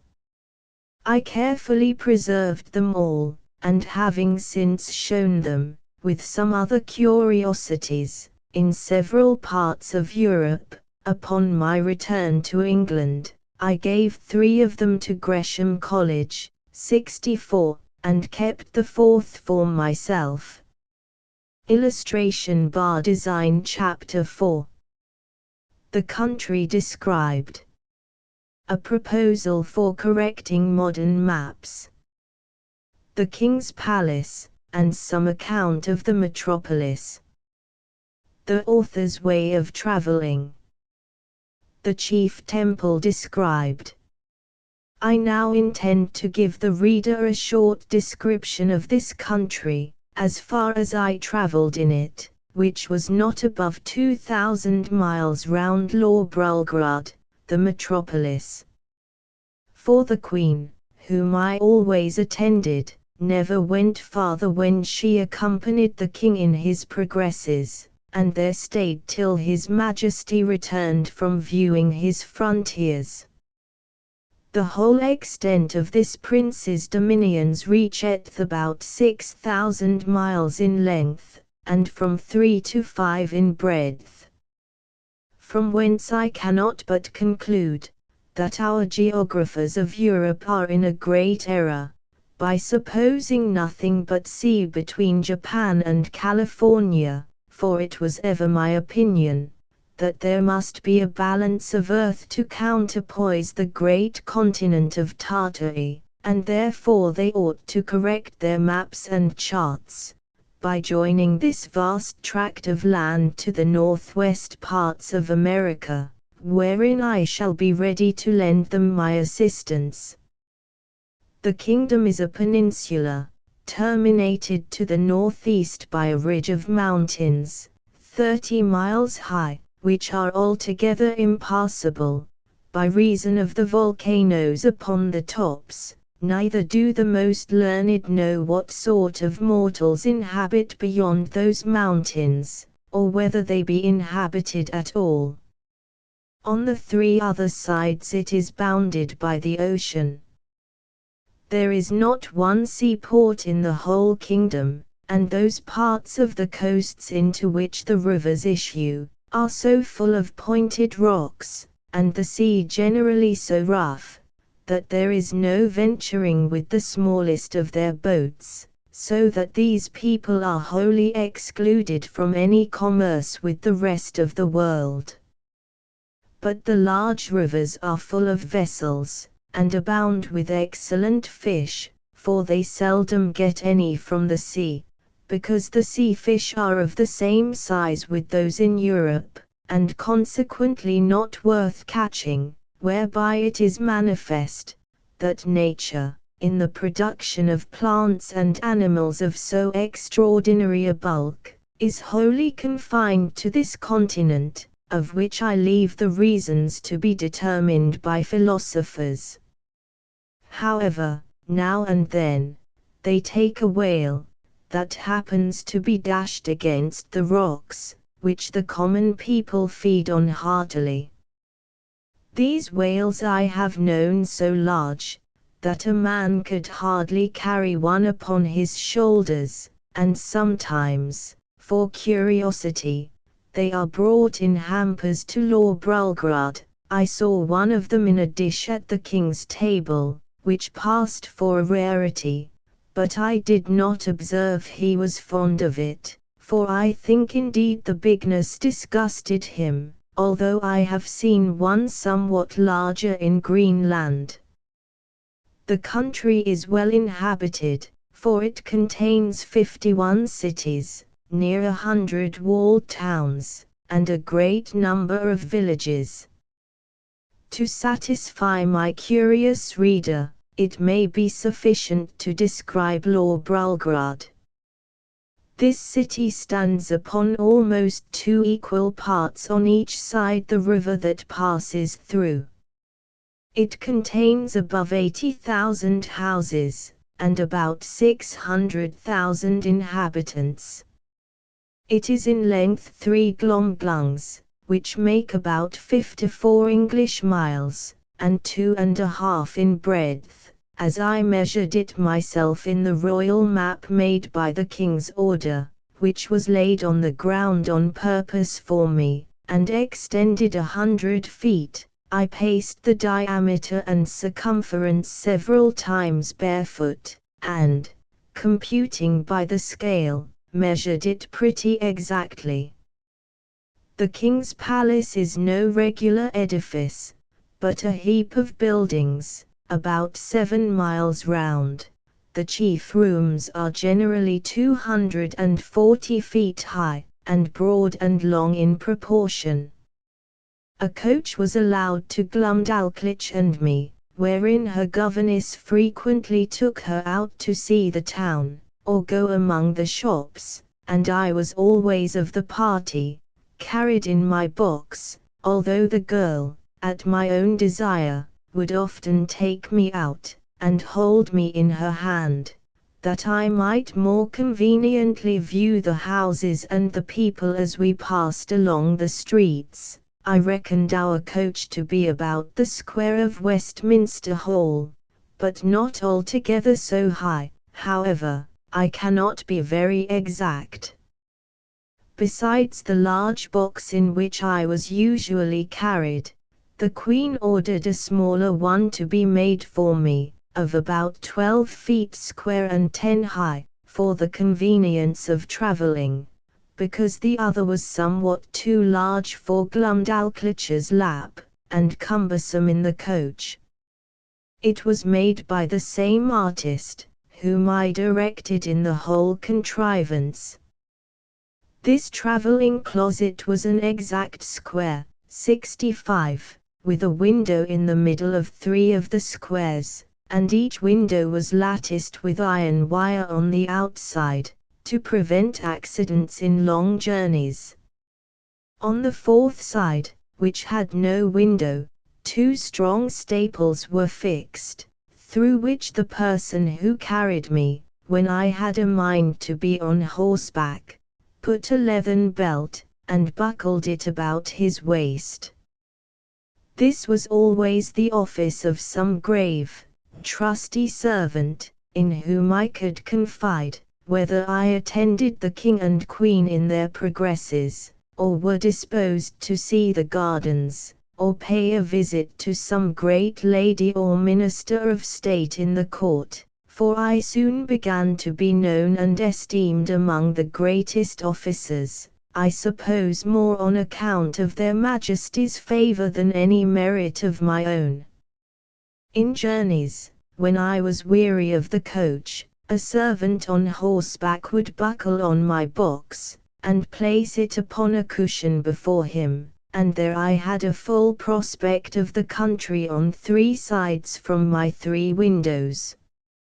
I had in this closet a field bed, and a hammock hung from the ceiling, 2 chairs and a table, neatly screwed to the floor, to prevent being tossed about by the agitation of the horse or the coach. And having been long used to sea voyages, those motions, although sometimes very violent, did not much discompose me. Whenever I had a mind to see the town, it was always in my travelling closet, which Glumdalclitch held in her lap, in a kind of open sedan, after the fashion of the country, borne by 4 men, and attended by 2 others in the Queen's livery. The people, who had often heard of me, were very curious to crowd about the sedan, and the girl was complaisant enough to make the bearers stop, and to take me in her hand, that I might be more conveniently seen. I was very desirous to see the chief temple, and particularly the tower belonging to it, which is reckoned the highest in the kingdom.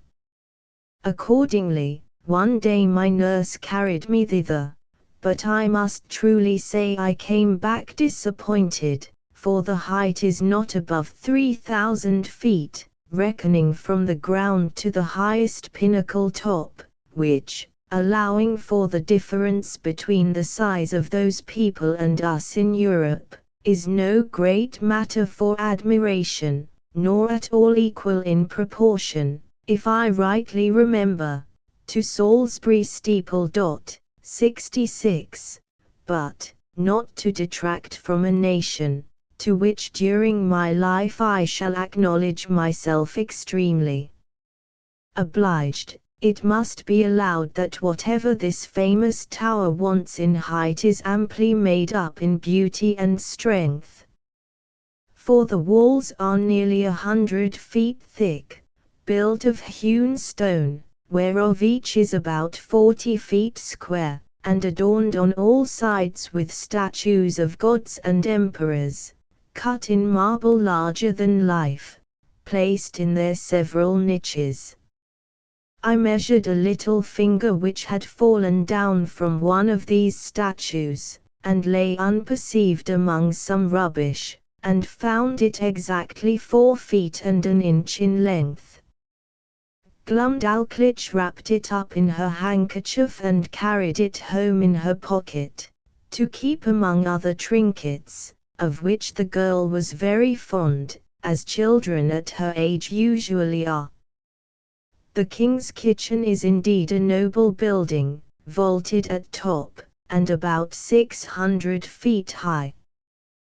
The great oven is not so wide by 10 paces as the cupola at St. Paul's, for I measured the latter on purpose after my return. But if I should describe the kitchen grate, the prodigious pots and kettles, the joints of meat turning on the spits, with many other particulars, perhaps I should be hardly believed, at least, a severe critic would be apt to think I enlarged a little, as travellers are often suspected to do. To avoid which censure, I fear I have run too much into the other extreme, and that if this treatise should happen to be translated into the language of Brobdingnag, which is the general name of that kingdom, and transmitted thither, the king and his people would have reason to complain that I had done them an injury, by a false and diminutive representation. His Majesty seldom keeps above 600 horses in his stables. They are generally from 54 to 60 feet high. But when he goes abroad on solemn days, he is attended for state by a militia guard of 500 horse, which indeed I thought was the most splendid sight that could be ever beheld, till I saw part of his army in Battalia, 67, whereof I shall find another occasion to speak. Illustration bar design chapter v several adventures that happened to the author. The author shows his skill in navigation. I should have lived happily enough in that country, if my littleness had not exposed me to several ridiculous and troublesome accidents, some of which I shall venture to relate. Glumdalclitch often carried me into the gardens of the court in my smaller box, and would sometimes take me out of it, and hold me in her hand, or set me down to walk. I remember, before the dwarf left the Queen, he followed us one day into those gardens, and my nurse having set me down, he and I being close together, near some dwarf apple trees, I must needs show my wit by a silly allusion between him and the trees, which happens to hold in their language, as it doth in ours. Whereupon the malicious rogue, watching his opportunity, when I was walking under one of them, shook it directly over my head, by which a dozen apples, each of them near as large as a Bristol barrel, came tumbling about my ears. One of them hit me on the back as I chanced to stoop, and knocked me down flat on my face, but I received no other hurt, and the dwarf was pardoned at my desire, because I had given the provocation. Illustration: another day, Glumdalclitch left me on a smooth grass plot to divert myself, while she walked at some distance with her governess. In the meantime there suddenly fell such a violent shower of hail, that I was immediately, by the force of it, struck to the ground, and when I was down, the hailstones gave me such cruel bangs all over the body as if I had been pelted with tennis balls. However, I made a shift to creep on all fours, and shelter myself by lying flat on my face on the lee side of a border of lemon thyme, but so bruised from head to foot that I could not go abroad in 10 days. Neither is this at all to be wondered at, because nature, in that country, observing the same proportion through all her operations, a hailstone is near 1800 times as large as one in Europe, which I can assert upon experience, having been so curious to weigh and measure them.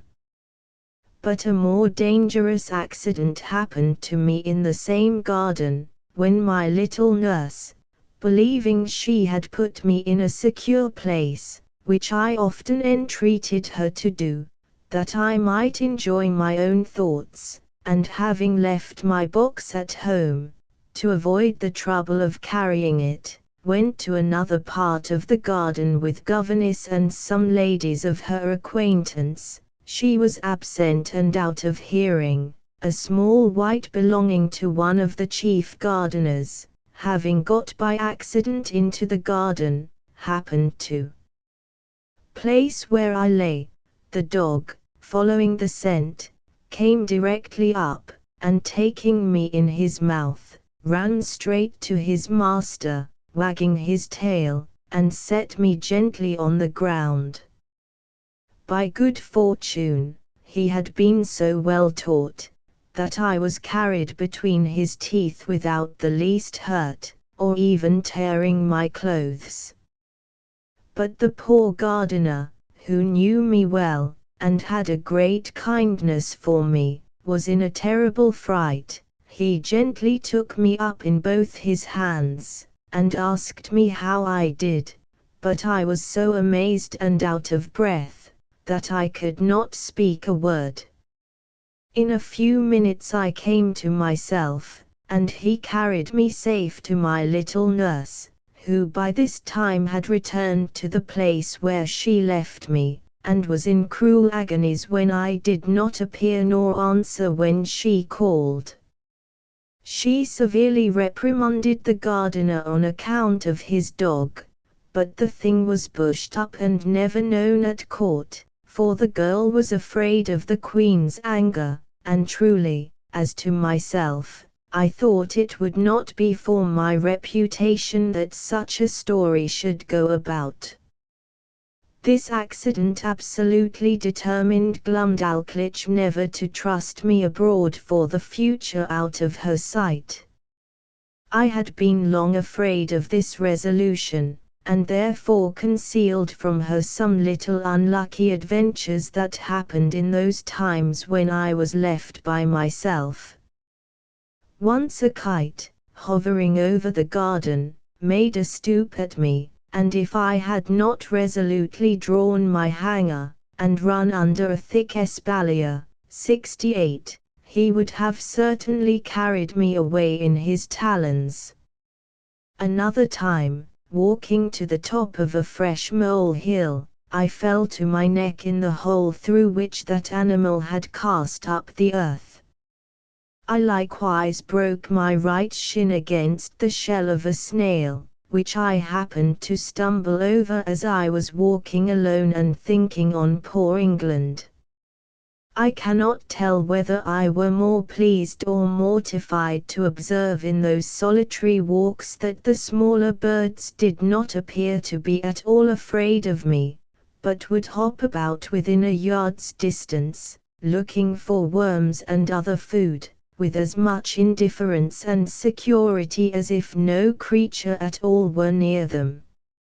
I remember a thrush had the confidence to snatch out of my hand with his bill a piece of cake that Glumdalclitch had just given me for my breakfast.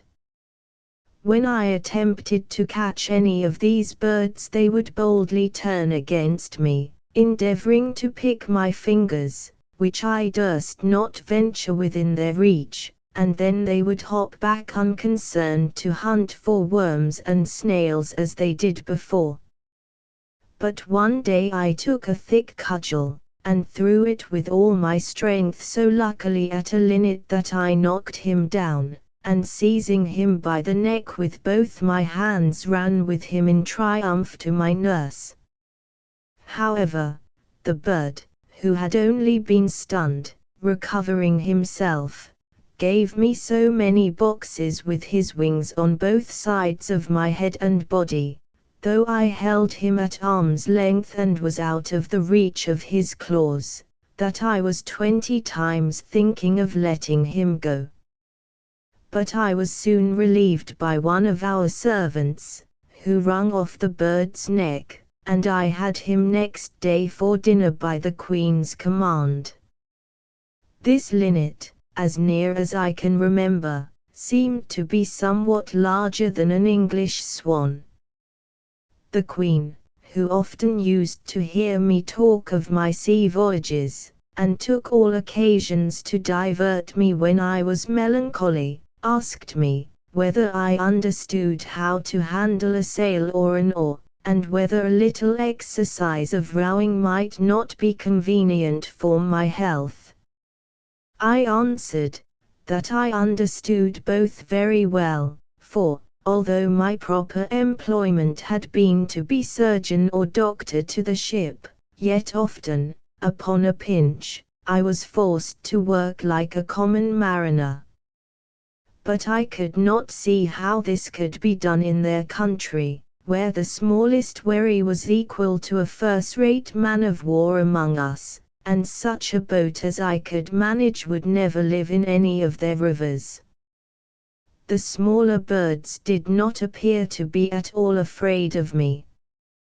The smaller birds did not appear to be at all afraid of me. Her Majesty said, if I could contrive a boat, her own joiner should make it, and she would provide a place for me to sail in. The fellow was an ingenious workman, and, by my instructions, in 10 days finished a pleasure boat, with all its tackling, able conveniently to hold 8 Europeans. When it was finished, the Queen was so delighted that she ran with it in her lap to the King, who ordered it to be put in a cistern full of water, with me in it, by way of trial, where I could not manage my 2 sculls, 69, or little oars, for want of room. But the Queen had before contrived another project. She ordered the joiner to make a wooden trough of 300 feet long, 50 broad, and 8 deep, which, being well pitched, to prevent leaking, was placed on the floor along the wall in an outer room of the palace. It had a cock near the bottom to let out the water, when it began to grow stale, and 2 servants could easily fill it in half an hour. Here I often used to row for my own diversion, as well as that of the Queen and her ladies, who thought themselves well entertained with my skill and agility. Sometimes I would put up my sail, and then my business was only to steer, while the ladies gave me a gale with their fans, and when they were weary, some of their pages would blow my sail forward with their breath, while I showed my art by steering starboard, 70, or larboard, as I pleased. When I had done, Glumdalclitch always carried back my boat into her closet, and hung it o'er a nail to dry.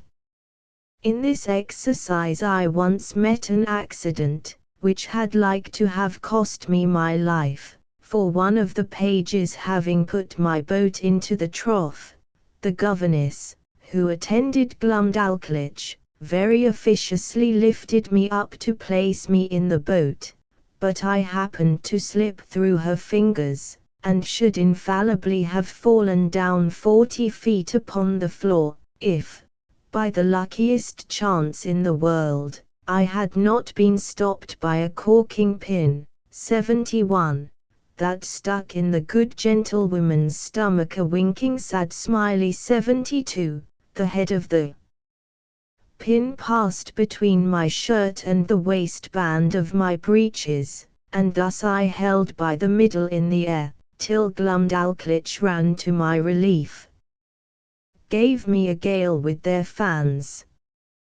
Gave me a gale with their fans.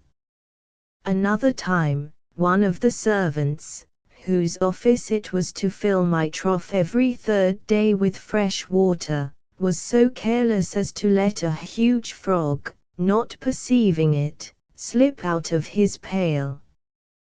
The frog lay concealed till I was put into my boat, but then seeing a resting place, climbed up, and made it lean so much on one side that I was forced to balance it with all my weight on the other to prevent overturning. When the frog was got in, it hopped at once half the length of the boat, and then over my head backwards and forwards. The largeness of its features made it appear the most deformed animal that can be conceived. However, I desired Glumdalclitch to let me deal with it alone. I banged it a good while with one of my sculls, and at last forced it to leap out of the boat. But the greatest danger I ever underwent in that kingdom was from a monkey, who belonged to one of the clerks of the kitchen. Glumdalclitch had locked me up in her closet, while she went somewhere upon business or a visit. The weather being very warm, the closet window was left open, as well as the windows and the door of my bigger box, in which I usually lived, because of its largeness and conveniency. As I sat quietly meditating at my table, I heard something bounce in at the closet window, and skip about from one side to the other, whereat, although I was much alarmed, yet I ventured to look out, but not stirring from my seat, and then I saw this frolicsome animal frisking and leaping up and down, till at last he came to my box, which he seemed to view with great pleasure and curiosity, peeping in at the door and every window.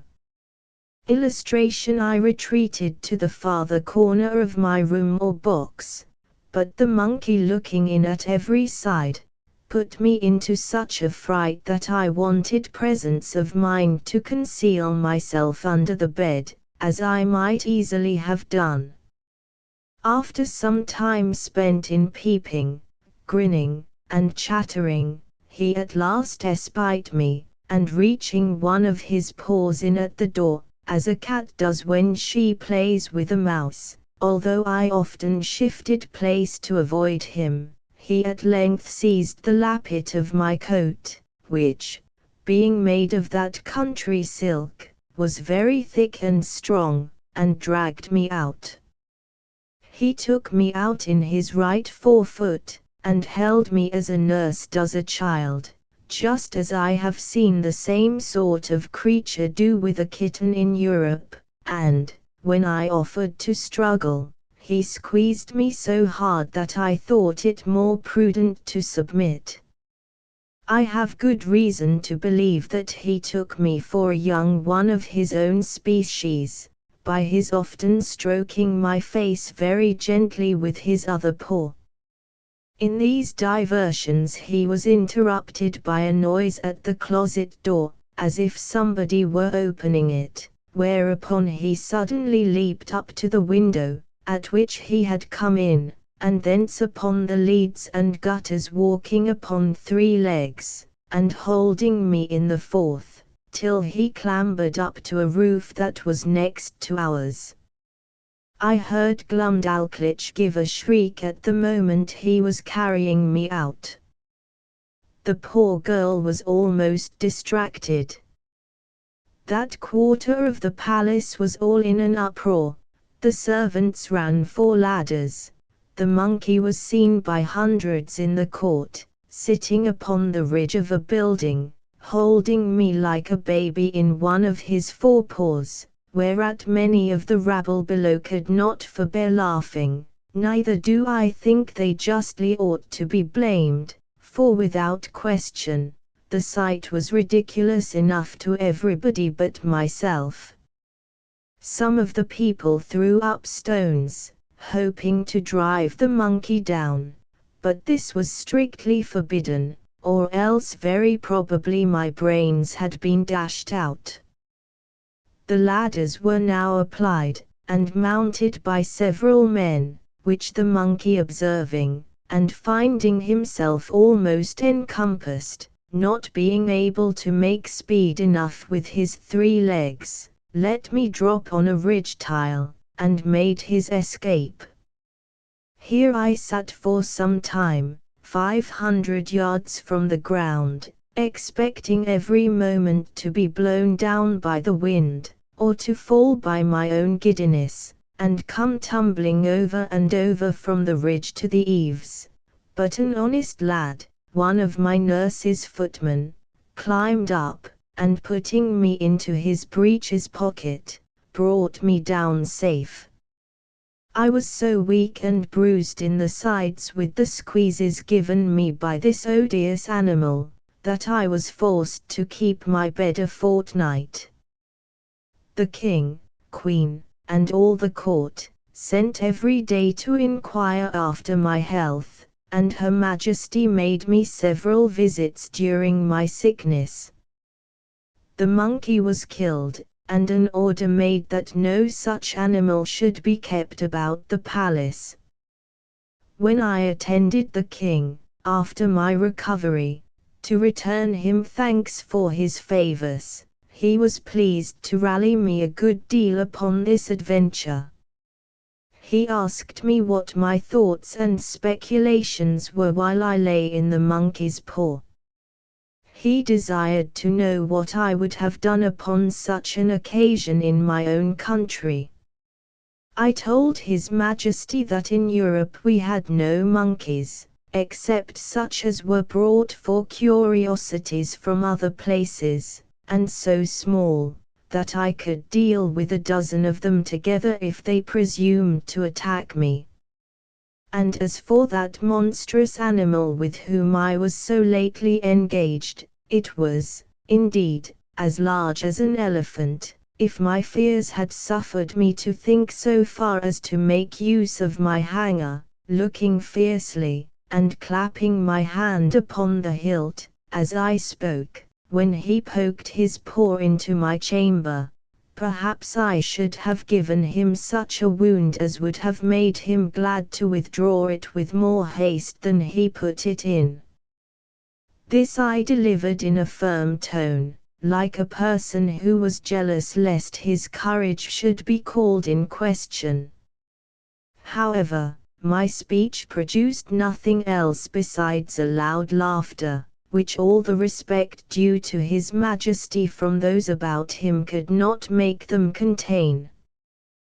This made me reflect how vain an attempt it is for a man to endeavor to do himself honor among those who are out of all degree of equality or comparison with him. And yet I have seen the moral of my own behavior very frequent in England since my return, where a little contemptible varlet, 73, without the least title to birth, person, wit, or common sense, shall presume to look with importance, and put himself upon a foot with the greatest persons of the kingdom. I was every day furnishing the court with some ridiculous story, and Glumdalclitch, although she loved me to excess, yet was arch enough to inform the Queen whenever I committed any folly that she thought would be diverting to Her Majesty. The girl, who had been out of order, was carried by her governess to take the air about an hour's distance, or 30 miles from town. They alighted out of the coach near a small footpath in a field, and, Glumdalclitch setting down my travelling box, I went out of it to walk. There was a pool of mud in the path, and I must needs try my activity by attempting to leap over it. I took a run, but unfortunately jumped short, and found myself just in the middle up to my knees. I waded through with some difficulty, and one of the footmen wiped me as clean as he could with his handkerchief, for I was filthily bemired, and my nurse confined me to my box till we returned home, when the Queen was soon informed of what had passed, and the footman spread it about the court, so that all the mirth for some days was at my expense. Bar Design Chapter 6. Several contrivances of the author to please the King and Queen. He shows his skill in music. The King inquires into the state of England, which the author relates to him. The King's observations thereon.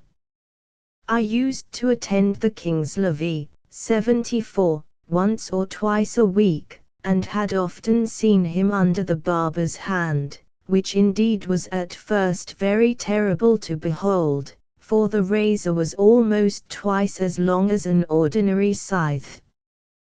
His Majesty, according to the custom of the country, was only shaved twice a week. I once prevailed on the barber to give me some of the suds or lather, out of which I picked 40 or 50 of the strongest stumps of hair. I then took a piece of fine wood and cut it like the back of a comb, making several holes in it at equal distance with as small a needle as I could get from Glumdalclitch. I fixed in the stumps so artificially, scraping and sloping them with my knife towards the points, that I made a very tolerable comb, which was a seasonable supply, my own being so much broken in the teeth that it was almost useless. Neither did I know any artist in that country so nice and exact as would undertake to make me another. And this puts me in mind of an amusement wherein I spent many of my leisure hours. I desired the Queen's woman to save for me the combings of Her Majesty's hair, whereof in time I got a good quantity, and consulting with my friend the cabinet maker, who had received general orders to do little jobs for me, I directed him to make 2 chair frames, no larger than those I had in my box, and then to bore little holes with a fine all round those parts where I designed the backs and seats. Through these holes I wove the strongest hairs I could pick out, just after the manner of cane chairs in England.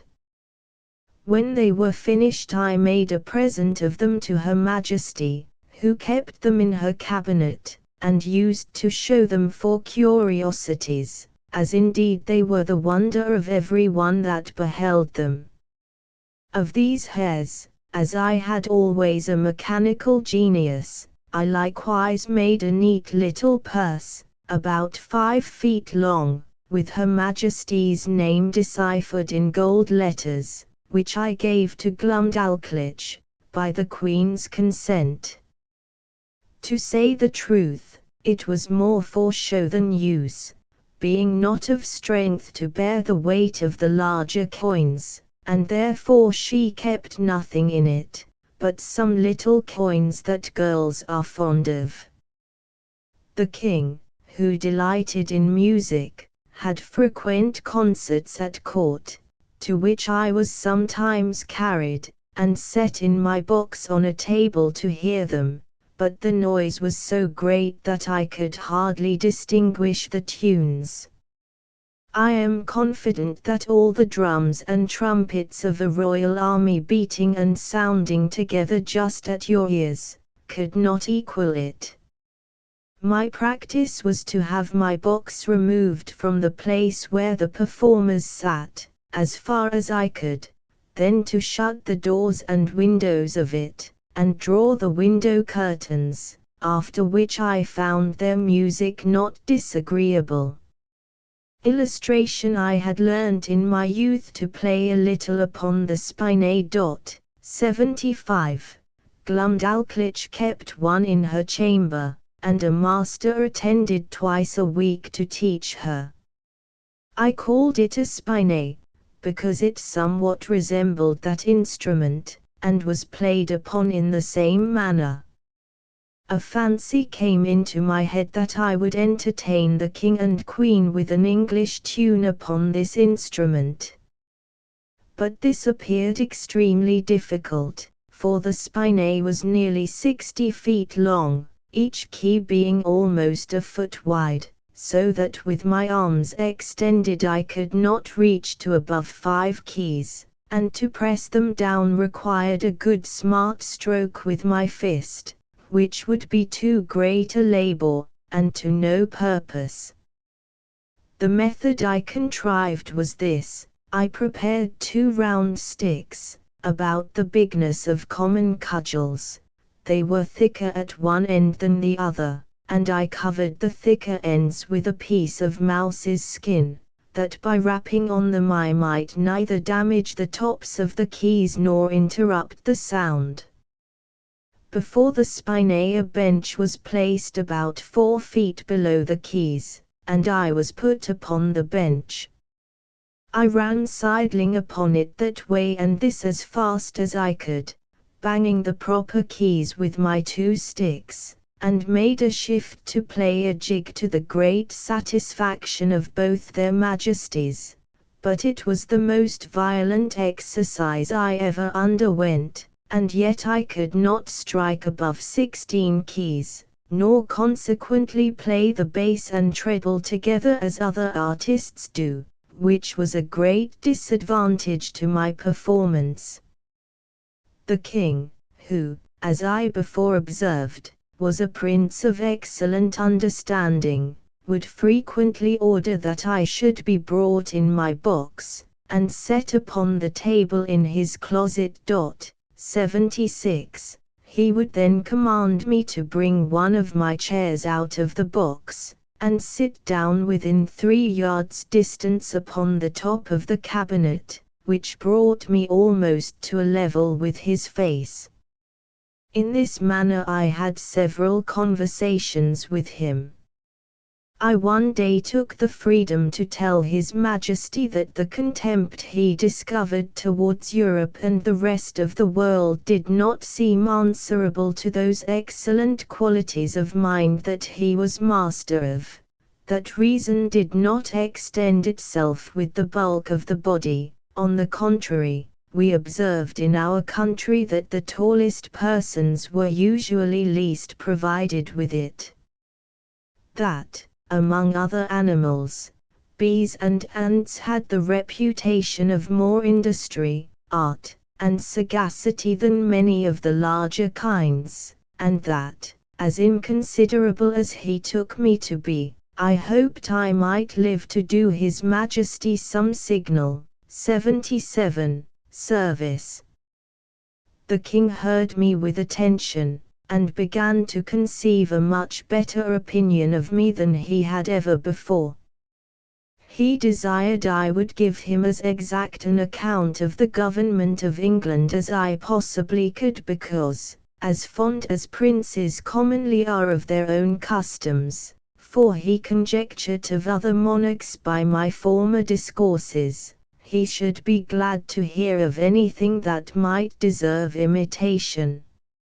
Imagine with thyself, courteous reader, how often I then wished for the tongue of Demosthenes or Cicero, that might have enabled me to celebrate the praise of my own dear native country, in a style equal to its merits and felicity.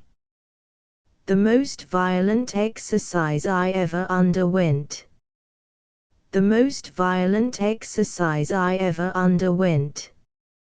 I began my discourse by informing His Majesty that our dominions consisted of 2 islands, which composed 3 mighty kingdoms, under 1 sovereign, besides our plantations in America. I dwelt long upon the fertility of our soil and the temperature of our climate. I then spoke at large upon the constitution of an English Parliament, partly made up of an illustrious body, called the House of Peers, persons of the noblest blood and of the most ancient and ample patrimonies. I described that extraordinary care always taken of their education in arts and arms, to qualify them for being counsellors both to the king and kingdom, to have a share in the legislature, to be members of the highest court of judicature, from whence there could be no appeal, and to be champions always ready for the defense of their prince and country, by their valor, conduct, and fidelity. That these were the ornament and bulwark of the kingdom, worthy followers of their most renowned ancestors, whose honor had been the reward of their virtue, from which their posterity were never once known to degenerate.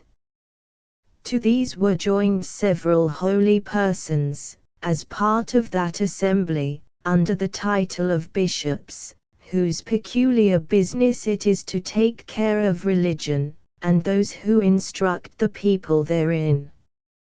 These were searched and sought out through the whole nation, by the prince and his wisest counsellors, among such of the priesthood as were most deservedly distinguished by the sanctity of their lives and the depth of their erudition, who were indeed the spiritual fathers of the clergy and the people. That the other part of the Parliament consisted of an assembly, called the House of Commons, who were all principal gentlemen, freely picked and culled out by the people themselves, for their great abilities and love of their country, to represent the wisdom of the whole nation. And that these 2 bodies made up the most august assembly in Europe, to whom, in conjunction with the prince, the whole legislature is committed. I then descended to the courts of justice, over which the judges, those venerable sages and interpreters of the law, presided, for determining the disputed rights and properties of men, as well as for the punishment of vice and protection of innocence. I mentioned the prudent management of our treasury, the valor and achievements of our forces by sea and land. I computed the number of our people, by reckoning how many millions there might be of each religious sect or political party among us. I did not omit even our sports and pastimes, or any other particular, which I thought might redound to the honor of my country. And I finished all with a brief historical account of affairs and events in England for about 100 years past. This conversation was not ended under 5 audiences, each of several hours, and the king heard the whole with great attention, frequently taking notes of what I spoke, as well as memorandums of what questions he intended to ask me. When I had put an end to these long discourses, His Majesty, in a 6th audience, consulting his notes, proposed many doubts, queries, and objections upon every article. He asked what methods were used to cultivate the minds and bodies of our young nobility, and in what kind of business they commonly spent the first and teachable part of their lives. What course was taken to supply that assembly when any noble family became extinct? What qualifications were necessary in those who are to be created new lords, whether the humor of the prince, a sum of money to a court lady as a prime minister, or a design of strengthening a party opposite to the public interest, ever happened to be motives in those advancements? What share of knowledge these lords had in the laws of their country, and how they came by it, so as to enable them to decide the properties of their fellow subjects in the last resort. Whether they were always so free from avarice, partialities, or want, that a bribe or some other sinister view could have no place among them. Whether those holy lords I spoke of were always promoted to that rank upon account of their knowledge in religious matters and the sanctity of their lives, had never been compilers with the times while they were common priests, or slavish prostitute chaplains to some nobleman, whose opinions they continued servilely to follow, after they were admitted into that assembly. He then desired to know what arts were practiced in electing those whom I called commoners, whether a stranger, with a strong purse, might not influence the vulgar voters to choose him before their own landlord, or the most considerable gentleman in the neighborhood.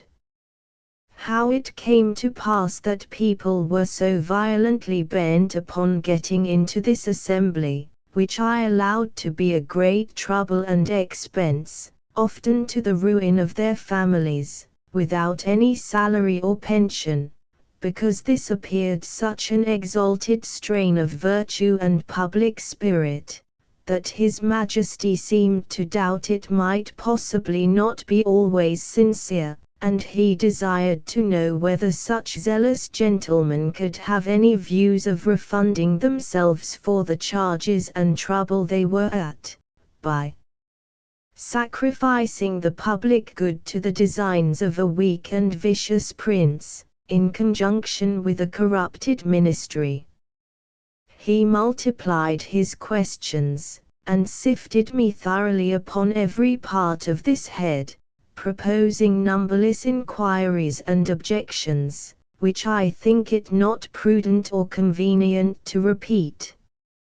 Upon what I said in relation to our courts of justice, His Majesty desired to be satisfied in several points, and this I was the better able to do, having been formerly almost ruined by a long suit in Chancery, 78. Which was decreed for me with costs. He asked what time was usually spent in determining between right and wrong, and what degree of expense. Whether advocates and orators had liberty to plead in causes, manifestly known to be unjust, vexatious, or oppressive. Whether party in religion or politics was observed to be of any weight in the scale of justice. Whether those pleading orators were persons educated in the general knowledge of equity, or only in provincial, national, and other local customs. Whether they, or their judges, had any part in penning those laws which they assumed the liberty of interpreting and glossing, 79, upon at their pleasure. Whether they had ever, at different times, pleaded for or against the same cause, and cited precedents to prove contrary opinions. Whether they were a rich or a poor corporation. Whether they received any pecuniary reward for pleading or delivering their opinions. and, particularly, whether they were admitted as members in the lower Senate.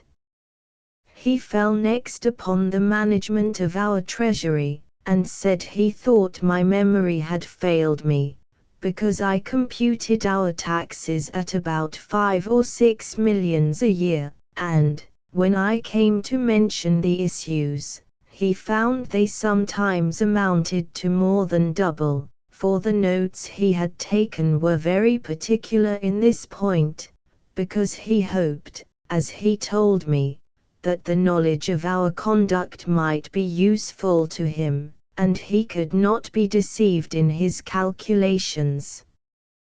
But if what I told him were true, he was still at a loss how a kingdom could run out of its estate like a private person.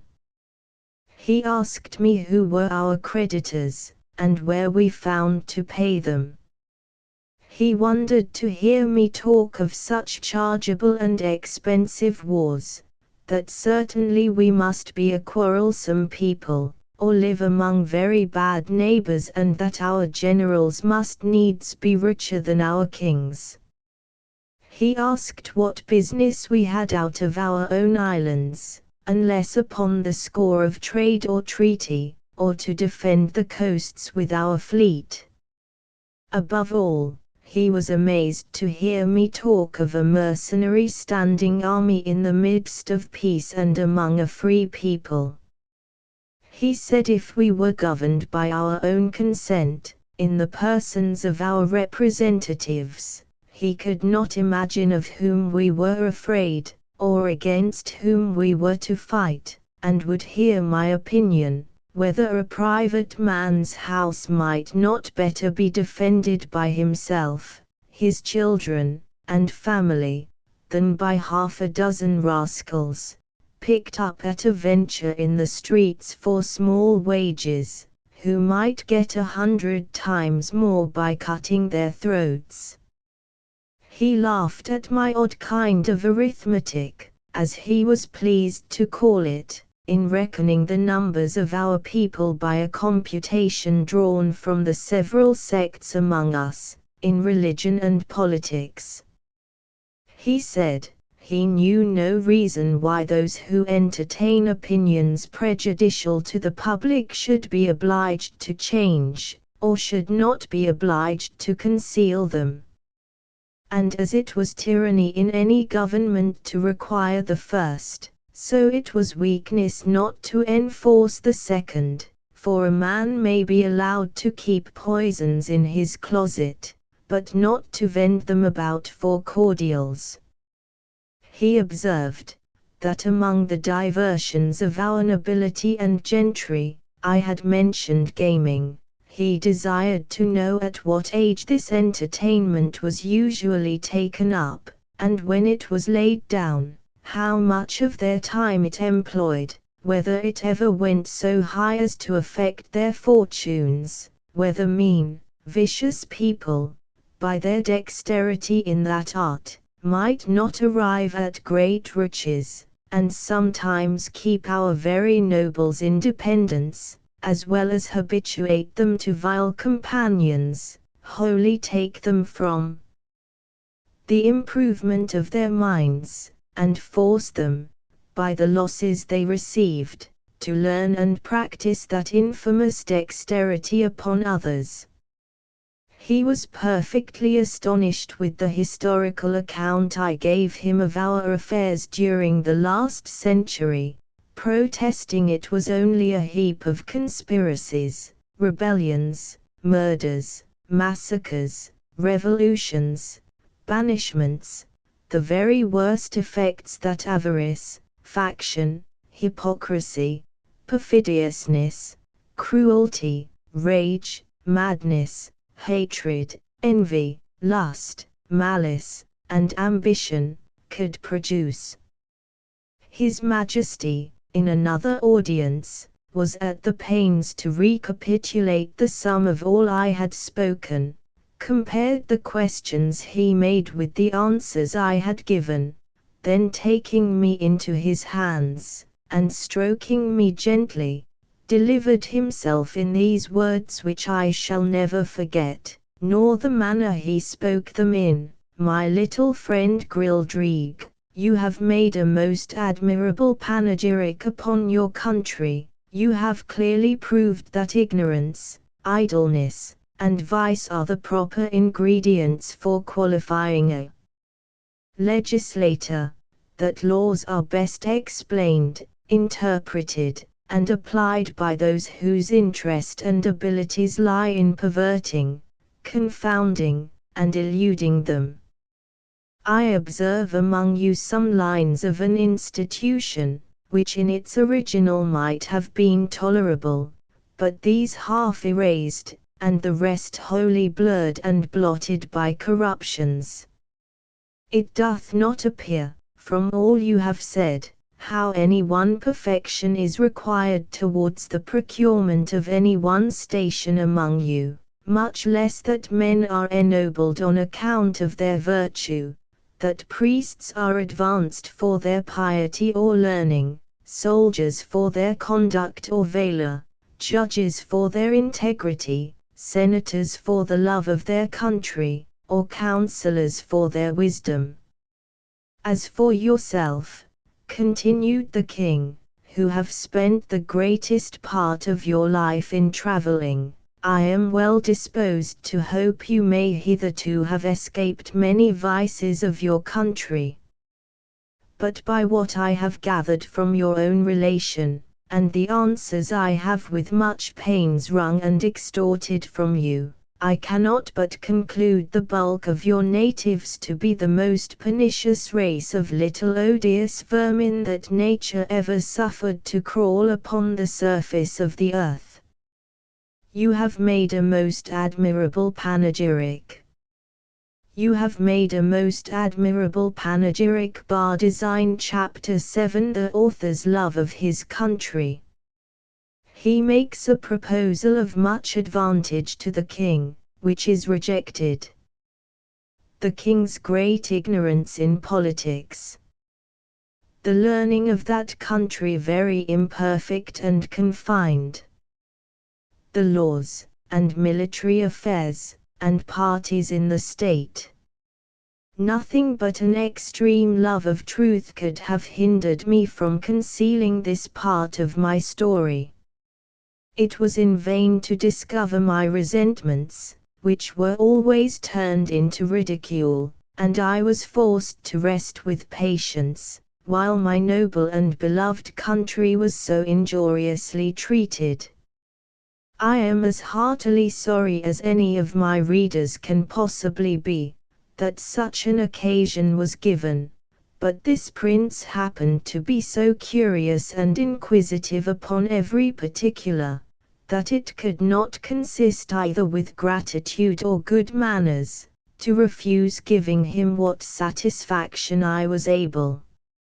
Yet this much I may be allowed to say, in my own vindication, that I artfully eluded many of his questions, and gave to every point a more favorable turn, by many degrees, than the strictness of truth would allow.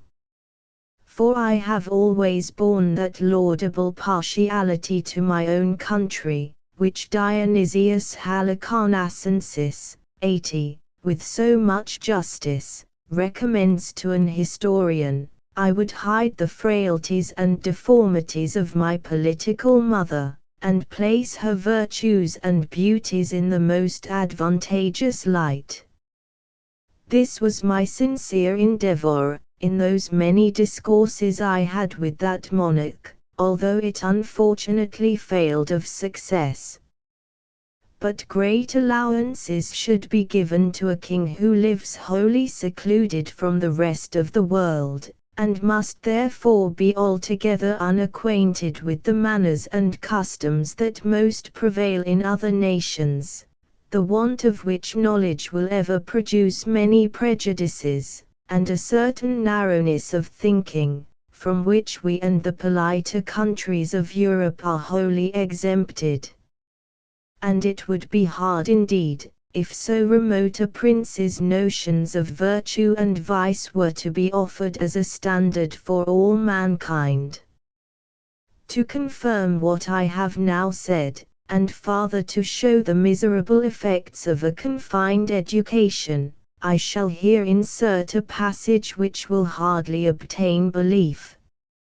In hopes to ingratiate myself farther into His Majesty's favour, I told him of an invention discovered between 300 and 400 years ago, to make a certain powder into a heap, on which the smallest spark of fire falling would kindle the whole in a moment, although it were as big as a mountain, and make it all fly up in the air together with a noise and agitation greater than thunder.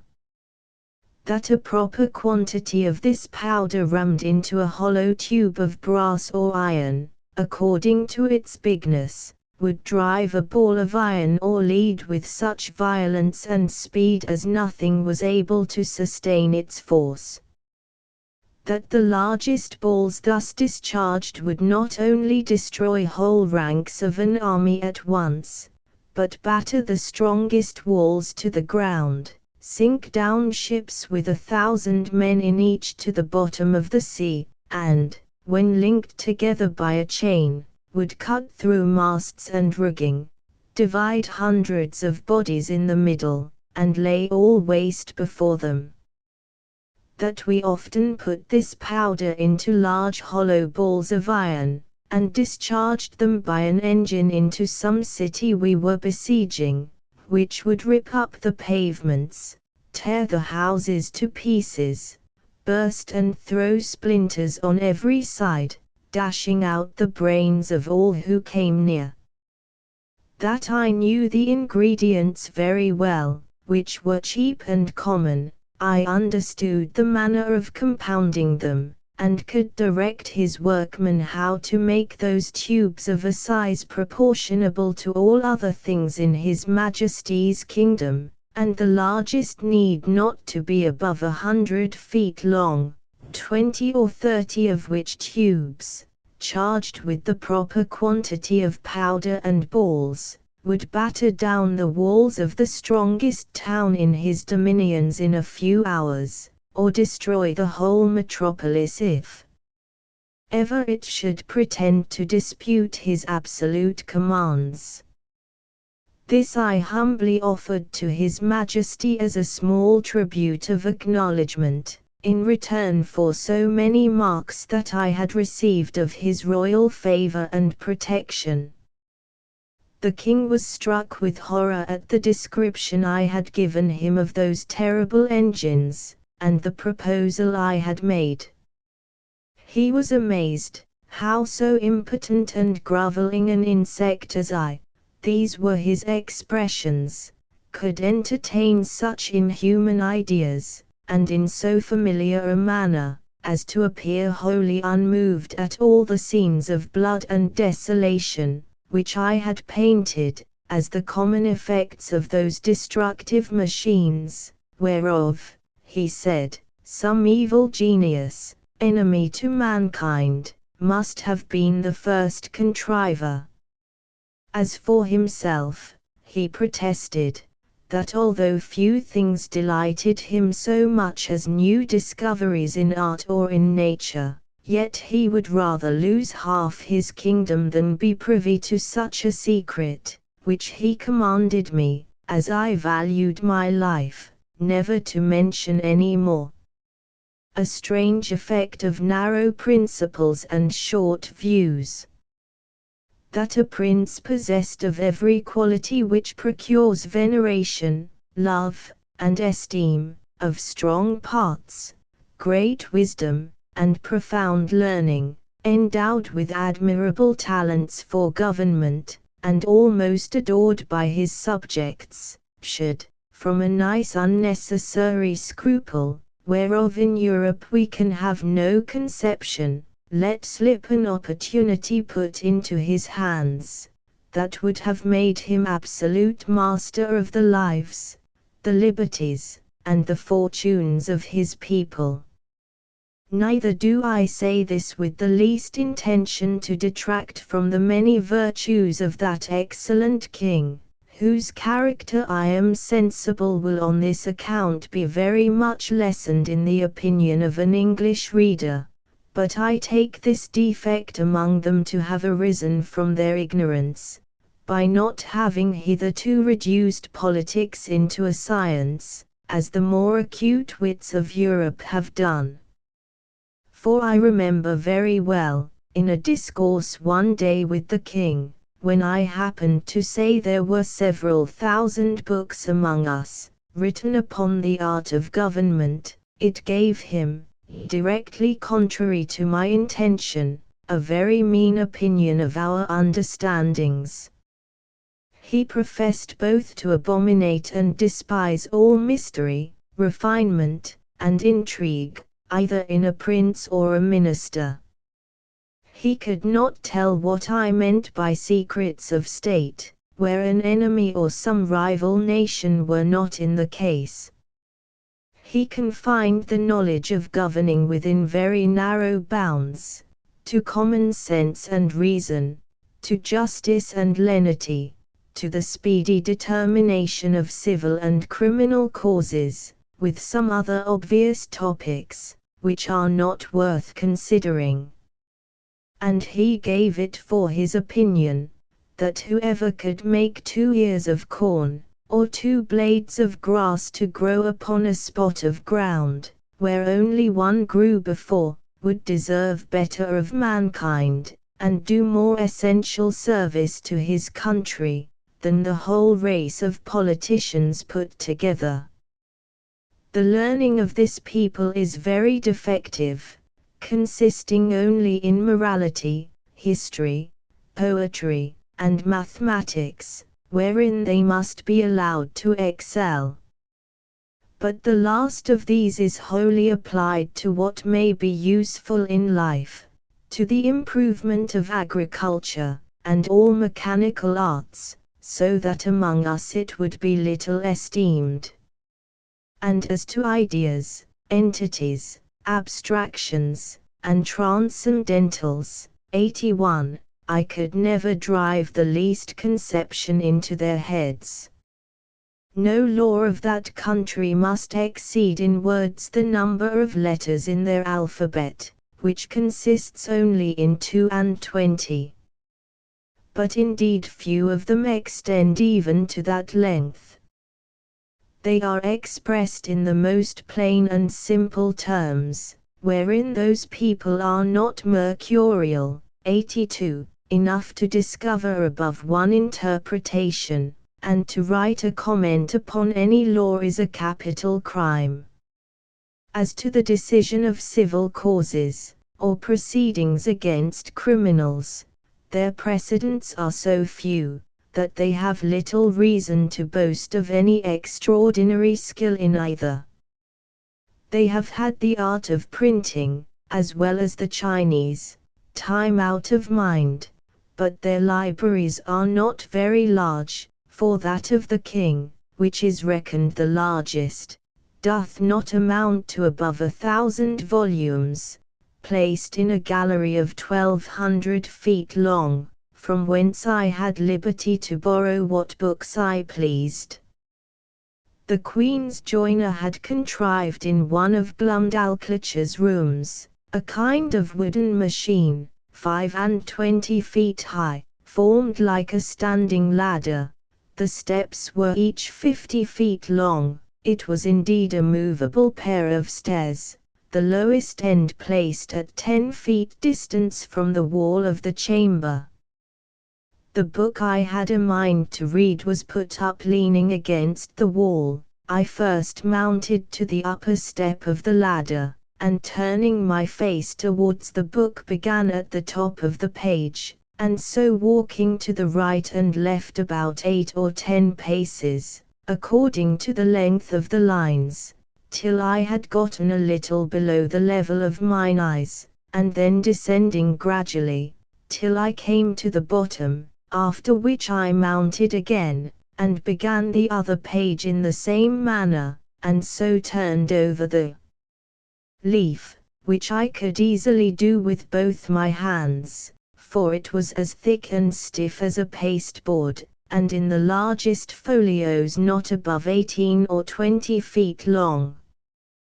Their style is clear, masculine, and smooth, but not florid, for they avoid nothing more than multiplying unnecessary words, or using various expressions. I have perused many of their books, especially those in history and morality.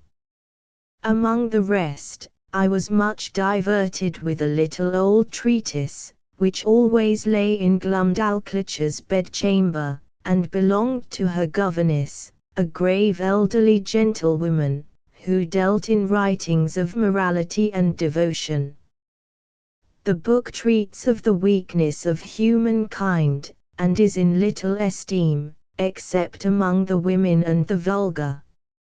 However, I was curious to see what an author of that country could say upon such a subject.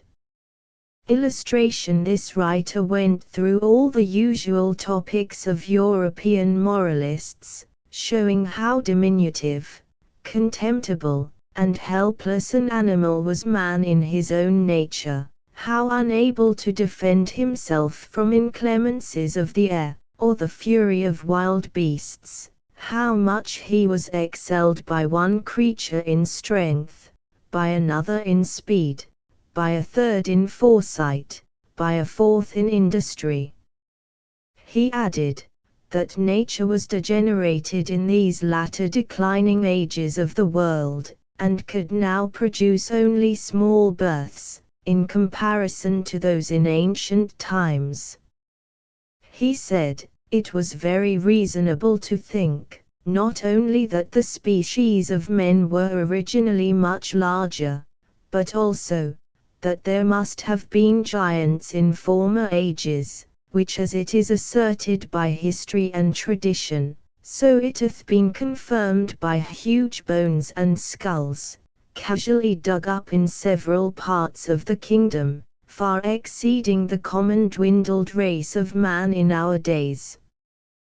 He argued, that the very laws of nature absolutely required we should have been made in the beginning of a size more large and robust, not so liable to destruction, from every little accident, of a tile falling from a house, or a stone cast from the hand of a boy, or being drowned in a little brook. From this way of reasoning the author drew several moral applications, useful in the conduct of life, but needless here to repeat. For my own part, I could not avoid reflecting, how universally this talent was spread, of drawing lectures in morality, or, indeed, rather matter of discontent and repining, from the quarrels we raise with nature. And I believe, upon a strict inquiry, those quarrels might be shown as ill-grounded among us as they are among that people. As to their military affairs, they boast that the king's army consists of 176,000 foot, and 32,000 horse, if that may be called an army which is made up of tradesmen in the several cities, and farmers in the country, whose commanders are only the nobility and gentry, without pay or reward. They are indeed perfect enough in their exercises, and under very good discipline, wherein I saw no great merit, for how should it be otherwise, where every farmer is under the command of his own landlord, and every citizen under that of the principal men in his own city, chosen after the manner of Venice, by ballot. I have often seen the militia of Lorbrulgrud drawn out to exercise in a great field, near the city, of 20 miles square. They were in all not above 25,000 foot, and 6,000 horse, but it was impossible for me to compute their number, considering the space of ground they took up. A cavalier, mounted on a large steed, might be about 90 feet high. I have seen this whole body of horse, upon a word of command, draw their swords at once, and brandish them in the air. Imagination can figure nothing so grand, so surprising, and so astonishing. It looked as if 10,000 flashes of lightning were darting at the same time from every quarter of the sky. I was curious to know how this prince, to whose dominions there is no access from any other country, came to think of armies, or to teach his people the practice of military discipline. But I was soon informed, both by conversation and reading their histories, for in the course of many ages, they have been troubled with the same disease to which the whole race of mankind is subject, the nobility often contending for power, the people for liberty, and the king for absolute dominion. All which, however, happily tempered by the laws of that kingdom, have been sometimes violated by each of the three parties, and have more than once occasioned civil wars, the last whereof was happily put an end to by this prince's grandfather, in a general composition winking sad smiley 83, and the militia, then settled with common consent, hath been ever since kept in the strictest duty. Illustration bar design Chapter 8 The King and Queen make a progress, 84, to the frontiers. The author attends them. The manner in which he leaves the country very particularly related. He returns to England. I had always a strong impulse that I should sometime recover my liberty, though it was impossible to conjecture by what means, or to form any project with the least hope of succeeding. The ship in which I sailed was the first ever known to be driven within sight of the coast, and the king had given strict orders, that if at any time another appeared, it should be taken ashore, and with all its crew and passengers brought in a tumble, 85, to Lord Brulgrad.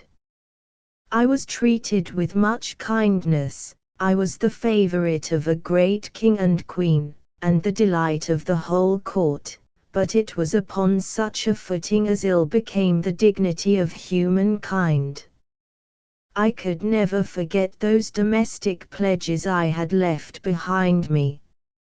I wanted to be among people with whom I could converse upon even terms, and walk about the streets and fields, without being afraid of being trod to death like a frog or a young puppy. But my deliverance came sooner than I expected, and in a manner not very common, the whole story and circumstances of which I shall faithfully relate. She had some foreboding. She had some foreboding. I had now been 2 years in this country, and about the beginning of the third, Glumdalclitch and I attended the king and queen in a progress to the south coast of the kingdom. I was carried, as usual, in my travelling box, which, as I have already described, was a very convenient closet of 12 feet wide. And I had ordered a hammock to be fixed by silken ropes from the 4 corners at the top, to break the jolts, when a servant carried me before him on horseback, as I sometimes desired, and would often sleep in my hammock while we were upon the road. On the roof of my closet, not directly over the middle of the hammock, I ordered the joiner to cut out a hole of a foot square, to give me air in hot weather as I slept, which hole I shut at pleasure with a board that drew backwards and forwards through a groove. When we came to our journey's end, the king thought proper to pass a few days at a palace he hath near Flamflasnik, a city within 18 English of the seaside. Glumdalclitch and I were much fatigued. I had gotten a small cold, but the poor girl was so ill as to be confined to her chamber. I longed to see the ocean, which must be the only scene of my escape. If ever it should happen I pretended to be worse than I really was, and desired leave to take the fresh air of the sea with a page, whom I was very fond of, and who had sometimes been trusted with me. I shall never forget with what unwillingness Glumdalclitch consented, nor the strict charge she gave the page, 86, to be careful of me, bursting at the same time into a flood of tears, as if she had some foreboding of what was to happen. The boy took me out in my box about half an hour's walk from the palace towards the rocks on the seashore. I ordered him to set me down, and lifting up one of my sashes, cast many a wistful melancholy look towards the sea. I found myself not very well, and told the page that I had a mind to take a nap in my hammock, which I hoped would do me good. I got in, and the boy shut the window close down to keep out the cold. I soon fell asleep, and all I can conjecture is, that while I slept, the page, thinking no danger could happen, went among the rocks to look for birds' eggs, having before observed him from my windows searching about, and picking up one or two in the clefts. Be that as it will, I found myself suddenly awaked with a violent pull upon the ring, which was fastened at the top of my box for the conveniency of carriage. I felt my box raised very high in the air, and then borne forward with prodigious speed. The first jolt had like to have shaken me out of my hammock, but afterwards the motion was easy enough. I called out several times, as loud as I could raise my voice, but all to no purpose.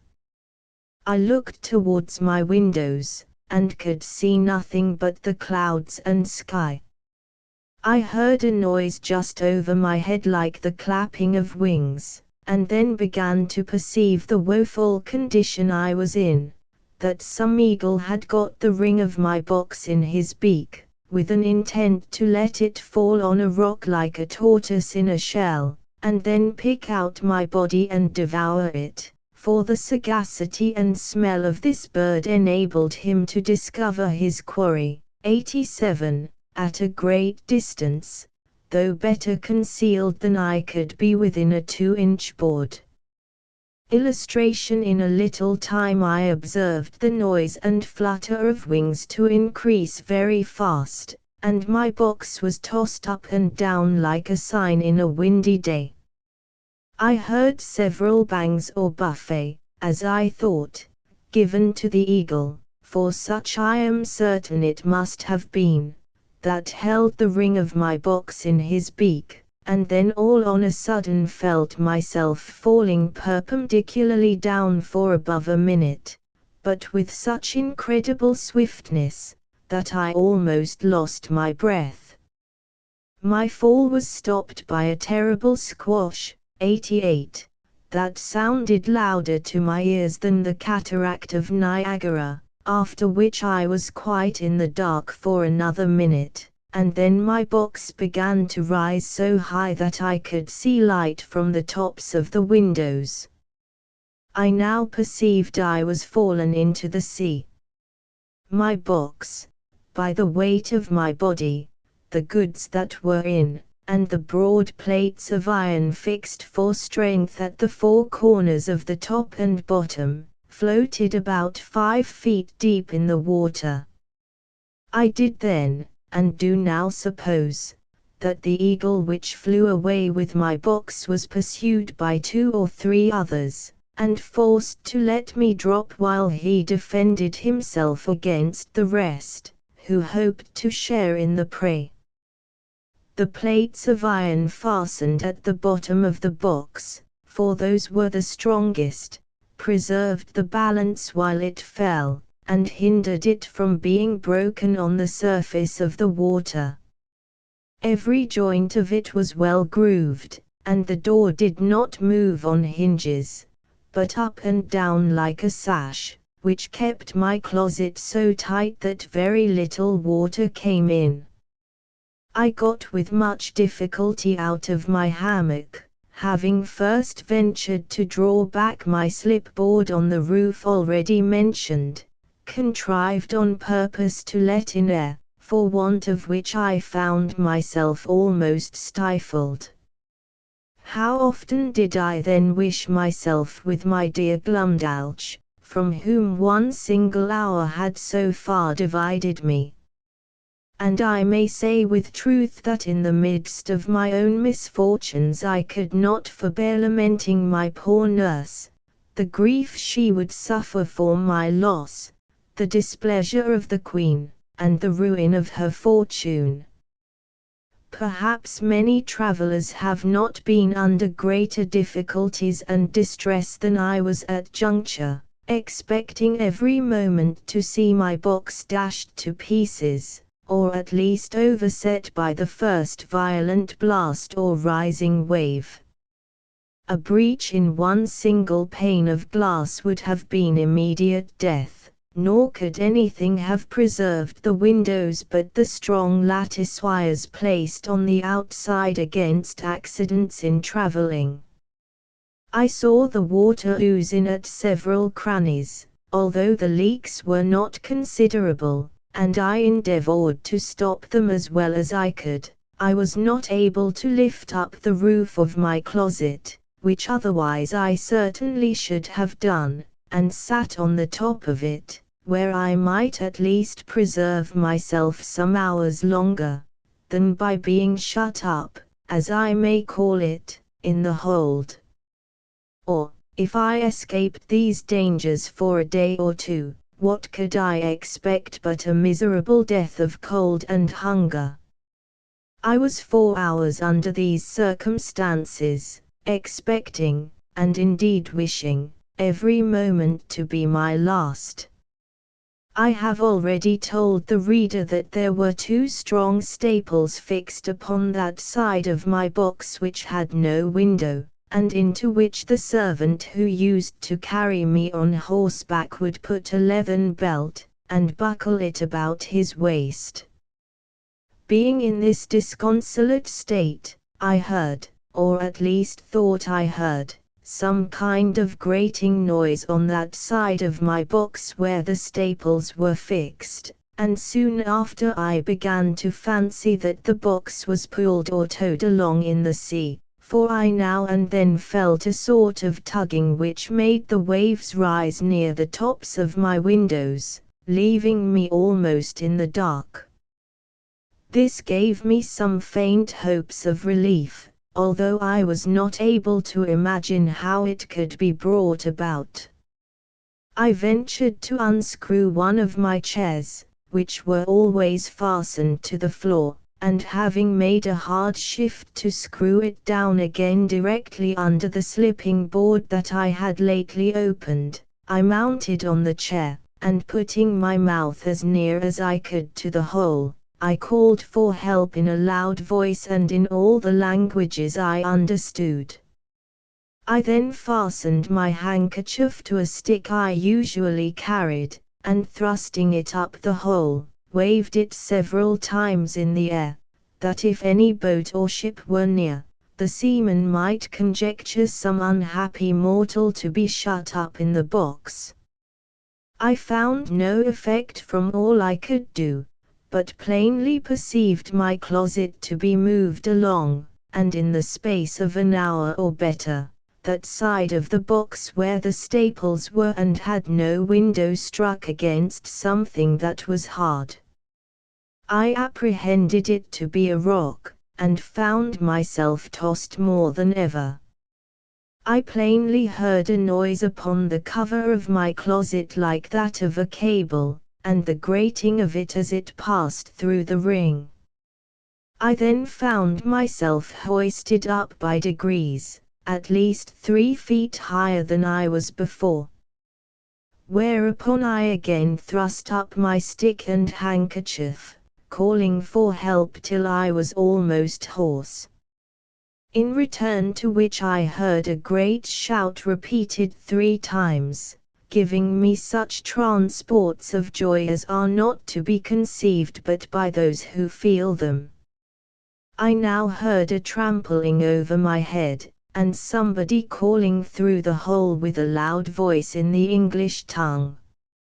"If there be anybody below, let them speak." I answered I was an Englishman, drawn by ill fortune into the greatest calamity that ever any creature underwent, and begged by all that was moving to be delivered out of the dungeon I was in. The voice replied I was safe, for my box was fastened to their ship, and the carpenter should immediately come and saw a hole in the cover, large enough to pull me out.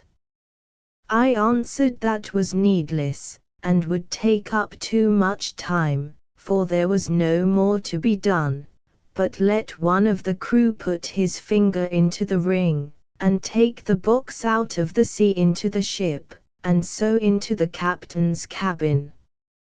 Some of them upon hearing me talk so wildly thought I was mad, others laughed, for indeed it never came into my head that I was now got among people of my own stature and strength. The carpenter came, and in a few minutes sawed a passage about 4 feet square, then let down a small ladder upon which I mounted, and from thence was taken into the ship in a very weak condition. Somebody calling in the English tongue. Somebody calling in the English tongue. The sailors were all in amazement, and asked me 1,000 questions, which I had no inclination to answer. I was equally confounded at the sight of so many pygmies, for such I took them to be, after having so long accustomed mine eyes to the monstrous objects I had left. But the captain, Mr. Thomas Wilcox, an honest, worthy Shropshire man, observing I was ready to faint, took me into his cabin, gave me a cordial to comfort me, and made me turn in upon his own bed, advising me to take a little rest, of which I had great need. Before I went to sleep, I gave him to understand that I had some valuable furniture in my box, too good to be lost, a fine hammock, a handsome 2 chairs, a table, and a cabinet. That my closet was hung on all sides, or rather quilted, with silk and cotton, that if he would let one of the crew bring my closet into his cabin, I would open it there before him, and show him my goods. The captain, hearing me utter these absurdities, concluded I was raving. However, I suppose to pacify me, he promised to give orders as I desired, and going upon deck, sent some of his men down into my closet, from whence, as I afterwards found, they drew up all my goods, and stripped off the quilting, but the chairs, cabinet, and bedstead, being screwed to the floor, were much damaged by the ignorance of the seamen, who tore them up by force. Then they knocked off some of the boards for the use of the ship, and when they had got all they had a mind for, let the hull drop into the sea, which, by reason of so many breaches made in the bottom and sides, sunk to rights. 89, and indeed I was glad not to have been a spectator of the havoc they made, because I am confident it would have sensibly touched me, by bringing former passages into my mind, which I had rather forgotten. I slept some hours, but was perpetually disturbed with dreams of the place I had left, and the dangers I had escaped. However, upon waking, I found myself much recovered. It was now about 8 o'clock at night, and the captain ordered supper immediately, thinking I had already fasted too long. He entertained me with great kindness, observing me not to look wildly, or talk inconsistently, and when we were left alone, desired I would give him a relation of my travels, and by what accident I came to be set adrift in that monstrous wooden chest. He said that about 12 o'clock at noon, as he was looking through his glass, he spied it at a distance, and thought it was a sail, which he had a mind to make, 90, being not much out of his course, in hopes of buying some biscuit, his own beginning to fall short. That upon coming nearer and finding his error, he sent out his longboat to discover what it was, that his men came back in a fright, swearing they had seen a swimming house. That he laughed at their folly, and went himself in the boat, ordering his men to take a strong cable along with them. That the weather being calm, he rowed round me several times, observed my windows and wire lattices that defenced them. That he discovered 2 staples upon one side, which was all of boards, without any passage for light. He then commanded his men to row up to that side, and fastening a cable to one of the staples, ordered them to tow my chest, as they called it, towards the ship. When it was there, he gave directions to fasten another cable to the ring fixed in the cover, and to raise up my chest with pulleys, which all the sailors were not able to do above 2 or 3 feet. He said they saw my stick and handkerchief thrust out of the hole, and concluded that some unhappy man must be shut up in the cavity. I asked whether he or the crew had seen any prodigious birds in the air about the time he first discovered me. To which he answered, that, discoursing this matter with the sailors while I was asleep, one of them said he had observed 3 eagles flying towards the north, but remarked nothing of their being larger than the usual size, which I suppose must be imputed to the great height they were at, and he could not guess the reason of my question. I then asked the captain how far he reckoned we might be from land. He said, by the best computation he could make, we were at least 100 leagues.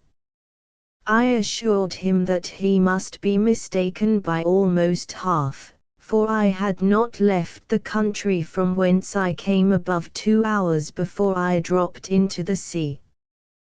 Whereupon he began again to think that my brain was disturbed, of which he gave me a hint, and advised me to go to bed in a cabin he had provided. I assured him I was well refreshed with his good entertainment and company, and as much in my senses as ever I was in my life. He then grew serious, and desired to ask me freely whether I were not troubled in mind by the consciousness of some enormous crime, for which I was punished by the command of some prince, by exposing me in that chest, as great criminals in other countries have been forced to sea in a leaky vessel without provisions, for although he should be sorry to have taken so ill a man into his ship, yet he would engage his word to set me safe ashore in the first port where we arrived.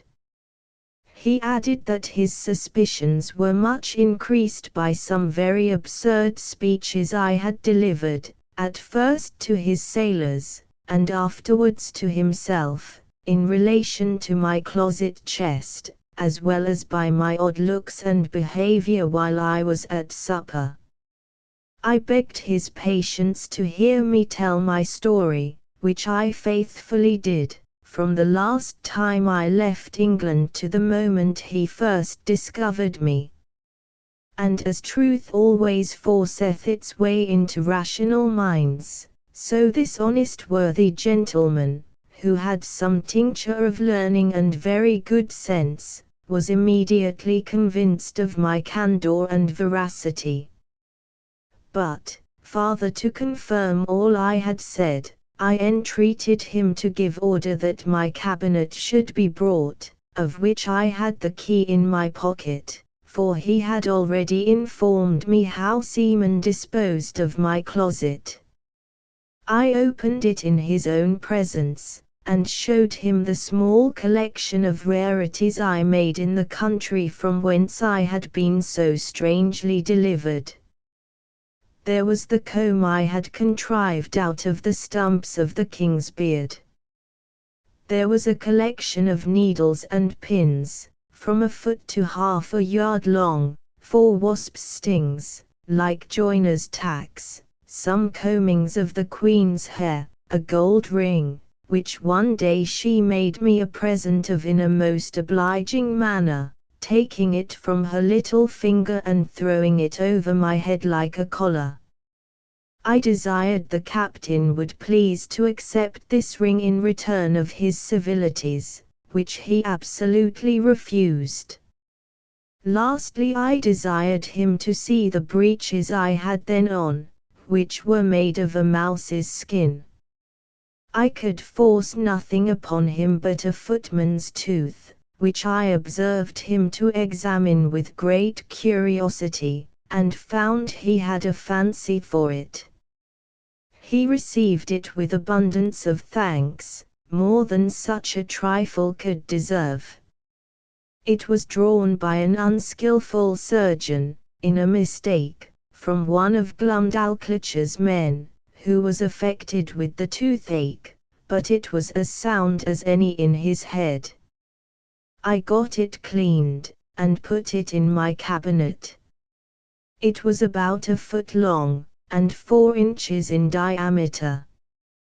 The captain was very well satisfied with this plain relation I had given him, and said he hoped when we returned to England I would oblige the world by putting it on paper, and making it public.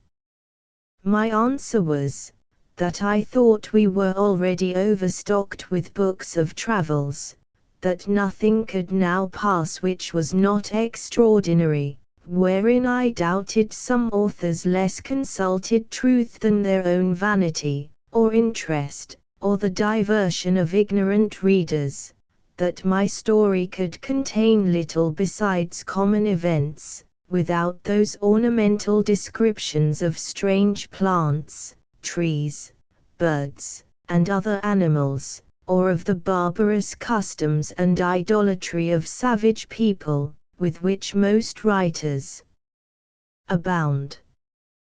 However, I thanked him for his good opinion, and promised to take the matter into my thoughts.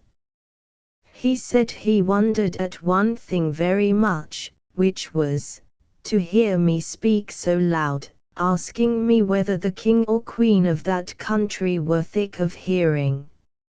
I told him it was what I had been used to for above 2 years past, and that I wondered as much at the voices of him and his men, who seemed to me only to whisper, and yet I could hear them well enough.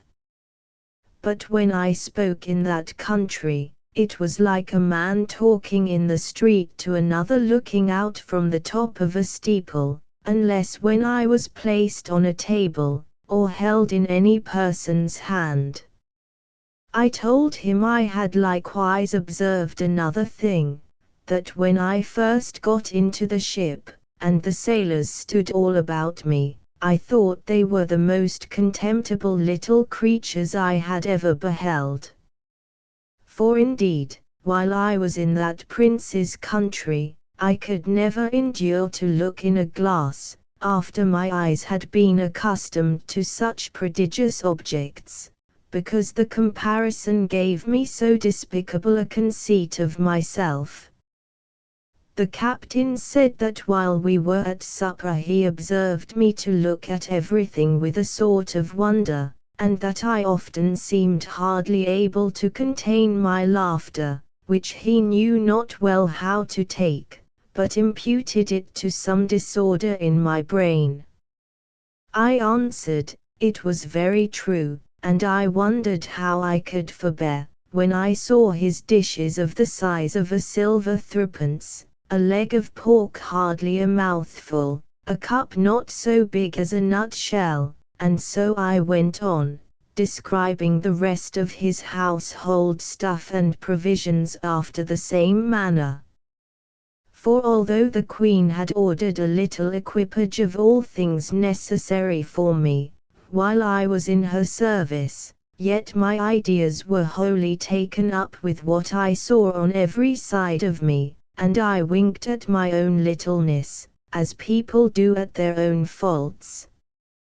The captain understood my raillery very well, and merrily replied that he did not observe my stomach so good, although I had fasted all day, and, continuing in his mirth, protested he would have gladly given £100 to have seen my closet in the Eagle's Bill, and afterwards in its fall from so great a height into the sea, which would certainly have been a most astonishing object, worthy to have the description of it transmitted to future ages, and the comparison of Phaeton, 91, was so obvious, that he could not forbear applying it, although I did not much admire the conceit.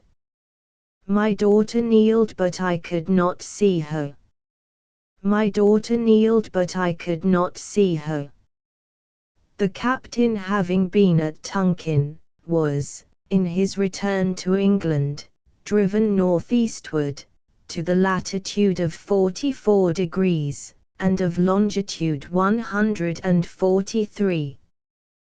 But meeting a trade wind 2 days after I came on board him, we sailed southward a long time, and, coasting New Holland, kept our course west-southwest, and then south-southwest, till we doubled the Cape of Good Hope.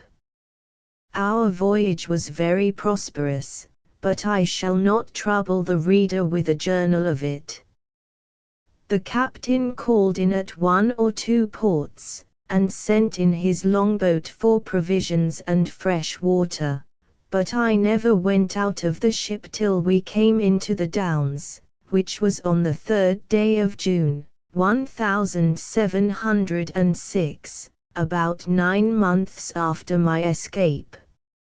I offered to leave pay goods in security for payment of my freight, but the captain protested he would not receive 1 farthing. We took a kind leave of each other, and I made him promise he would come to see me at my house in Redriff. I hired a horse and guide for 5 shillings, which I borrowed of the captain.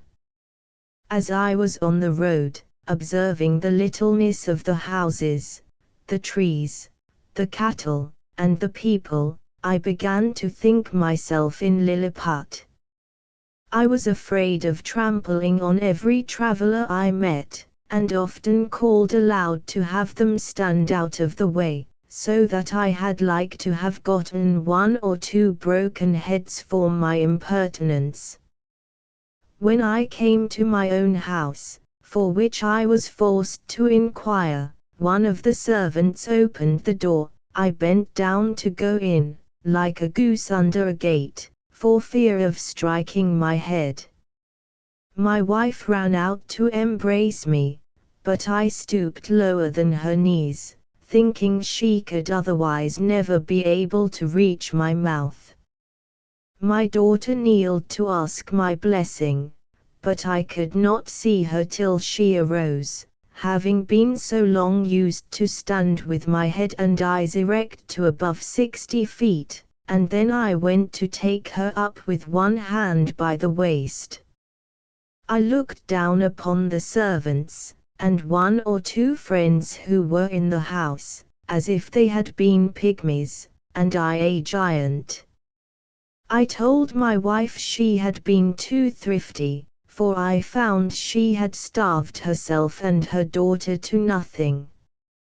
In short, I behaved myself so unaccountably, that they were all of the captain's opinion when he first saw me, and concluded I had lost my wits. This I mention as an instance of the great power of habit and prejudice. In a little time, I and my family and friends came to a right understanding, but my wife protested I should never go to sea any more, although my evil destiny so ordered, that she had not power to hinder me, as the reader may know hereafter. In the meantime I here conclude the second part of my unfortunate voyages. Illustration note: Jonathan Swift was born in Dublin, Ireland, in 1667, and died in 1745. His parents were English. His father died before he was born, and his mother was supported on a slender pittance by his father's brother. He was educated at Trinity College, Dublin, and all through his early life was dependent on the generosity of others. His college career was not highly creditable, either from the point of view of manners, morals, or learning. After leaving college, he traveled through England on foot, and found employment with a relative of his mother's, Sir William Temple, in whose house was a noble library, and for 2 years Swift made up for some of his shortcomings by studying diligently therein. He went to Oxford in 1692, took a degree and was ordained in 1694. He was given a parish in Ireland, which he soon resigned, returning to the home of Sir William Temple, where he remained until the death of the latter in 1699. Temple left Swift a legacy, and confided to him the editing and publishing of his works. This task completed, Swift went again to Ireland to another parish, and threw himself into political pamphleteering with great effect, one of the results of his exertions being the securing of freedom from taxation for the Irish clergy. He subsequently became Dean of St. Patrick's in Dublin, and for a period achieved great popularity owing to his powerful political writings. While in what he called his exile he wrote Gulliver's Travels, which was at first published anonymously, the secret of the authorship being so closely guarded that the publisher did not know who was the author. Dr. Johnson characterized it as a production so new and strange that it filled the reader with admiration and amazement. It was read by the high and low, the learned and the illiterate. In this work, Jonathan Swift appears as one of the greatest masters of English we have ever had, as endowed with an imaginative genius inferior to few, as a keen and pitiless critic of the world, and a bitter misanthropic accounter of humanity at large. Dean Swift was indeed a misanthrope by theory, however he may have made exception to private life. His hero, Gulliver, discovers race after race of beings who typify the genera in his classification of mankind.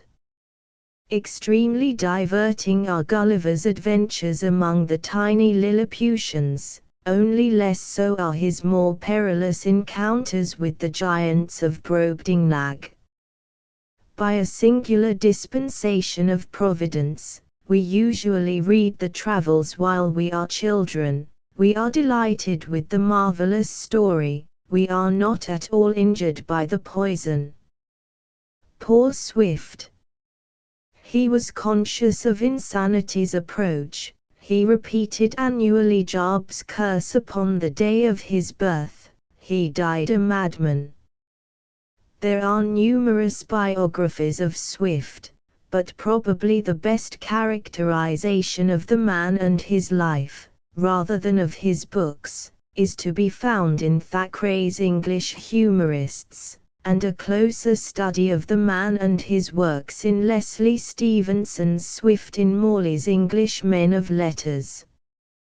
The other biographies of him are Lord Orrery Remarks on the Life and Writings of Dr. Jonathan Swift, 1751, Hawkes, on his life, 1765, Sheridan's Life, 1785, Forster's Life, 1875, unfinished, Henry Craik's Life, 1882. The best edition of Swift's writings and correspondence is that edited by Scott, 1824. Footnotes: 1. Redriff equals Rotherhithe, then a Thames-side village, now part of London. 2. Pound, nearly $5. 3. Levant, the point where the sun rises. The countries about the eastern part of the Mediterranean Sea and its adjoining waters. 4. Mrs. It was formerly the custom to call unmarried women Mrs. 5. The South Sea, the Pacific Ocean. 6. Van Diemen's Land, NW from Van Diemen's Land, Tasmania, and in latitude 30 degrees 2 minutes would be in Australia or off the west coast. 7. Cable's length, about 600 or 700 feet. 8. Buff jerkin, a leather jacket or waistcoat.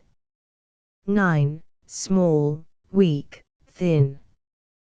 10. Signet royal, the king's seal. 11. Half-pike, a short wooden staff, upon one end of which was a steel head. 12. Stang, an old word for a perch, 16 feet and a half, also for a rood of ground. 13. Chaise, a sedan chair is here meant. It held one person, and was carried by 2 men by means of projecting poles. 14. Crest, a decoration to denote rank. 15. Lingua franca, a language, Italian mixed with Arabic, Greek, and Turkish, used by Frenchmen, Spaniards, and Italians trading with Arabs, Turks, and Greeks. It is the commercial language of Constantinople. 16. Fobs, small pockets in the waistband of trousers to receive a watch. 17. Imprimis, in the first place, pr. imprimis. 18. Lucid, shining, transparent. 19. Yeoman of the Guards, freeman forming the bodyguard of the sovereign. 20. Pocket perspective, a small spyglass or telescope. 21. Trencher, a wooden plate or platter. 22. Corn, such grains as wheat, rye, barley, oats.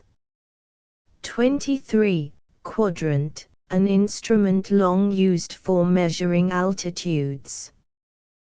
24. Skirt, coat tail. 25. Al-Quran, the Quran or Mohammedan Bible. 26. Embargo, an order not to sail. 27.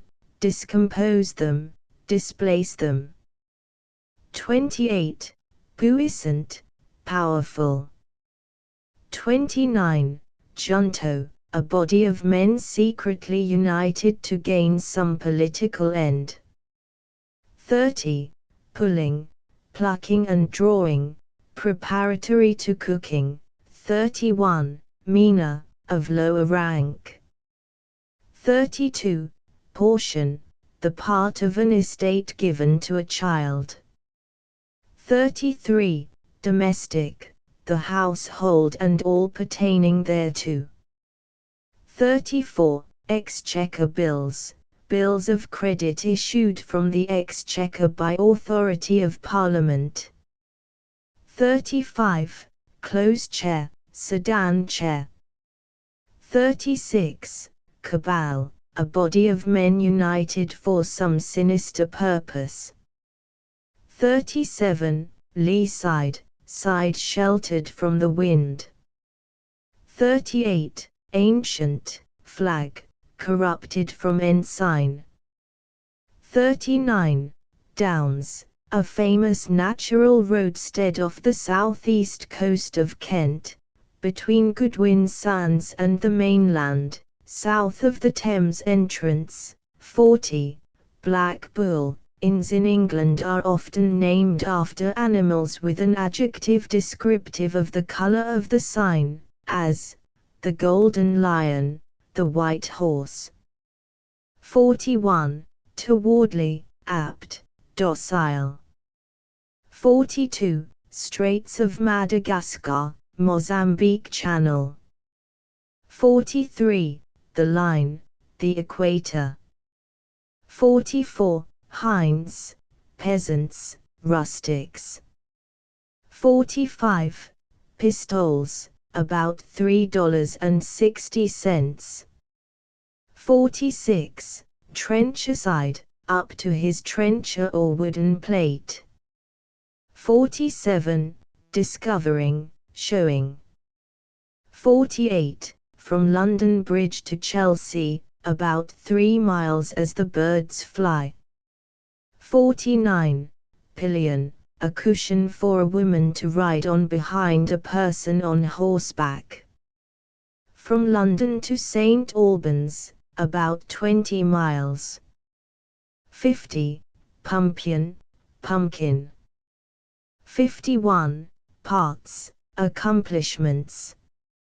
52. Sanson's Atlas, a very large atlas by a French geographer in use in Swift's time. 53. As good a hand of me, as much money of me. 54. Moedor, a Portuguese gold piece worth about $6. 55. Guineas, an obsolete English gold coin, of the value of $5. 56. Phoenix, a bird of fable said to live for a long time and rise anew from its own ashes. 57. Cabinet, a private room. 58. Scrutoire, a writing desk. 59. Waiting, attendance on the king.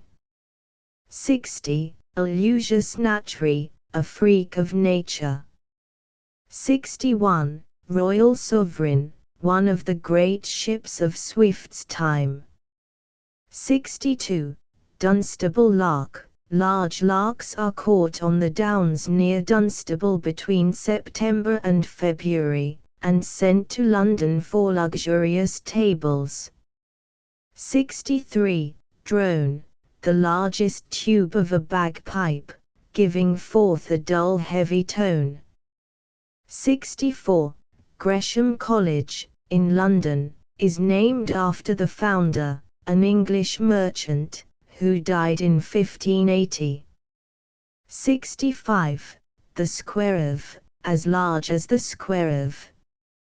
66. Salisbury steeple, this is about 400 feet high. 67. Battalia, the order of battle. 68. Espalier, a lattice upon which fruit trees or shrubs are trained. 69. Scull, a short oar. 70. Starboard or larboard, right or left. 71. Corking pin, a larger sized pin. 72. Stomacher, a broad belt. 73. Volute, knave.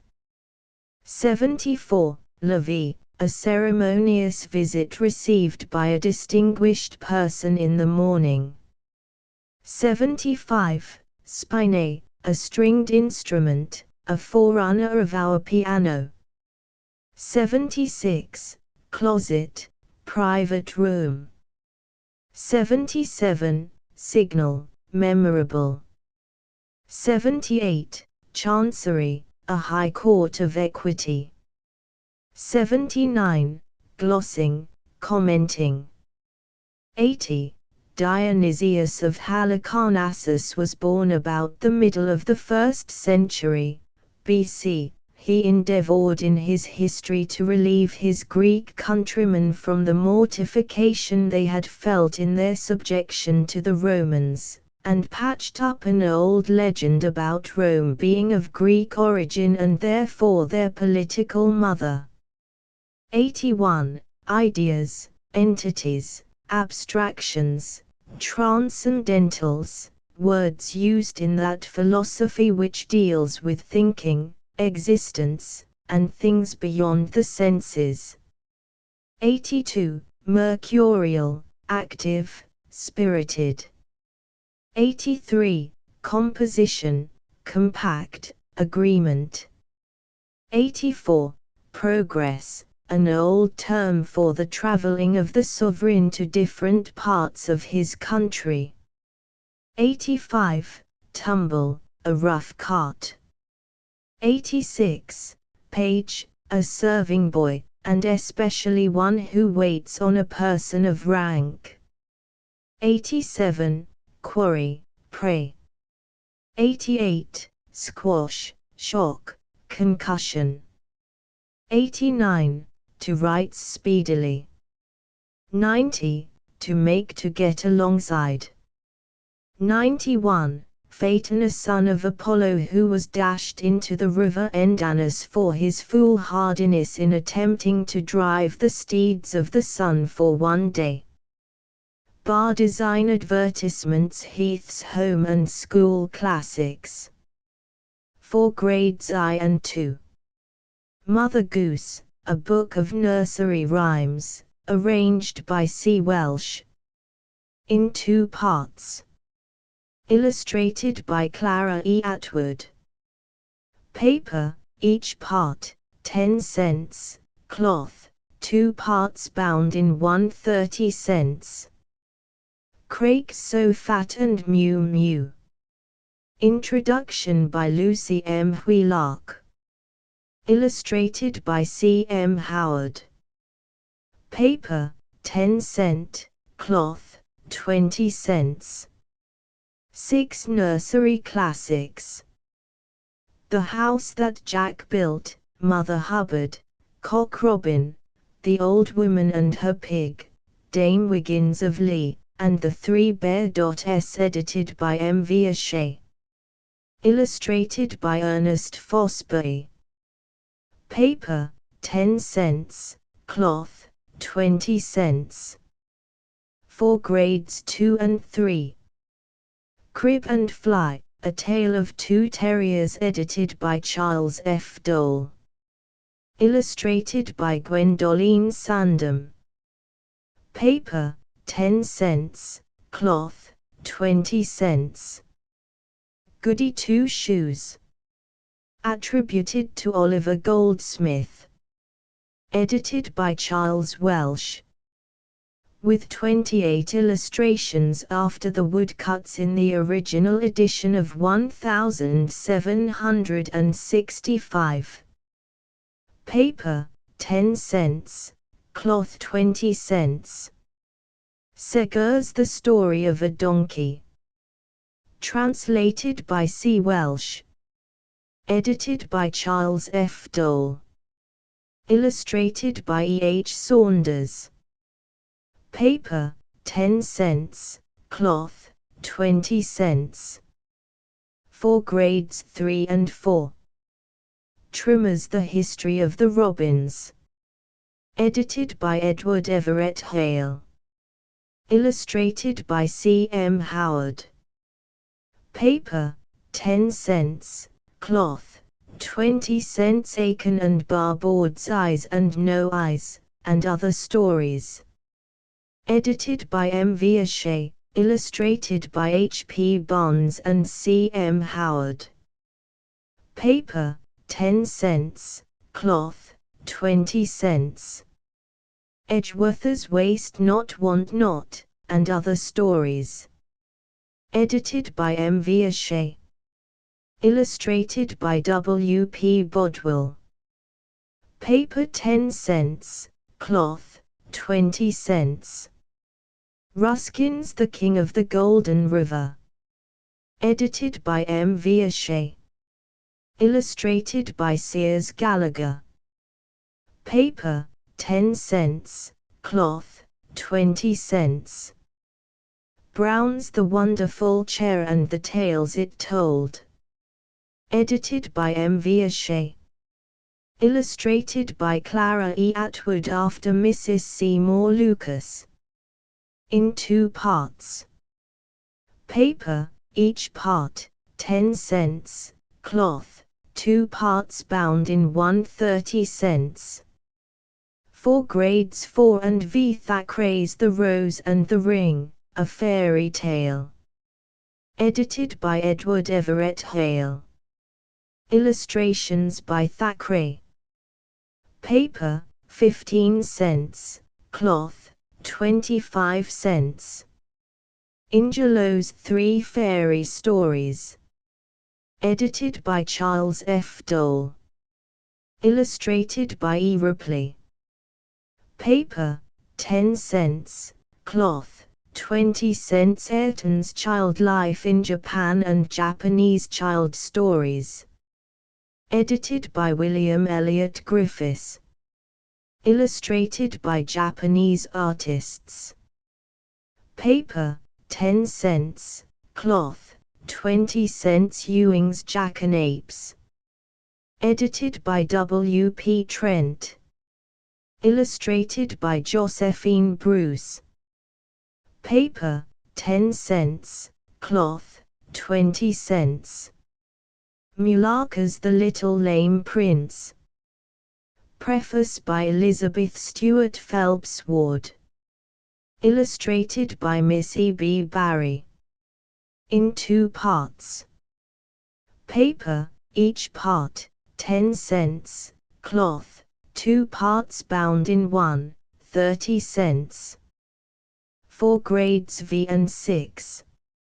Lamb's The Adventures of Ulysses. Edited by W. P. Trent. Illustrations after Flammon. Paper, 15 cents, cloth, 25 cents. Gulliver's Travels. I. A Voyage to Lilliput. 2. A Voyage to Brobdingnag. Edited by T. M. Bulliet. Fully illustrated. In 2 parts. Paper, each part, 15 cents, cloth, 2 parts bound in 130 cents. Ewing's The Story of a Short Life. Edited by T. M. Bulliet. Illustrated by A. F. Schmidt. Paper, 10 cents, cloth, 20 cents. Tales from the Travels of Baron Munchausen. Edited by Edward Everett Hale. Illustrated by H. P. Barnes after Door. Paper, 10 cents, cloth, 20 cents. Mullarka's The Little Lame Prince. Preface by Elizabeth Stewart Phelps Ward. Illustrated by Miss E. B. Barry. In 2 parts. Paper, each part, 10 cents, Cloth, 2 parts bound in 1, 30 cents. For grades 6 and 7. Lamb's Tales from Shakespeare. Introduction by Elizabeth Stuart Phelps Ward. Illustrated by Homer W. Colby after Pill. In 3 parts. Paper, each part, 15 cents. Cloth, 3 parts bound in 1, 40 cents. Martineau's The Crofton Boys. Edited by William Elliott Griffiths. Illustrated by A. F. Schmidt. Cloth, 30 cents. Motley's The Siege of Lydon. Edited by William Elliott Griffiths. With 19 illustrations from old prints and photographs, and a map. Paper, 10 cents. Cloth, 20 cents. Brown's Rap and His Friends and Other Stories of Dogs. Edited by T. M. Bulliett. Illustrated by David L. Munro after Sir Noel Paton, Mrs. Blackburn, George Hardy, and Lum Stocks. Paper, 10 cents. Cloth, 20 cents. For grades 7, 8 and 9. Harmatton's chapters on animals, dogs, cats and horses. Edited by W. P. Trent. Illustrated after Sir E. Landseer, Sir John Millais, Rosa Bonheur, Ivan Muad'Dibarasit, J. L. Jerome, K. Bodmer, etc. Paper, 15 cents. Cloth, 25 cents. Irving's Dolph Heeliger.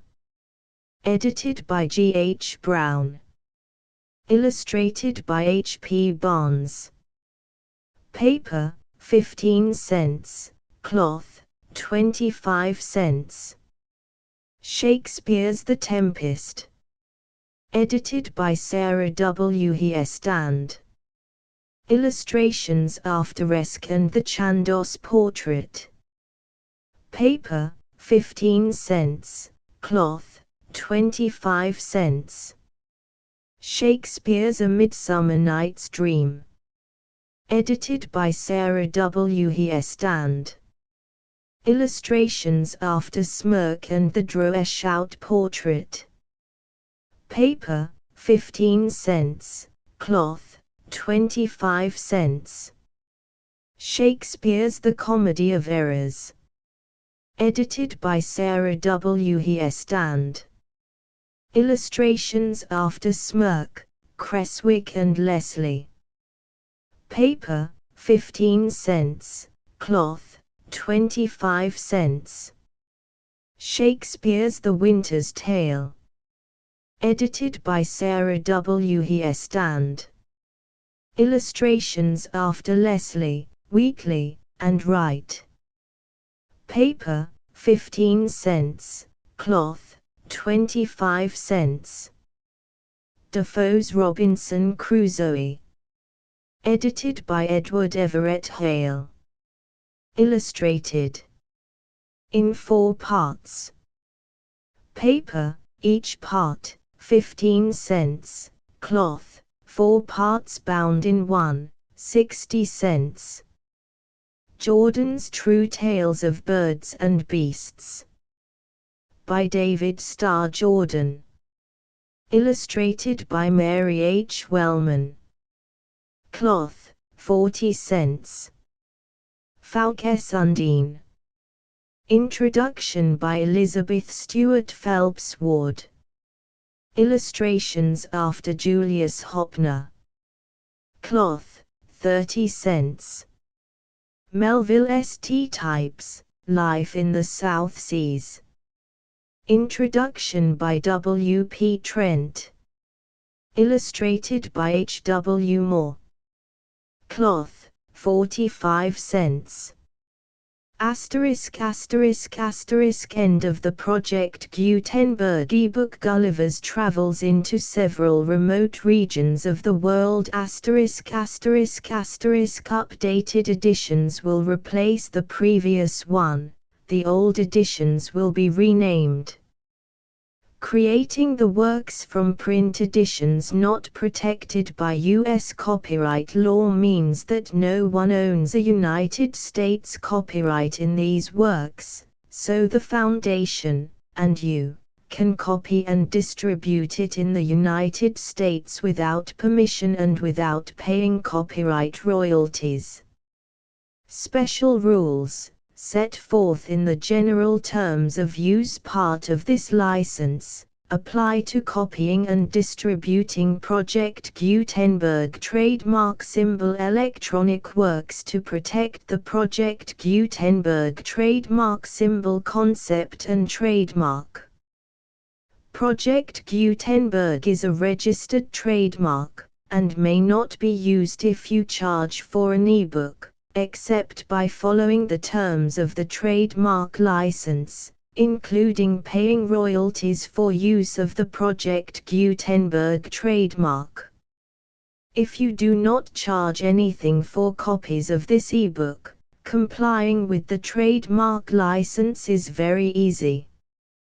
You may use this ebook for nearly any purpose, such as creation of derivative works, reports, performances and research. Project Gutenberg ebooks may be modified and printed and given away. You may do practically anything in the United States with ebooks not protected by U.S. copyright law. Redistribution is subject to the trademark license, especially commercial redistribution. Start. Full license. The full Project Gutenberg license. Please read this before you distribute or use this work to protect the Project Gutenberg trademark symbol mission of promoting the free distribution of electronic works. By using or distributing this work, or any other work associated in any way with the phrase Project Gutenberg, you agree to comply with all the terms of the full Project Gutenberg trademark symbol license available with this file or online at www.gutenberg.org/license. Section 1. General Terms of Use and Redistributing Project Gutenberg Trademark Symbol Electronic Works 1.0. By reading or using any part of this Project Gutenberg trademark symbol electronic work, you indicate that you have read, understand, agree to and accept all the terms of this license and intellectual property, trademark/copyright, agreement. If you do not agree to abide by all the terms of this agreement, you must cease using and return or destroy all copies of Project Gutenberg trademark symbol electronic works in your possession. If you paid a fee for obtaining a copy of or access to a Project Gutenberg trademark symbol electronic work and you do not agree to be bound by the terms of this agreement, you may obtain a refund from the person or entity to whom you paid the fee as set forth in paragraph 1.e.8. 1.b. Project Gutenberg is a registered trademark. It may only be used on or associated in any way with an electronic work by people who agree to be bound by the terms of this agreement. There are a few things that you can do with most Project Gutenberg trademark symbol electronic works even without complying with the full terms of this agreement. See paragraph 1.c below. There are a lot of things you can do with Project Gutenberg trademark symbol electronic works if you follow the terms of this agreement and help preserve free future access to Project Gutenberg trademark symbol electronic works. See paragraph 1.e below. 1.c. The Project Gutenberg Literary Archive Foundation, the Foundation or PGLAF, owns a compilation copyright in the collection of Project Gutenberg trademark symbol electronic works. Nearly all the individual works in the collection are in the public domain in the United States. If an individual work is unprotected by copyright law in the United States and you are located in the United States, we do not claim a right to prevent you from copying, distributing, performing, displaying or creating derivative works based on the work as long as all references to Project Gutenberg are removed. Of course, we hope that you will support the Project Gutenberg trademark symbol mission of promoting free access to electronic works by freely sharing Project Gutenberg trademark symbol works in compliance with the terms of this agreement for keeping the Project Gutenberg trademark symbol name associated with the work. You can easily comply with the terms of this agreement by keeping this work in the same format with its attached full Project Gutenberg trademark symbol license when you share it without charge with others. 1.d. The copyright laws of the place where you are located also govern what you can do with this work. Copyright laws in most countries are in a constant state of change. If you are outside the United States, check the laws of your country in addition to the terms of this agreement before downloading, copying, displaying, performing, distributing or creating derivative works based on this work or any other Project Gutenberg trademark symbol work. The Foundation makes no representations concerning the copyright status of any work in any country other than the United States. 1.e Unless you have removed all references to Project Gutenberg. 1.e.1. The following sentence, with active links to, or other immediate access to, the full Project Gutenberg trademark symbol license must appear prominently whenever any copy of a Project Gutenberg trademark symbol work, any work on which the phrase Project Gutenberg appears, or with which the phrase Project Gutenberg is associated, is accessed, displayed, performed, viewed, copied or distributed. This ebook is for the use of anyone anywhere in the United States and most other parts of the world at no cost and with almost no restrictions whatsoever. You may copy it, give it away or reuse it under the terms of the Project Gutenberg license included with this ebook or online at www.gutenberg.org. If you are not located in the United States, you will have to check the laws of the country where you are located before using this ebook. 1.e.2. If an individual Project Gutenberg trademark symbol electronic work is derived from texts not protected by U.S. copyright law, does not contain a notice indicating that it is posted with permission of the copyright holder, the work can be copied and distributed to anyone in the United States without paying any fees or charges. If you are redistributing or providing access to a work with the phrase Project Gutenberg associated with or appearing on the work, You must comply either with the requirements of paragraphs 1.e.1 through 1.e.7 or obtain permission for the use of the work and the Project Gutenberg trademark symbol trademark as set forth in paragraphs 1.e.8 or 1.e.9. 1.e.3.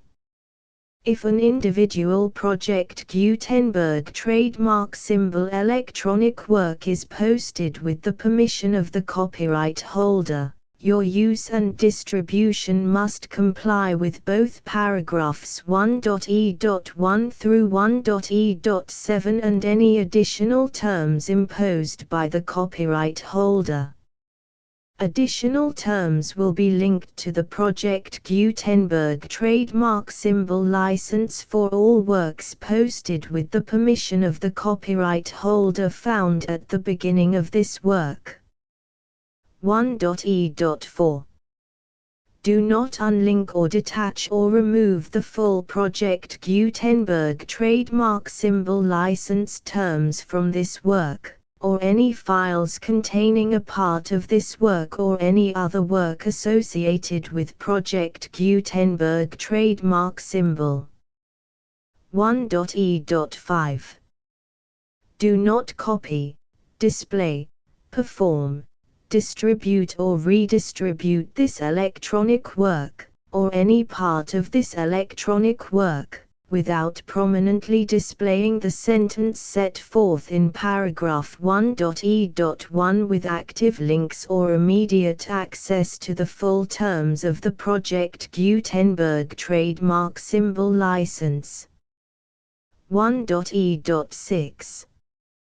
You may convert to and distribute this work in any binary, compressed, marked up, non-proprietary or proprietary form, including any word processing or hypertext form. However, if you provide access to or distribute copies of a Project Gutenberg trademark symbol work in a format other than plain vanilla ASCII or other format used in the official version posted on the official Project Gutenberg trademark symbol website, www.gutenberg.org, you must, at no additional cost, fee or expense to the user, provide a copy, a means of exporting a copy, or a means of obtaining a copy upon request, of the work in its original plain vanilla ASCII or other form. Any alternate format must include the full Project Gutenberg trademark symbol license as specified in paragraph 1.e.1. 1.e.7. Do not charge a fee for access to, viewing, displaying, performing, copying or distributing any Project Gutenberg trademark symbol works unless you comply with paragraph 1.e.8 or 1.e.9. 1.e.8. You may charge a reasonable fee for copies of or providing access to or distributing Project Gutenberg trademark symbol electronic works provided that you pay a royalty fee of 20% of the gross profits you derive from the use of Project Gutenberg trademark symbol works calculated using the method you already use to calculate your applicable taxes. The fee is owed to the owner of the Project Gutenberg trademark symbol trademark, but he has agreed to donate royalties under this paragraph to the Project Gutenberg Literary Archive Foundation. Royalty payments must be paid within 60 days following each date on which you prepare, or are legally required to prepare, your periodic tax returns. Royalty payments should be clearly marked as such and sent to the Project Gutenberg Literary Archive Foundation at the address specified in Section 4, Information about donations to the Project Gutenberg Literary Archive Foundation. You provide a full refund of any money paid by a user who notifies you in writing, or by email, within 30 days of receipt that S/he does not agree to the terms of the full Project Gutenberg trademark symbol license. You must require such a user to return or destroy all copies of the works possessed in a physical medium and discontinue all use of and all access to other copies of Project Gutenberg trademark symbol works. You provide, in accordance with paragraph 1.f.3, a full refund of any money paid for a work or a replacement copy, if a defect in the electronic work is discovered and reported to you within 90 days of receipt of the work. You comply with all other terms of this agreement for free distribution of Project Gutenberg trademark symbol works. 1.e.9. If you wish to charge a fee or distribute a Project Gutenberg trademark symbol electronic work or group of works on different terms than are set forth in this agreement, you must obtain permission in writing from the Project Gutenberg Literary Archive Foundation, the manager of the Project Gutenberg trademark symbol trademark. Contact the Foundation as set forth in Section 3 below. 1.f1.f.1. Project Gutenberg volunteers and employees expend considerable effort to identify, do copyright research on, transcribe and proofread works not protected by U.S. copyright law in creating the Project Gutenberg trademark symbol collection. Despite these efforts, Project Gutenberg trademark symbol electronic works, and the medium on which they may be stored, may contain defects such as, but not limited to, incomplete, inaccurate or corrupt data, transcription errors, a copyright or other intellectual property infringement, a defective or damaged disk or other medium, a computer virus, or computer codes that damage or cannot be read by your equipment. 1.f.2.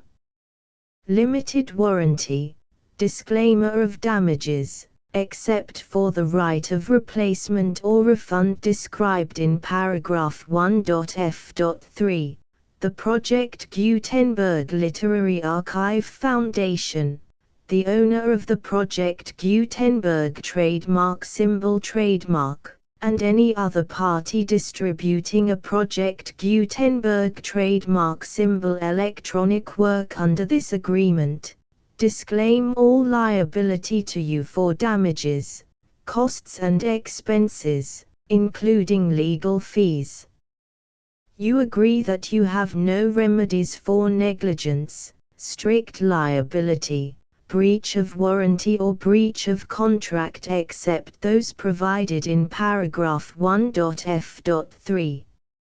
You agree that the Foundation, the trademark owner, and any distributor under this agreement will not be liable to you for actual, direct, indirect, consequential, punitive or incidental damages even if you give notice of the possibility of such damage.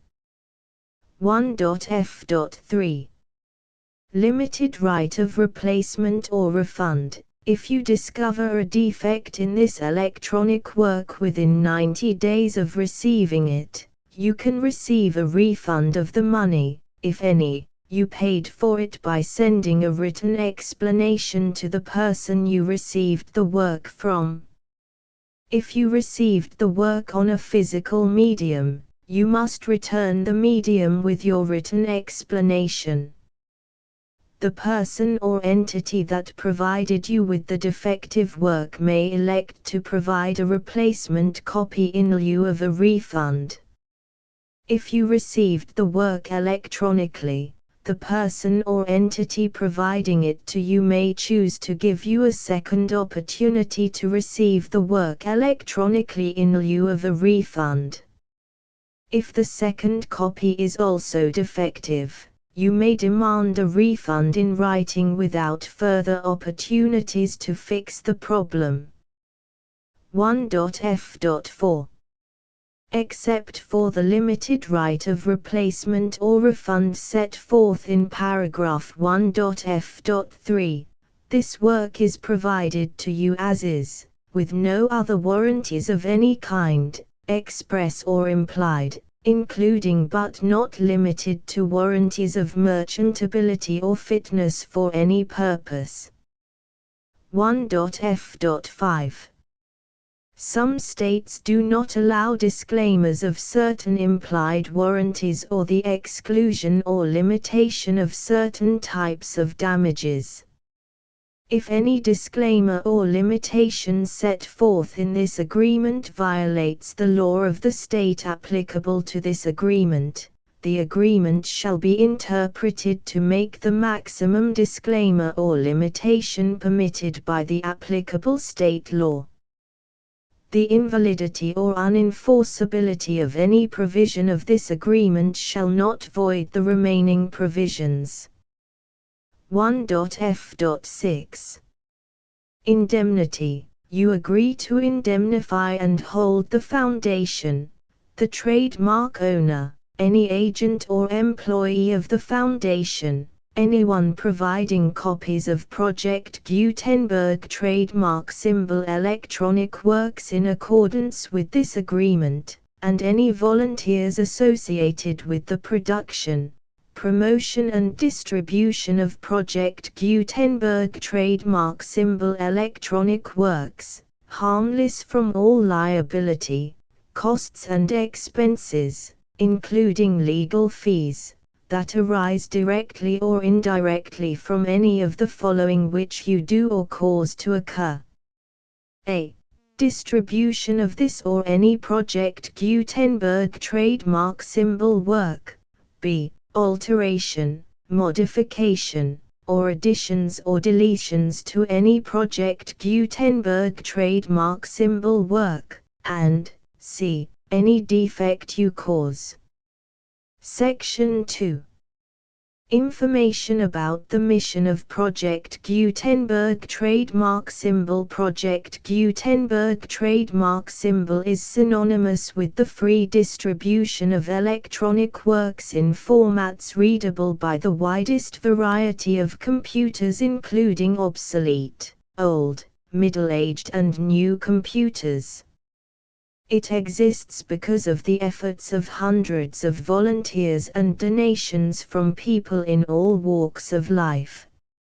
Volunteers and financial support to provide volunteers with the assistance they need are critical to reaching Project Gutenberg trademark symbol's goals and ensuring that the Project Gutenberg trademark symbol collection will remain freely available for generations to come.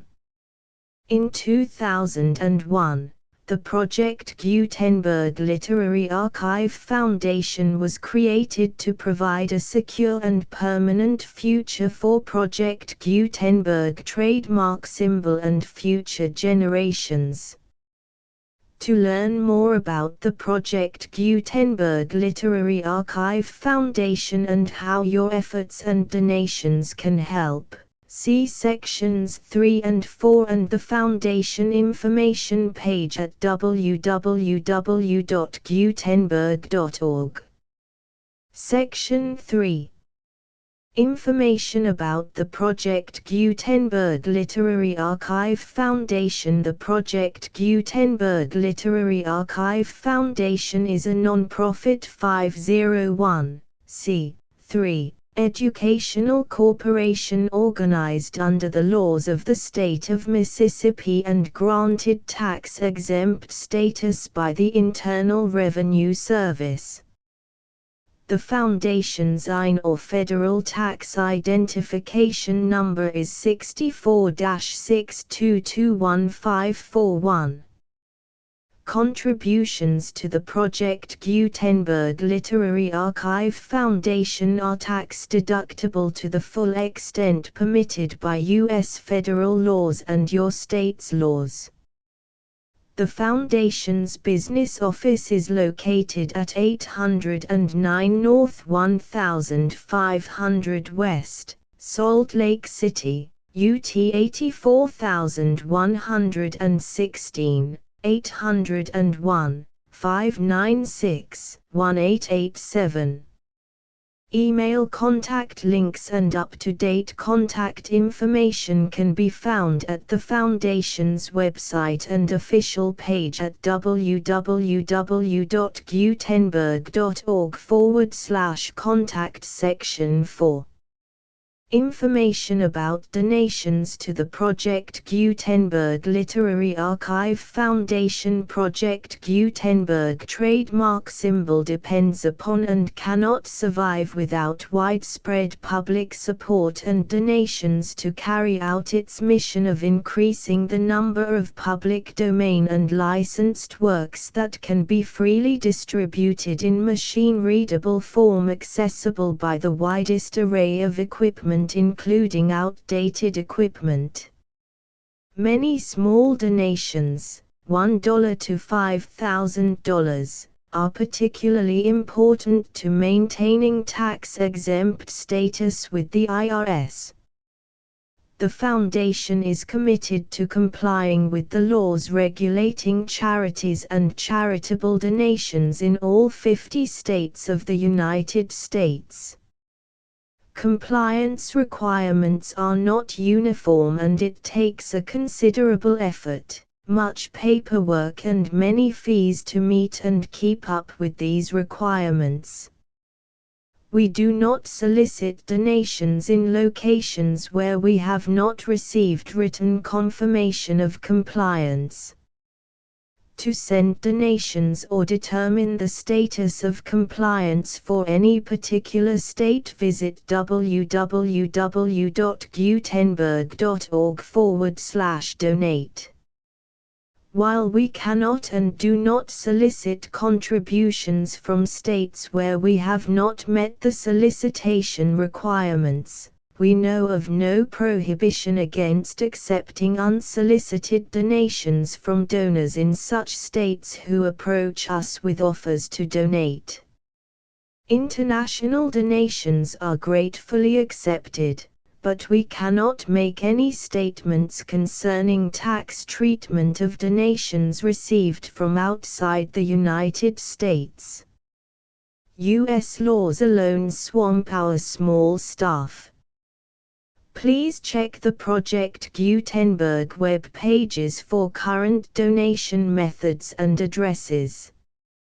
Donations are accepted in a number of other ways including checks, online payments and credit card donations.